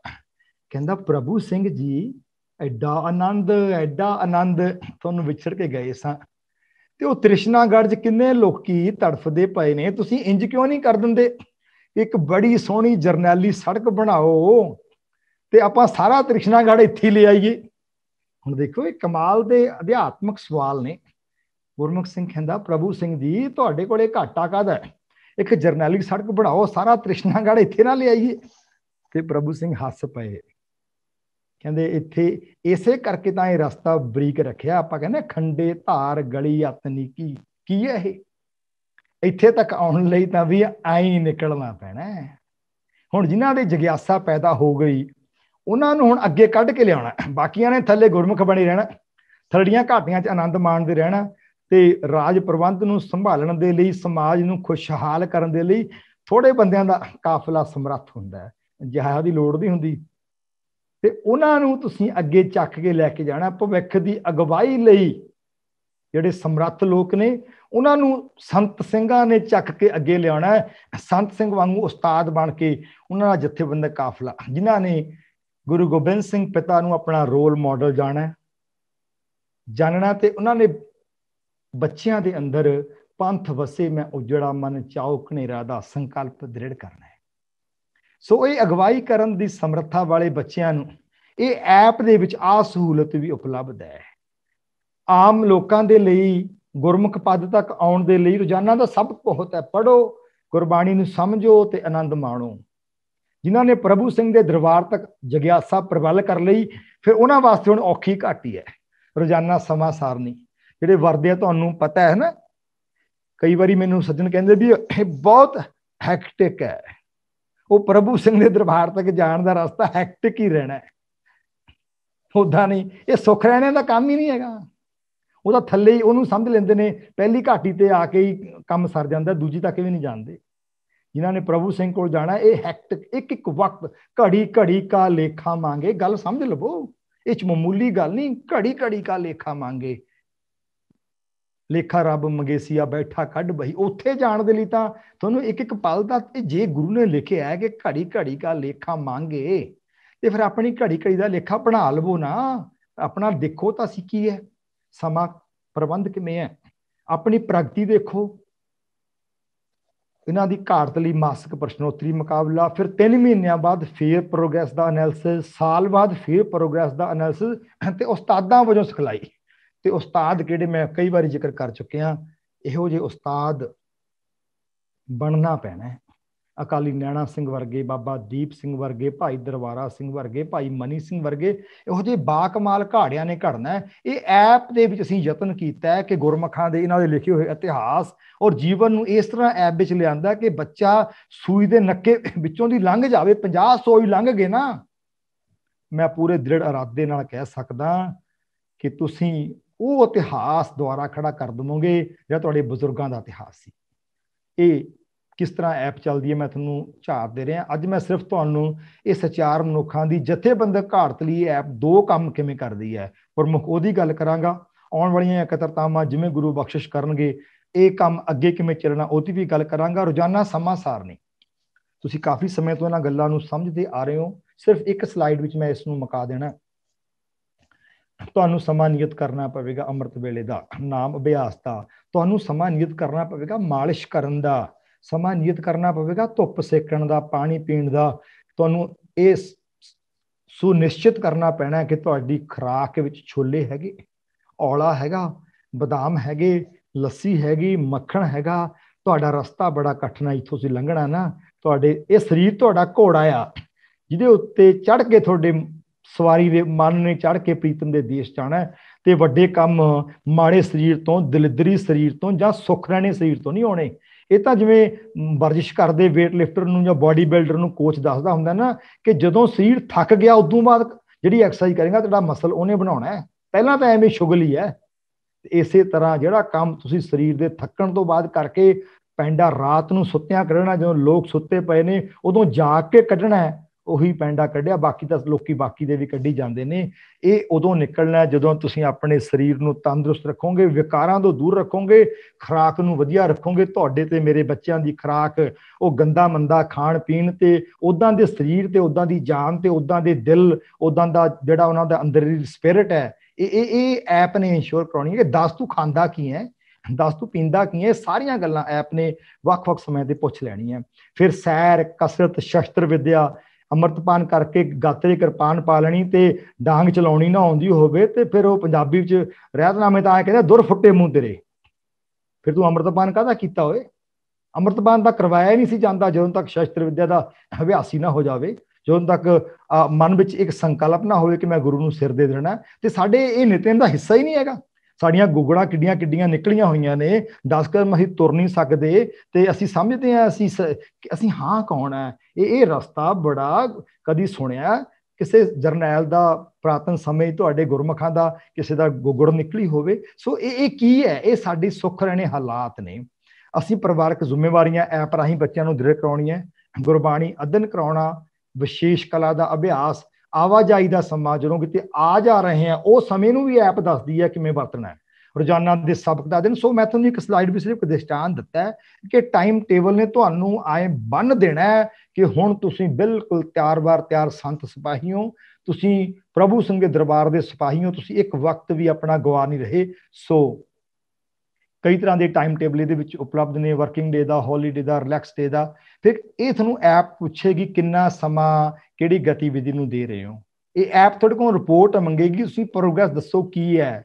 ਇਹ ਐਪ ਤੁਹਾਨੂੰ ਦੱਸੇ ਵੀ ਤੁਸੀਂ ਕਿੰਨਾ ਸਮਾਂ ਖਰਾਬ ਕੀਤਾ। ਤੁਹਾਨੂੰ ਰੋਜ਼ ਰਾਤ ਨੂੰ ਪਤਾ ਲੱਗ ਜਾਣਾ ਵੀ ਮੈਂ ਕਿੰਨੇ ਘੰਟੇ ਖਰਾਬ ਕੀਤੇ ਆ, ਕਿੰਨੇ ਘੰਟੇ ਮੈਂ ਆਰਾਮ ਕੀਤਾ। ਤੁਹਾਡਾ ਕੰਸਿਸਟੈਂਸੀ ਸਕੋਰ ਕੀ ਹੈ, ਤੁਸੀਂ ਕਿਹੜੇ ਕੰਮ ਨੂੰ ਲਗਾਤਾਰ ਕਰ ਰਹੇ ਹੋ, ਤੁਹਾਡਾ ਆਊਟਪੁੱਟ ਸਕੋਰ ਕੀ ਹੈ। ਬੜੀ ਮਿਹਨਤ ਨਾਲ ਇਸ ਐਪ ਉੱਤੇ ਗੁਰਸਿੱਖ ਕੰਮ ਕਰ ਰਹੇ ਨੇ। ਇਹ ਸੰਤ ਸਿੰਘ ਤੁਸੀਂ ਵੀ ਬਣਨਾ ਹੈ, ਸਾਰਿਆਂ ਨੇ ਬਣਨਾ ਹੈ ਤੇ ਅਸੀਂ ਕਾਫਲਾ ਲੈ ਕੇ ਆਉਣਾ। ਸੋ ਆਪਾ ਤਿਆਗ ਘਾਟੀ ਲੰਘਿਆਂ ਦਾ ਕਾਫਲਾ ਇਹ ਅਸੀਂ ਤਿਆਰ ਕਰਾਂਗੇ, ਤਾਂ ਖੁਸ਼ਹਾਲ ਸਮਾਜ ਬਣ ਸਕਦਾ। ਨਹੀਂ ਤਾਂ ਤੁਸੀਂ ਜਿਹੜੀ ਮਰਜ਼ੀ ਪਾਰਟੀ ਬਣਾ ਲਓ, ਤੁਸੀਂ ਅੱਜ ਵੀ ਨਹੀਂ ਤੇ ਕੱਲ ਵੀ ਨਹੀਂ। ਜਦੋਂ ਤੱਕ ਆਪਾ ਤਿਆਗ ਘਾਟੀ ਨਹੀਂ ਲੰਘ ਜਾਂਦੇ ਅਸੀਂ ਆਪਣੀ ਮੰਜ਼ਿਲ ਨਹੀਂ ਮਾਰ ਸਕਦੇ। ਸੋ ਚੇਤੇ ਰੱਖੋ, ਇਹ ਕੰਮ ਸਹਿਜ ਨਾਲ ਹੋਣ ਵਾਲਾ ਹੈ, ਇਹ ਨਿਰੰਤਰਤਾ ਨਾਲ ਹੋਣ ਵਾਲਾ ਹੈ, ਅਰਦਾਸ ਤੇ ਭਰੋਸੇ ਨਾਲ ਹੋਣ ਵਾਲਾ ਹੈ ਤੇ ਇਹ ਕੰਮ ਰੱਬ ਦਾ ਆਪਣਾ ਕੰਮ ਹੈ ਤੇ ਇਸ ਕੰਮ ਨੇ ਹੋ ਹੀ ਜਾਣਾ ਹੈ। ਤੁਸੀਂ ਕਰੋ ਜਾਂ ਨਾ ਕਰੋ, ਇਹ ਕੰਮ ਰੁਕਣ ਵਾਲਾ ਨਹੀਂ। ਮੈਂ ਕਰਾਂ ਜਾਂ ਨਾ ਕਰਾਂ, ਇਹ ਕੰਮ ਰੁਕਣ ਵਾਲਾ ਨਹੀਂ। ਇਹ ਗੁਰੂ ਨੇ ਜਦੋਂ ਇਸ਼ਾਰਾ ਕਰਨਾ ਇਹਨੇ ਹੋ ਹੀ ਜਾਣਾ ਹੈ। ਇਸ ਕੰਮ ਨੂੰ ਕਰਦਿਆਂ ਕਦੀ ਖੁਸ਼ ਨਾ ਹੋਵੋ, ਇਸ ਕੰਮ ਨੂੰ ਕਰਦਿਆਂ ਕਦੀ ਨਿਰਾਸ਼ ਨਾ ਹੋਵੋ। ਇਹ ਖੁਸ਼ੀ ਤੇ ਨਿਰਾਸ਼ਤਾ ਤੋਂ ਤਾਂ ਉੱਠ ਕੇ ਹੋਣ ਵਾਲਾ ਕੰਮ ਹੈ। ਇਹ ਤੁਹਾਡਾ ਕੰਮ ਹੈ ਹੀ ਨਹੀਂ ਅਸਲ ਵਿੱਚ। ਇਸ ਕਰਕੇ ਤੁਸੀਂ ਨਾ ਖੁਸ਼ ਹੋ ਸਕਦੇ ਹੋ ਨਾ ਨਿਰਾਸ਼ ਹੋ ਸਕਦੇ ਹੋ। ਤੁਸੀਂ ਤਾਂ ਇਸ ਕੰਮ ਲਈ ਤਾਇਨਾਤ ਕੀਤੇ ਗਏ ਨੌਕਰ ਹੋ ਤੇ ਆਪਣੀ ਨੌਕਰੀ ਸਹੀ ਢੰਗ ਨਾਲ ਕਰੋ। ਇਸ ਗੱਲ ਨੂੰ ਧਿਆਨ ਵਿੱਚ ਰੱਖਣਾ ਹੈ ਕਿਉਂਕਿ ਅਸੀਂ ਪਰਮਾਤਮਾ ਦਾ ਬਾਣਾ ਪਾਇਆ ਹੈ, ਪਰਮਾਤਮਾ ਦਿੱਤਾ ਹੋਇਆ ਸਰੂਪ ਧਾਰਨ ਕੀਤਾ ਹੈ। ਇਹ ਸਾਡਾ ਫਰਜ਼ ਹੈ। ਇੱਕ ਗੱਲ, ਜਦੋਂ ਅਸੀਂ ਬੱਚਿਆਂ ਨੂੰ ਉਸਤਾਦ ਬਣ ਕੇ ਗੱਲਾਂ ਸਮਝਾਉਣੀਆਂ ਨੇ ਤੇ ਮੈਨੂੰ ਬਹੁਤ ਵਾਰੀ ਉਸਤਾਦ ਦੇ ਸਵਾਲ ਕਰਦੇ ਨੇ। ਇਹ ਮੈਨੂੰ ਆਸਟ੍ਰੇਲੀਆ ਤੋਂ ਵੀ ਇੱਕ ਵੀਰ ਨੇ ਪਿਛਲੇ ਦਿਨ ਸਵਾਲ ਕੀਤਾ ਤੇ ਮੈਂ ਉਹਨਾਂ ਨੂੰ ਕਿਹਾ ਮੈਂ ਉਸ ਇਕੱਤਰਤਾ ਵਿੱਚ ਹੀ ਇਹਦਾ ਹੁਣ ਜਵਾਬ ਵਿਚਾਰਾਂਗਾ। ਅਸੀਂ ਕਹਿੰਦੇ ਹਾਂ ਬੱਚੇ ਸਾਡੀ ਗੱਲ ਨਹੀਂ ਸੁਣਦੇ, ਅਸੀਂ ਉਹਨਾਂ ਨੂੰ ਸਚਾਰ ਮਨੁੱਖ ਬਣਾਉਣਾ ਕਿਵੇਂ ਲੈ ਕੇ ਆਵਾਂਗੇ। ਦੇਖੋ ਜੀ, ਬੱਚੇ ਸੁਣਦੇ ਘੱਟ ਨੇ ਤੇ ਵੇਖਦੇ ਜ਼ਿਆਦਾ ਨੇ। ਨਹੀਂ ਨਾ ਸੁਣਦੇ ਕੋਈ ਗੱਲ ਨਹੀਂ, ਜਦੋਂ ਆਪਾਂ ਬੱਚੇ ਸੀ ਆਪਾਂ ਵੀ ਨਹੀਂ ਸੀ ਸੁਣਦੇ, ਪਰ ਅਸੀਂ ਦੇਖਦੇ ਜ਼ਰੂਰ ਸੀ। ਜੋ ਸਾਡੇ ਮਾਂ-ਬਾਪ, ਜੋ ਸਾਡੇ ਅਧਿਆਪਕ, ਜੋ ਸਾਡਾ ਆਲਾ ਦੁਆਲਾ ਕਰਦਾ ਸੀ, ਅੱਜ ਸਾਡੇ ਤੇ ਉਹਦਾ ਪ੍ਰਭਾਵ ਹੈ। ਬੱਚੇ ਨਹੀਂ ਸੁਣਿਆ ਕਰਦੇ, ਬੱਚੇ ਵੇਖਿਆ ਕਰਦੇ ਨੇ, ਬੱਚੇ ਉਹਨੂੰ ਹੰਢਾਇਆ ਕਰਦੇ ਨੇ। ਸੋ ਕਰੀ ਚੱਲੋ, ਨਹੀਂ ਸੁਣਦੇ ਤੇ ਪਰਵਾਹ ਨਾ ਕਰੋ। ਬੱਚੇ ਤੁਹਾਨੂੰ ਵਾਚ ਕਰ ਰਹੇ ਨੇ, ਉਹਨਾਂ ਦੇ ਸੰਸਕਾਰਾਂ ਵਿੱਚੋਂ ਗੱਲਾਂ ਘੜੀਆਂ ਜਾ ਰਹੀਆਂ ਨੇ, ਉਹਨਾਂ ਨੇ ਪ੍ਰਫੁੱਲਤ ਹੋ ਜਾਣਾ ਹੈ। ਡੋਂਟ ਵਰੀ ਕਿ ਬੱਚੇ ਸੁਣਦੇ ਨਹੀਂ। ਦੂਸਰੀ ਗੱਲ, ਆਪਣਾ ਜੀਵਨ ਰੋਲ ਮਾਡਲ ਬਣਾ ਲਓ। ਬਸ ਬੱਚਿਆਂ ਸਾਹਮਣੇ ਰੋਲ ਮਾਡਲ ਬਣੋ, ਝੂਠ ਨਾ ਬੋਲੋ, ਨਿੱਕੇ ਨਿੱਕੇ ਗੱਲਾਂ ਤੇ ਕੁਟਲ ਨੀਤੀ ਨਾ ਅਪਣਾਓ, ਘਰ ਵਿੱਚ ਮਾਇਆ 'ਚ ਗਲਤਾਨ ਨਾ ਹੋ, ਬੱਚਿਆਂ ਨਾਲ ਲੰਮਾ ਸਮਾਂ ਬੈਠ ਕੇ ਫਜ਼ੂਲ ਦੀ ਮਾਇਆ ਦੀਆਂ ਗੱਲਾਂ ਨਾ ਕਰੋ। ਜਿੰਨਾ ਸਮਾਂ ਦੇਣਾ ਕੁਆਲਿਟੀ ਸਮਾਂ ਬੱਚਿਆਂ ਨੂੰ ਦੇ ਕੇ ਉਹਨਾਂ ਅੰਦਰ ਨੈਤਿਕਤਾ ਭਰਨ ਲਈ ਉੱਚੀ ਉੱਚੀ ਗੱਲ ਕਰੋ। ਬੱਚੇ ਤੁਹਾਡੇ ਗੁਣ ਗ੍ਰਹਿਣ ਕਰ ਲੈਣਗੇ। ਜੇ ਕਹਿਣਾ ਨਹੀਂ ਮੰਨਦੇ ਕੋਈ ਗੱਲ ਨਹੀਂ, ਤੁਹਾਡਾ ਇੰਪ੍ਰੈਸ਼ਨ ਉਹਨਾਂ ਦੇ ਅੰਦਰ ਜਾ ਰਿਹਾ ਹੈ। ਜਿਸ ਮਾਹੌਲ 'ਚ ਉਹ ਪੜ ਰਹੇ ਨੇ, ਉਹਦੀਆਂ ਵਾਈਬ੍ਰੇਸ਼ਨਸ ਉਹ ਇੰਬਾਈਬ ਕਰ ਰਹੇ ਨੇ। ਆਲਾ ਦੁਆਲਾ ਤੇ ਮਾਹੌਲ ਇੰਨਾ ਵਧੀਆ ਬਣਾਓ। ਪਰਿਵਾਰ ਦੇ ਵਿੱਚ ਬੱਚਿਆਂ ਨੂੰ ਬਾਣੀ ਪੜ੍ਹਨ ਲਈ ਪ੍ਰੇਰੋ। ਬੱਚੇ ਇਮਤਿਹਾਨ ਲਈ ਜਾ ਰਹੇ ਨੇ, ਬੱਚੇ ਕਿਤੇ ਹੋਰ ਜਾ ਰਹੇ, ਉਹਨੂੰ ਦ੍ਰਿੜ ਕਰਾਓ। ਘਰ ਵਿੱਚ ਦੇਗ ਤਿਆਰ ਕਰੋ, ਗੁਰਦੁਆਰੇ ਲੈ ਕੇ ਜਾਓ, ਜੋੜੇ ਝਾੜਨ ਨੂੰ ਕਹੋ, ਲੰਗਰ ਵਿੱਚ ਸੇਵਾ ਕਰਨ ਨੂੰ ਕਹੋ, ਦੇਗ ਵਰਤਾਉਣ ਨੂੰ ਕਹੋ। ਇਹਦਾ ਅਸਰ ਤੁਹਾਡੇ ਬੱਚਿਆਂ ਤੇ ਜ਼ਰੂਰ ਪਵੇਗਾ। ਬੱਚੇ ਕੋਈ ਪ੍ਰਾਪਤੀ ਕਰਕੇ ਆਉਂਦੇ ਨੇ, ਉਹਨਾਂ ਨੂੰ ਕਹੋ ਕਿ ਪਰਮਾਤਮਾ ਦਾ ਸ਼ੁਕਰਾਨਾ ਕਰੋ। ਬੱਚੇ ਕਿਸੇ ਕੰਮ ਲਈ ਗਏ ਨੇ, ਪ੍ਰਾਪਤੀ ਨਹੀਂ ਹੁੰਦੀ ਉੱਥੇ, ਉਹ ਜੋ ਚਾਹੁੰਦੇ ਸੀ ਨਹੀਂ ਮਿਲਦਾ, ਤਾਂ ਵੀ ਦੇਖ ਕਰਕੇ ਸ਼ੁਕਰਾਨਾ ਕਰੋ। ਵਾਹਿਗੁਰੂ ਜੀ, ਤੁਸੀਂ ਇਹ ਕੰਮ ਨਹੀਂ ਕੀਤਾ, ਤੁਹਾਡਾ ਬਹੁਤ ਸ਼ੁਕਰਾਨਾ, ਇਹ 'ਚ ਪੱਕਾ ਮੇਰਾ ਕੋਈ ਭਲਾ ਹੋਵੇਗਾ। ਸੋ ਇਹ ਚੀਜ਼ ਹੈ ਨਾ, ਇਹ ਪਰਿਵਾਰਕ ਆਲਾ ਦੁਆਲਾ ਤੇ ਮਾਹੌਲ ਬੱਚਿਆਂ ਨੂੰ ਦਿਓ। ਤਿਆਰੀ ਸਮੇਂ ਸਿਰ ਆਰੰਭੋ। ਇਹ ਤਿਆਰੀ ਤੁਹਾਨੂੰ ਉਦੋਂ ਆਰੰਭਣੀ ਚਾਹੀਦੀ ਹੈ ਜਦੋਂ ਬੱਚਾ ਹਜੇ ਕੁੱਖ ਵਿੱਚ ਹੋਵੇ। ਇਹ ਤਿਆਰੀ ਆਰੰਭਣ ਦਾ ਸਹੀ ਸਮਾਂ ਉਹ ਹੈ ਜਦੋਂ ਬੱਚਾ ਹਜੇ ਕੁੱਖ ਵਿੱਚ ਹੋਵੇ, ਲੇਟ ਨਾ ਹੋਵੇ ਇਸ ਕੰਮ ਕਰਨ ਨੂੰ। ਜੇ ਬੱਚੇ ਨਹੀਂ ਗੱਲ ਸੁਣਦੇ ਤਾਂ ਇਹਦਾ ਕਾਰਨ ਇਹ ਵੀ ਹੋ ਸਕਦਾ ਕਿ ਅਸੀਂ ਤਿਆਰੀ ਲੇਟ ਆਰੰਭੀ ਹੈ। ਫਿਰ ਬੱਚਿਆਂ ਨੂੰ ਕੁਆਲਿਟੀ ਦਾ ਸਮਾਂ ਦਿਓ, ਹੁਕਮ ਨੂੰ ਪਹਿਚਾਣੋ। ਜੇ ਤੁਹਾਡੇ ਬੱਚੇ ਤੁਹਾਡੇ ਆਖੇ ਵਿੱਚ ਨਹੀਂ, ਤੁਸੀਂ ਉਸਤਾਦ ਦੀ ਸੇਵਾ ਨਿਭਾ ਰਹੇ ਹੋ, ਤੁਹਾਡੇ ਵਿਦਿਆਰਥੀ ਤੁਹਾਡੇ ਆਖੇ ਵਿੱਚ ਨਹੀਂ, ਤਾਂ ਵੀ ਹੁਕਮ ਨੂੰ ਪਹਿਚਾਣੋ। ਜ਼ਰੂਰੀ ਨਹੀਂ ਕਿ ਤੁਹਾਡੇ ਉਦਮਾਂ ਨਾਲ ਸਾਰੇ ਲੱਗ ਜਾਣਗੇ। ਗੁਰੂ ਨਾਨਕ ਸਾਹਿਬ ਨੇ ਇਹ ਆਪਣੇ ਹੱਡੀ ਹੰਢਾ ਕੇ ਦਿਖਾਇਆ ਹੈ। ਗੁਰੂ ਨਾਨਕ ਸਾਹਿਬ ਦਾ ਜਿੱਥੇ ਬਾਬਾ ਪੈਰ ਧਰੇ ਪੂਜਾ ਆਸਣ ਥਾਪਣ ਸੋਹਾ, ਹੈ ਨਾ, ਕੋਡਾ ਰਾਖਸ਼ ਵਲੀ ਕੰਧਾਰੀ ਸੱਜਣ ਠੱਗ, ਤੇ ਗੁਰੂ ਸਾਹਿਬ ਦੇ ਦਰਸ਼ਨ ਕਰਦੇ ਆ ਬਦਲ ਜਾਂਦੇ ਰਹੇ। ਤੇ ਸ਼੍ਰੀ ਚੰਦ ਲਖਮੀ ਦਾਸ ਉਹ ਰਾਹ ਤੇ ਨਹੀਂ ਆਏ, ਕੀ ਕਹੋਗੇ? ਕਹਿਣਾ ਕੀ ਹੈ, ਗੱਲ ਬੜੀ ਸਿੱਧੀ ਤੇ ਸਪਸ਼ਟ ਹੈ। ਗੁਰੂ ਤੁਹਾਨੂੰ ਰਸਤਾ ਦਿਖਾ ਰਿਹਾ ਕਿ ਘਾਬਰ ਨਾ ਜਾਇਓ, ਘਾਬਰ ਨਾ ਜਾਇਓ। ਇਹ ਪ੍ਰਭੂ ਸਿੰਘ ਦੀ ਮਰਜ਼ੀ ਹੈ, ਉਹ ਕਿਹਨੂੰ ਅੱਗੇ ਬੁਲਾ ਰਿਹਾ ਹੈ। ਗੁਰੂ ਚਾਹੁੰਦਾ ਤਾਂ ਸ਼੍ਰੀ ਚੰਦ ਲਖਮੀ ਦਾਸ ਨੂੰ ਵੀ ਉਦਾਂ ਹੀ ਪ੍ਰੇਰ ਲੈਂਦਾ, ਪਰ ਉਹ ਤੁਹਾਨੂੰ ਦੱਸ ਗਿਆ ਕਿ ਐਵੇਂ ਨਾ ਘਬਰਾ ਜਾਇਓ। ਘਰ ਵਿੱਚ ਪਿਰਥੀ ਚੰਦ ਗੁਰੂ ਅਰਜਨ ਸਾਹਿਬ ਦਾ ਭਰਾ, ਗੁਰੂ ਰਾਮਦਾਸ ਜੀ ਦਾ ਪੁੱਤਰ, ਮਾਤਾ ਭਾਨੀ ਦੀ ਕੁੱਖ ਚੋਂ ਜੰਮਿਆ, ਕੀ ਕਹੋਗੇ ਤੁਸੀਂ? ਇਹ ਇਸ਼ਾਰੇ ਨੇ ਤੁਹਾਨੂੰ ਗੁਰੂ ਦੇ, ਇਹ ਗੁਰੂ ਦੀਆਂ ਡੂੰਘੀਆਂ ਰਮਜਾਂ ਨੇ। ਘਬਰਾਇਓ ਨਾ, ਤੁਹਾਨੂੰ ਤੁਹਾਡੇ ਘਰ ਚੋਂ ਚੁਣੌਤੀਆਂ ਆਉਣਗੀਆਂ, ਤੁਹਾਡੇ ਨਹੀਂ ਚੱਲਣਗੇ ਨਾਲ, ਤੁਸੀਂ ਯਤਨ ਕਰਨਾ ਹੈ, ਯਤਨ ਕਰਨਾ ਹੈ। ਪਰ ਜੇ ਨਹੀਂ ਤਾਂ ਸੱਚੇ ਪਾਤਸ਼ਾਹ ਦੇ ਜਾਣਨਾ, ਉਹ ਪਤਾ ਨਹੀਂ ਕਿਹੜੀ ਖੇਡ ਵਿੱਚ ਵਰਤ ਰਿਹਾ। ਹੁਕਮ ਨੂੰ ਪਛਾਣੋ, ਨਾ ਘਬਰਾਓ, ਆਪਣਾ ਕੰਮ ਕਰੋ। ਤੇ ਅਰਦਾਸ ਦਾ ਸ਼ਸਤਰ ਤਿੱਖਾ ਕਰਕੇ ਰੱਖੋ, ਅਰਦਾਸ ਦੇ ਸ਼ਸਤਰ ਨੂੰ ਘੜ ਕੇ ਰੱਖੋ, ਇਹਨੂੰ ਜੰਗਾੜ ਨਾ ਲੱਗਣ ਦਿਓ ਅਰਦਾਸ ਨੂੰ। ਅਰਦਾਸ ਦੇ ਇੱਕ ਇੱਕ ਬੋਲ ਵਿੱਚ ਜਾਨ ਹੈ। ਜਿੱਥੋਂ ਸ਼ੁਰੂ ਕਰ ਲੈਣ ਨਾ, ਪ੍ਰਥਮੇ ਸਰਬੱਤ ਖਾਲਸਾ ਜੀ ਕੀ ਅਰਦਾਸ, ਉੱਥੋਂ ਅਰਦਾਸ ਸ਼ੁਰੂ ਹੁੰਦੀ ਹੈ। ਉਹ ਤੋਂ ਪਹਿਲਾਂ ਮੰਗਲਾਚਰਨ ਹੈ। ਮੰਗਲਾਚਰਨ ਨੂੰ ਹਿਰਦੇ 'ਚ ਰੱਖਿਓ, ਅਰਦਾਸ ਨੂੰ ਹਿਰਦੇ 'ਚ ਰੱਖਿਓ, ਤੇ ਤੁਹਾਡੀ ਗੱਲ ਤਾਂ ਸਾਰੇ ਸੁਣਨਗੇ, ਕਿਉਂ ਨਹੀਂ ਸੁਣਨਗੇ। ਸੋ ਇਹ ਵਿਚਾਰਾਂ ਇਹਨੂੰ ਮਨ ਵਿੱਚ ਰੱਖਣਾ ਜਦੋਂ ਬੱਚਿਆਂ ਦੀ ਘਾਟ ਕਰਨੀ ਹੈ। ਮੈਂ ਸਮਾਪਤੀ ਵੱਲ ਵਧ ਰਿਹਾ। ਚੁਣੌਤੀਆਂ ਦੇ ਹੱਲ ਲਈ ਜ਼ਰੂਰੀ ਸੇਵਾਵਾਂ ਕਿਹੜੀਆਂ ਨੇ? ਅਸੀਂ ਸਾਰਿਆਂ ਨੇ ਸਕੂਲ ਸਿਲੇਬਸ ਕਿਤਾਬਾਂ ਨੂੰ ਸ਼ਾਮਿਲ ਕਰਨਾ, ਇਹ ਸਭ ਨੇ ਕਰਨਾ। ਜਿੰਨੇ ਅਸੀਂ ਬੈਠੇ ਹਾਂ, ਇਹਨੂੰ ਸਮਝ ਲੈਣਾ। ਜੇ ਮੈਂ ਗਲਤ ਹੋਵਾਂ ਤਾਂ ਮੈਨੂੰ ਦਿਸ਼ਾ ਦੇ ਦੇਣੀ। ਹਰ ਜਨ ਸਧਾਰਨ ਲਈ ਜ਼ਰੂਰੀ ਹੈ ਕਿ ਇਹ ਕਿਤਾਬਾਂ ਦਾ ਸਿਲੇਬਸ ਤਿਆਰ ਹੋਇਆ ਹੈ। ਜਿਹੜਾ ਤੁਹਾਡੇ ਸੰਪਰਕ ਵਿੱਚ ਸਕੂਲ ਹੈ, ਉਹਦੇ ਸਿਲੇਬਸ ਲੈ ਕੇ ਜਾਓ, ਇਹਨੂੰ ਆਪਣੀ ਮੋਰਲ ਰਿਸਪੌਂਸਿਬਿਲਿਟੀ ਸਮਝੋ। ਜੇ ਕਿਸੇ ਸਕੂਲ ਦੇ ਪ੍ਰਿੰਸੀਪਲ ਹੋ, ਅਧਿਆਪਕ ਹੋ, ਤਾਂ ਆਪਣੀ ਮੈਨੇਜਮੈਂਟ ਦੇ ਖਾਨੇ ਪਾਓ ਕਿ ਇਹ ਕਾਫਲਾ ਗੁਰਸਿੱਖਾਂ ਦਾ ਕਹਿਣਾ ਕੀ ਚਾਹੁੰਦਾ ਹੈ, ਆਤਮ ਪ੍ਰਕਾਸ਼ ਦਾ ਇਹ ਸਿਲੇਬਸ ਕਰਨਾ ਕੀ ਚਾਹੁੰਦਾ ਹੈ। ਇਹਨੂੰ ਅਜਾਈ ਨਾ ਸਮਝੋ, ਇਹਨੂੰ ਚਲੋ ਚੱਲ ਕੋਈ ਨਹੀਂ ਹੋਊ ਸਮਝੋ। ਇਹ ਆਪਾਂ ਤਿਆਗ ਘਾਟੀ ਨੂੰ ਪਾਰ ਕਰਨਾ ਇਸ ਸਿਲੇਬਸ ਨੇ। ਨੰਬਰ 2, ਰੋਜ਼ਾਨਾ ਦਾ ਸਬਕ ਸਾਡੇ ਸਾਰਿਆਂ ਦੇ ਘਰਾਂ ਵਿੱਚ ਬੱਚਿਆਂ ਨਾਲ ਬਹਿ ਕੇ ਵਿਚਾਰੋ। ਮਾਸਿਕ ਕਾਰਜਸ਼ਾਲਾ ਅਸੀਂ ਹਰ ਮਹੀਨੇ ਤੁਹਾਨੂੰ ਇਹ ਐਪ ਵਿੱਚ ਦੇ ਦਿਆ ਕਰਨੀ ਹੈ। ਹਰ ਮਹੀਨੇ ਦੇ ਪਹਿਲੇ ਐਤਵਾਰ ਟੈਲੀਕਾਸਟ ਕਰ ਦਿਆ ਕਰਨਾ ਹੈ। ਇਹਨੂੰ ਸਾਰੇ ਸੁਣੋ। ਉਸ ਤੋਂ ਬਾਅਦ ਜਿਹਨਾਂ 'ਚ ਜਿਗਿਆਸਾ ਪ੍ਰਬਲ ਹੋ ਗਈ, ਜਿਹੜੇ ਪਹਿਲੀਆਂ 2 ਘਾਟੀਆਂ ਤੋਂ ਅੱਗੇ ਜਾਣਾ ਚਾਹੁੰਦੇ ਨੇ, ਉਹ ਥੋੜੇ ਹੀ ਹੋਣਗੇ, ਬਹੁਤੇ ਨਹੀਂ ਹੋਣਗੇ। ਕਿਉਂਕਿ ਪ੍ਰਭੂ ਸਿੰਘ ਨੇ ਕਹਿ ਦਿੱਤਾ ਅੱਜ ਗੁਰਮੁਖ ਸਿੰਘ ਨੂੰ ਕਿ ਭਾਈ ਅੱਗੇ ਸਾਰਿਆਂ ਨੇ ਨਹੀਂ ਆਉਣਾ, ਬਾਕੀਆਂ ਨੂੰ ਥੱਲੇ ਹੀ ਰੱਖਣਾ ਹੈ। ਤੇ ਇਹ ਉੱਥੇ ਹੀ ਉਹਨਾਂ ਨੂੰ, ਇਹਨਾਂ ਲੋਕਾਂ ਨੇ ਸੰਭਾਲਣਾ ਤੇ ਇੰਨੇ ਅੱਗੇ ਆਉਣਗੇ। ਕਿਉਂਕਿ ਰਸਤਾ ਬਹੁਤ ਤਿੱਖਾ ਹੈ। ਉਹਨਾਂ ਨੂੰ ਵਿੱਚੋਂ ਦੀ ਕੱਢ ਕੇ ਉਹਨਾਂ ਦੀ ਰੋਜ਼ਾਨਾ ਸਮਾਂ ਸਾਰਣੀ ਬਣਾਓ, ਪ੍ਰਗਤੀ ਰਿਪੋਰਟ ਬਣਾਓ। ਇਸ ਕੰਮ ਲਈ ਆਤਮ ਪ੍ਰਕਾਸ਼ ਸਕੂਲ ਸਿਲੇਬਸ ਤੇ ਆਤਮ ਪ੍ਰਕਾਸ਼ ਐਪ ਤੁਹਾਡਾ ਸਹਿਯੋਗ ਕਰ ਸਕਦੀ ਹੈ। ਸੋ ਇਹਨੇ ਬੇਨਤੀਆਂ ਨਾਲ ਮੈਂ ਤੁਹਾਡੇ ਕੋਲੋਂ ਖਿਮਾ ਦਾ ਜਾਚਕ ਹਾਂ। ਤੇ ਹੁਣ ਇੱਕ ਸੁਨੇਹਾ ਮੈਂ ਇਹ ਦੇਣਾ ਹੈ ਕਿ ਤੁਸੀਂ ਇਹ ਸੇਵਾਵਾਂ ਸਾਰਿਆਂ ਨੇ ਨਿਭਾਉਣੀਆਂ ਭਾਈ, ਜਿੰਨੇ ਵੀ ਬੈਠੇ ਹੋ। ਇਹ ਸੇਵਾਵਾਂ ਨੂੰ ਚੰਗੀ ਤਰ੍ਹਾਂ ਵੇਖ ਲਵੋ। ਇਹ ਤੁਹਾਨੂੰ PPT ਅਸੀਂ ਪ੍ਰੋਵਾਈਡ ਕਰ ਦੇਵਾਂਗੇ ਤੇ ਇਹ ਸੇਵਾਵਾਂ ਜਿਹੜੀਆਂ ਲਿਖੀਆਂ ਹੋਈਆਂ ਨੇ, ਇਹ ਤੁਸੀਂ ਸਾਰਿਆਂ ਨੇ ਕਰਨੀਆਂ ਨੇ ਜੋ ਇਸ ਸਲਾਈਡ ਤੇ ਲਿਖੀਆਂ। ਇਸ ਤੋਂ ਅਗਲੀਆਂ ਸੇਵਾਵਾਂ ਮੈਂ ਤੁਹਾਨੂੰ ਇੱਕ ਝਾਤ ਦੇਣ ਲੱਗਿਆ। ਇਹਨਾਂ ਵਿੱਚੋਂ ਜਿਹੜੀ ਵੀ ਸੇਵਾ ਲਈ ਸਮਰੱਥ ਹੋ ਉਹਨੂੰ ਕਰੋ। ਸੁੱਖ ਰਾਣੇ ਨਾ ਹੋਵੋ, ਘਰਾਂ ਵਿੱਚ ਸੁੱਖ ਨਾ ਮਾਣੋ। ਇਹ ਸਾਡੀ ਮੈਂ ਆ, ਮੈਨੂੰ ਆਗਿਆ ਦੇ ਦੇਣਾ ਇਹ ਕਹਿਣ ਨੂੰ। ਇਹ ਸਾਡੀ ਮੈਂ ਆ, ਇਹ ਸਾਡਾ ਸਵਾਰਥ ਹੈ। ਜਦੋਂ ਅਸੀਂ ਬਾਹਰ ਘਰ ਤੋਂ ਆਪਣੇ ਬੱਚਿਆਂ ਦੇ ਵੱਲ ਧਿਆਨ ਨਹੀਂ ਦਿੰਦੇ, ਬਾਹਰਲਾ ਕੀ ਕਰਨਾ ਹੈ, ਤੇ ਉਹ ਵੀ ਨਹੀਂ ਕਰਦੇ, ਤੇ ਫਿਰ ਸਾਡੀ ਇਹ ਮੈਂ ਆ। ਇਸ ਮੈਂ ਤੋਂ ਤਾਂ ਉੱਠੀਏ, ਗੁਰੂ ਦੇ ਪ੍ਰੀਤਮ ਦੇ ਦੇਸ਼ ਵੱਲ ਵਧੀਏ। ਤੇ ਇਹ ਸੇਵਾਵਾਂ ਮੈਂ ਬਹੁਤ ਤੇਜ਼ੀ ਨਾਲ ਕੱਢਣ ਲੱਗਿਆ। ਤੁਹਾਨੂੰ ਮੈਂ ਟੀਮ ਨੂੰ ਬੇਨਤੀ ਕਰੂੰਗਾ ਕਿ ਉਹ ਤੁਹਾਨੂੰ ਲਿੰਕ ਦੇ ਦੇਣ ਇਹ ਸੇਵਾ ਵਚਨਬੱਧਤਾ ਫਾਰਮ ਦਾ। ਇਹਨਾਂ 'ਚੋਂ ਕੋਈ ਨਾ ਕੋਈ ਸੇਵਾ ਜ਼ਰੂਰ ਕਰੋ, ਜਿਹੜੀ ਵੀ ਕਰ ਸਕਦੇ ਹੋ। ਮੈਂ ਤੇਜ਼ੀ ਨਾਲ ਲੰਘ ਰਿਹਾ। ਉਸਤਾਦ ਦੀ ਸੇਵਾ ਨਿਭਾਓ ਬੱਚਿਆਂ ਦੇ, ਆਪਣੇ ਇਲਾਕੇ 'ਚ ਪੁਸਤਕਾਂ ਦੀ ਪ੍ਰਦਰਸ਼ਨ ਦੀ ਸੇਵਾ ਨਿਭਾਓ। ਕੁਦਰਤ ਦੀ ਸੰਭਾਲ ਲਈ ਅਸੀਂ ਕਾਰਜ ਕਰ ਰਹੇ ਹਾਂ, ਉਹਨਾਂ ਦਾ ਹਿੱਸਾ ਬਣੋ। ਵਿਦਿਆਰਥੀਆਂ ਲਈ ਚੰਗੇ ਲੇਖ ਸੰਤ ਸਿੰਘ ਬਣ ਕੇ ਲੇਖ, ਕਵਿਤਾਵਾਂ, ਵੀਡੀਓ, ਆਡੀਓ ਸਬਕ ਤਿਆਰ ਕਰੋ। ਹਰਿਮੰਦਰ ਸਾਹਿਬ ਦੇ ਹੁਕਮਨਾਮੇ ਦੀ ਅਸੀਂ ਬਹੁਤ ਸਰਲ ਵਿਆਖਿਆ ਦਿੰਦੇ ਹਾਂ। ਗੁਰਬਾਣੀ ਨਾਲ ਪ੍ਰੇਮ ਹੈ ਤਾਂ ਇਸ ਟੀਮ ਦਾ ਹਿੱਸਾ ਬਣੋ। ਗੁਰਬਾਣੀ ਦੀ ਸਰਲ ਵਿਆਖਿਆ ਲਿਖਣ 'ਚ, ਫਿਰ ਖਰੜਿਆਂ ਦੀ ਸੁਧਾਈ ਕਰਨ ਵਿੱਚ, ਗੁਰੂ ਦੀ ਗੱਲ ਸੰਤ ਸਿੰਘ ਬਣ ਕੇ ਇਸ ਗੱਲ ਨੂੰ ਵੱਖ-ਵੱਖ ਭਾਸ਼ਾਵਾਂ 'ਚ ਤਰਜਮਾ ਕਰਨ 'ਚ ਸਹਾਇਤਾ ਕਰ ਸਕਦੇ ਹੋ। ਬੱਚਿਆਂ ਦਾ ਹਰ ਮਹੀਨੇ ਇਮਤਿਹਾਨ ਹੁੰਦਾ ਹੈ, ਕੁਐਸਚਨ ਪੇਪਰ ਬਣਾਉਣ ਵਿੱਚ, ਆਨਸਰ ਸ਼ੀਟ ਚੈੱਕ ਕਰਨ ਵਿੱਚ। ਉਸ ਤੋਂ ਬਾਅਦ ਐਪ ਬਣੀ ਹੈ, ਇੱਕ ਬਹੁਤ ਵੱਡਾ ਕੰਮ ਹੈ। ਬਹੁਤ ਸਾਰੇ ਸੌਫਟਵੇਅਰ ਅਸੀਂ ਇਹ ਤਿਆਰ ਕਰ ਰਹੇ ਹਾਂ ਬੱਚਿਆਂ ਦੀ ਘਾੜਤ ਲਈ, ਜਿਹੜੇ ਬੱਚਿਆਂ ਦੇ ਸੰਤ ਸਿੰਘ ਬਣਾ ਰਹੇ ਹਾਂ ਅਸੀਂ। ਸੋ ਉਹਦੇ ਵੀ ਤੁਹਾਡੇ ਕੋਲੇ IT ਦੀ ਐਕਸਪਰਟਾਈਜ਼ ਹੈ, ਤਾਂ ਕੁਝ ਸਮਾਂ ਇਸ ਕੰਮ ਲਈ ਦਿਓ। ਬੱਚਿਆਂ ਦੇ ਕਰੀਅਰ ਕਾਉਂਸਲਰ ਬਣੋ, ਬੱਚਿਆਂ ਦੇ ਸਵਾਲਾਂ ਦੇ ਜਵਾਬ ਦੇਣ ਲਈ ਸੇਵਾਵਾਂ ਨਿਭਾਓ, ਬੁਲਾਰਿਆਂ ਲਿਖਾਰਿਆਂ ਦੀ ਘਾੜਤ ਘੜੋ, ਸੈਲਫ ਡਿਫੈਂਸ ਦੀ ਨੌਲੇਜ ਹੈ ਉਹ ਬੱਚਿਆਂ ਨੂੰ ਸਿੱਖਿਆ ਦਿਓ, ਪੱਤਰਕਾਰੀ ਦੀ, ਜਰਨਲਿਜ਼ਮ ਦਾ ਕੰਮ ਕਰ ਸਕਦੇ ਹੋ, ਲੋਕਾਂ 'ਚ ਇਸ ਮਿਸ਼ਨ ਦਾ ਪ੍ਰਚਾਰ ਕਰੋ।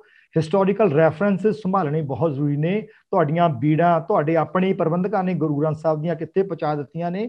ਮੈਂ ਉਹਨਾਂ ਦੇ ਉੱਤੇ ਬਹੁਤੀ ਚਰਚਾ ਨਹੀਂ ਕੀਤੀ, ਕਿਉਂਕਿ ਮੈਂ ਕਿਸੇ ਧਿਰ ਦਾ ਹਿੱਸਾ ਨਹੀਂ ਆ।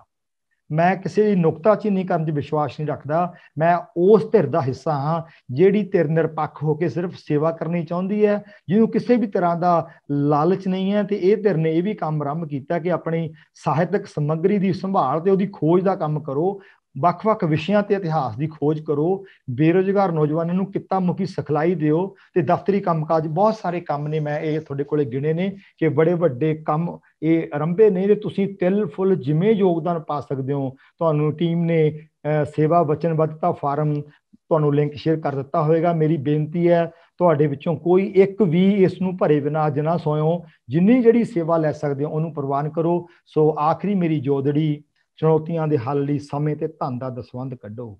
ਸਮੇਂ ਦਾ ਦਸਵੰਧ ਕੱਢੋਗੇ ਤਾਂ ਹੀ ਅੱਗੇ ਚੱਲੋਗੇ।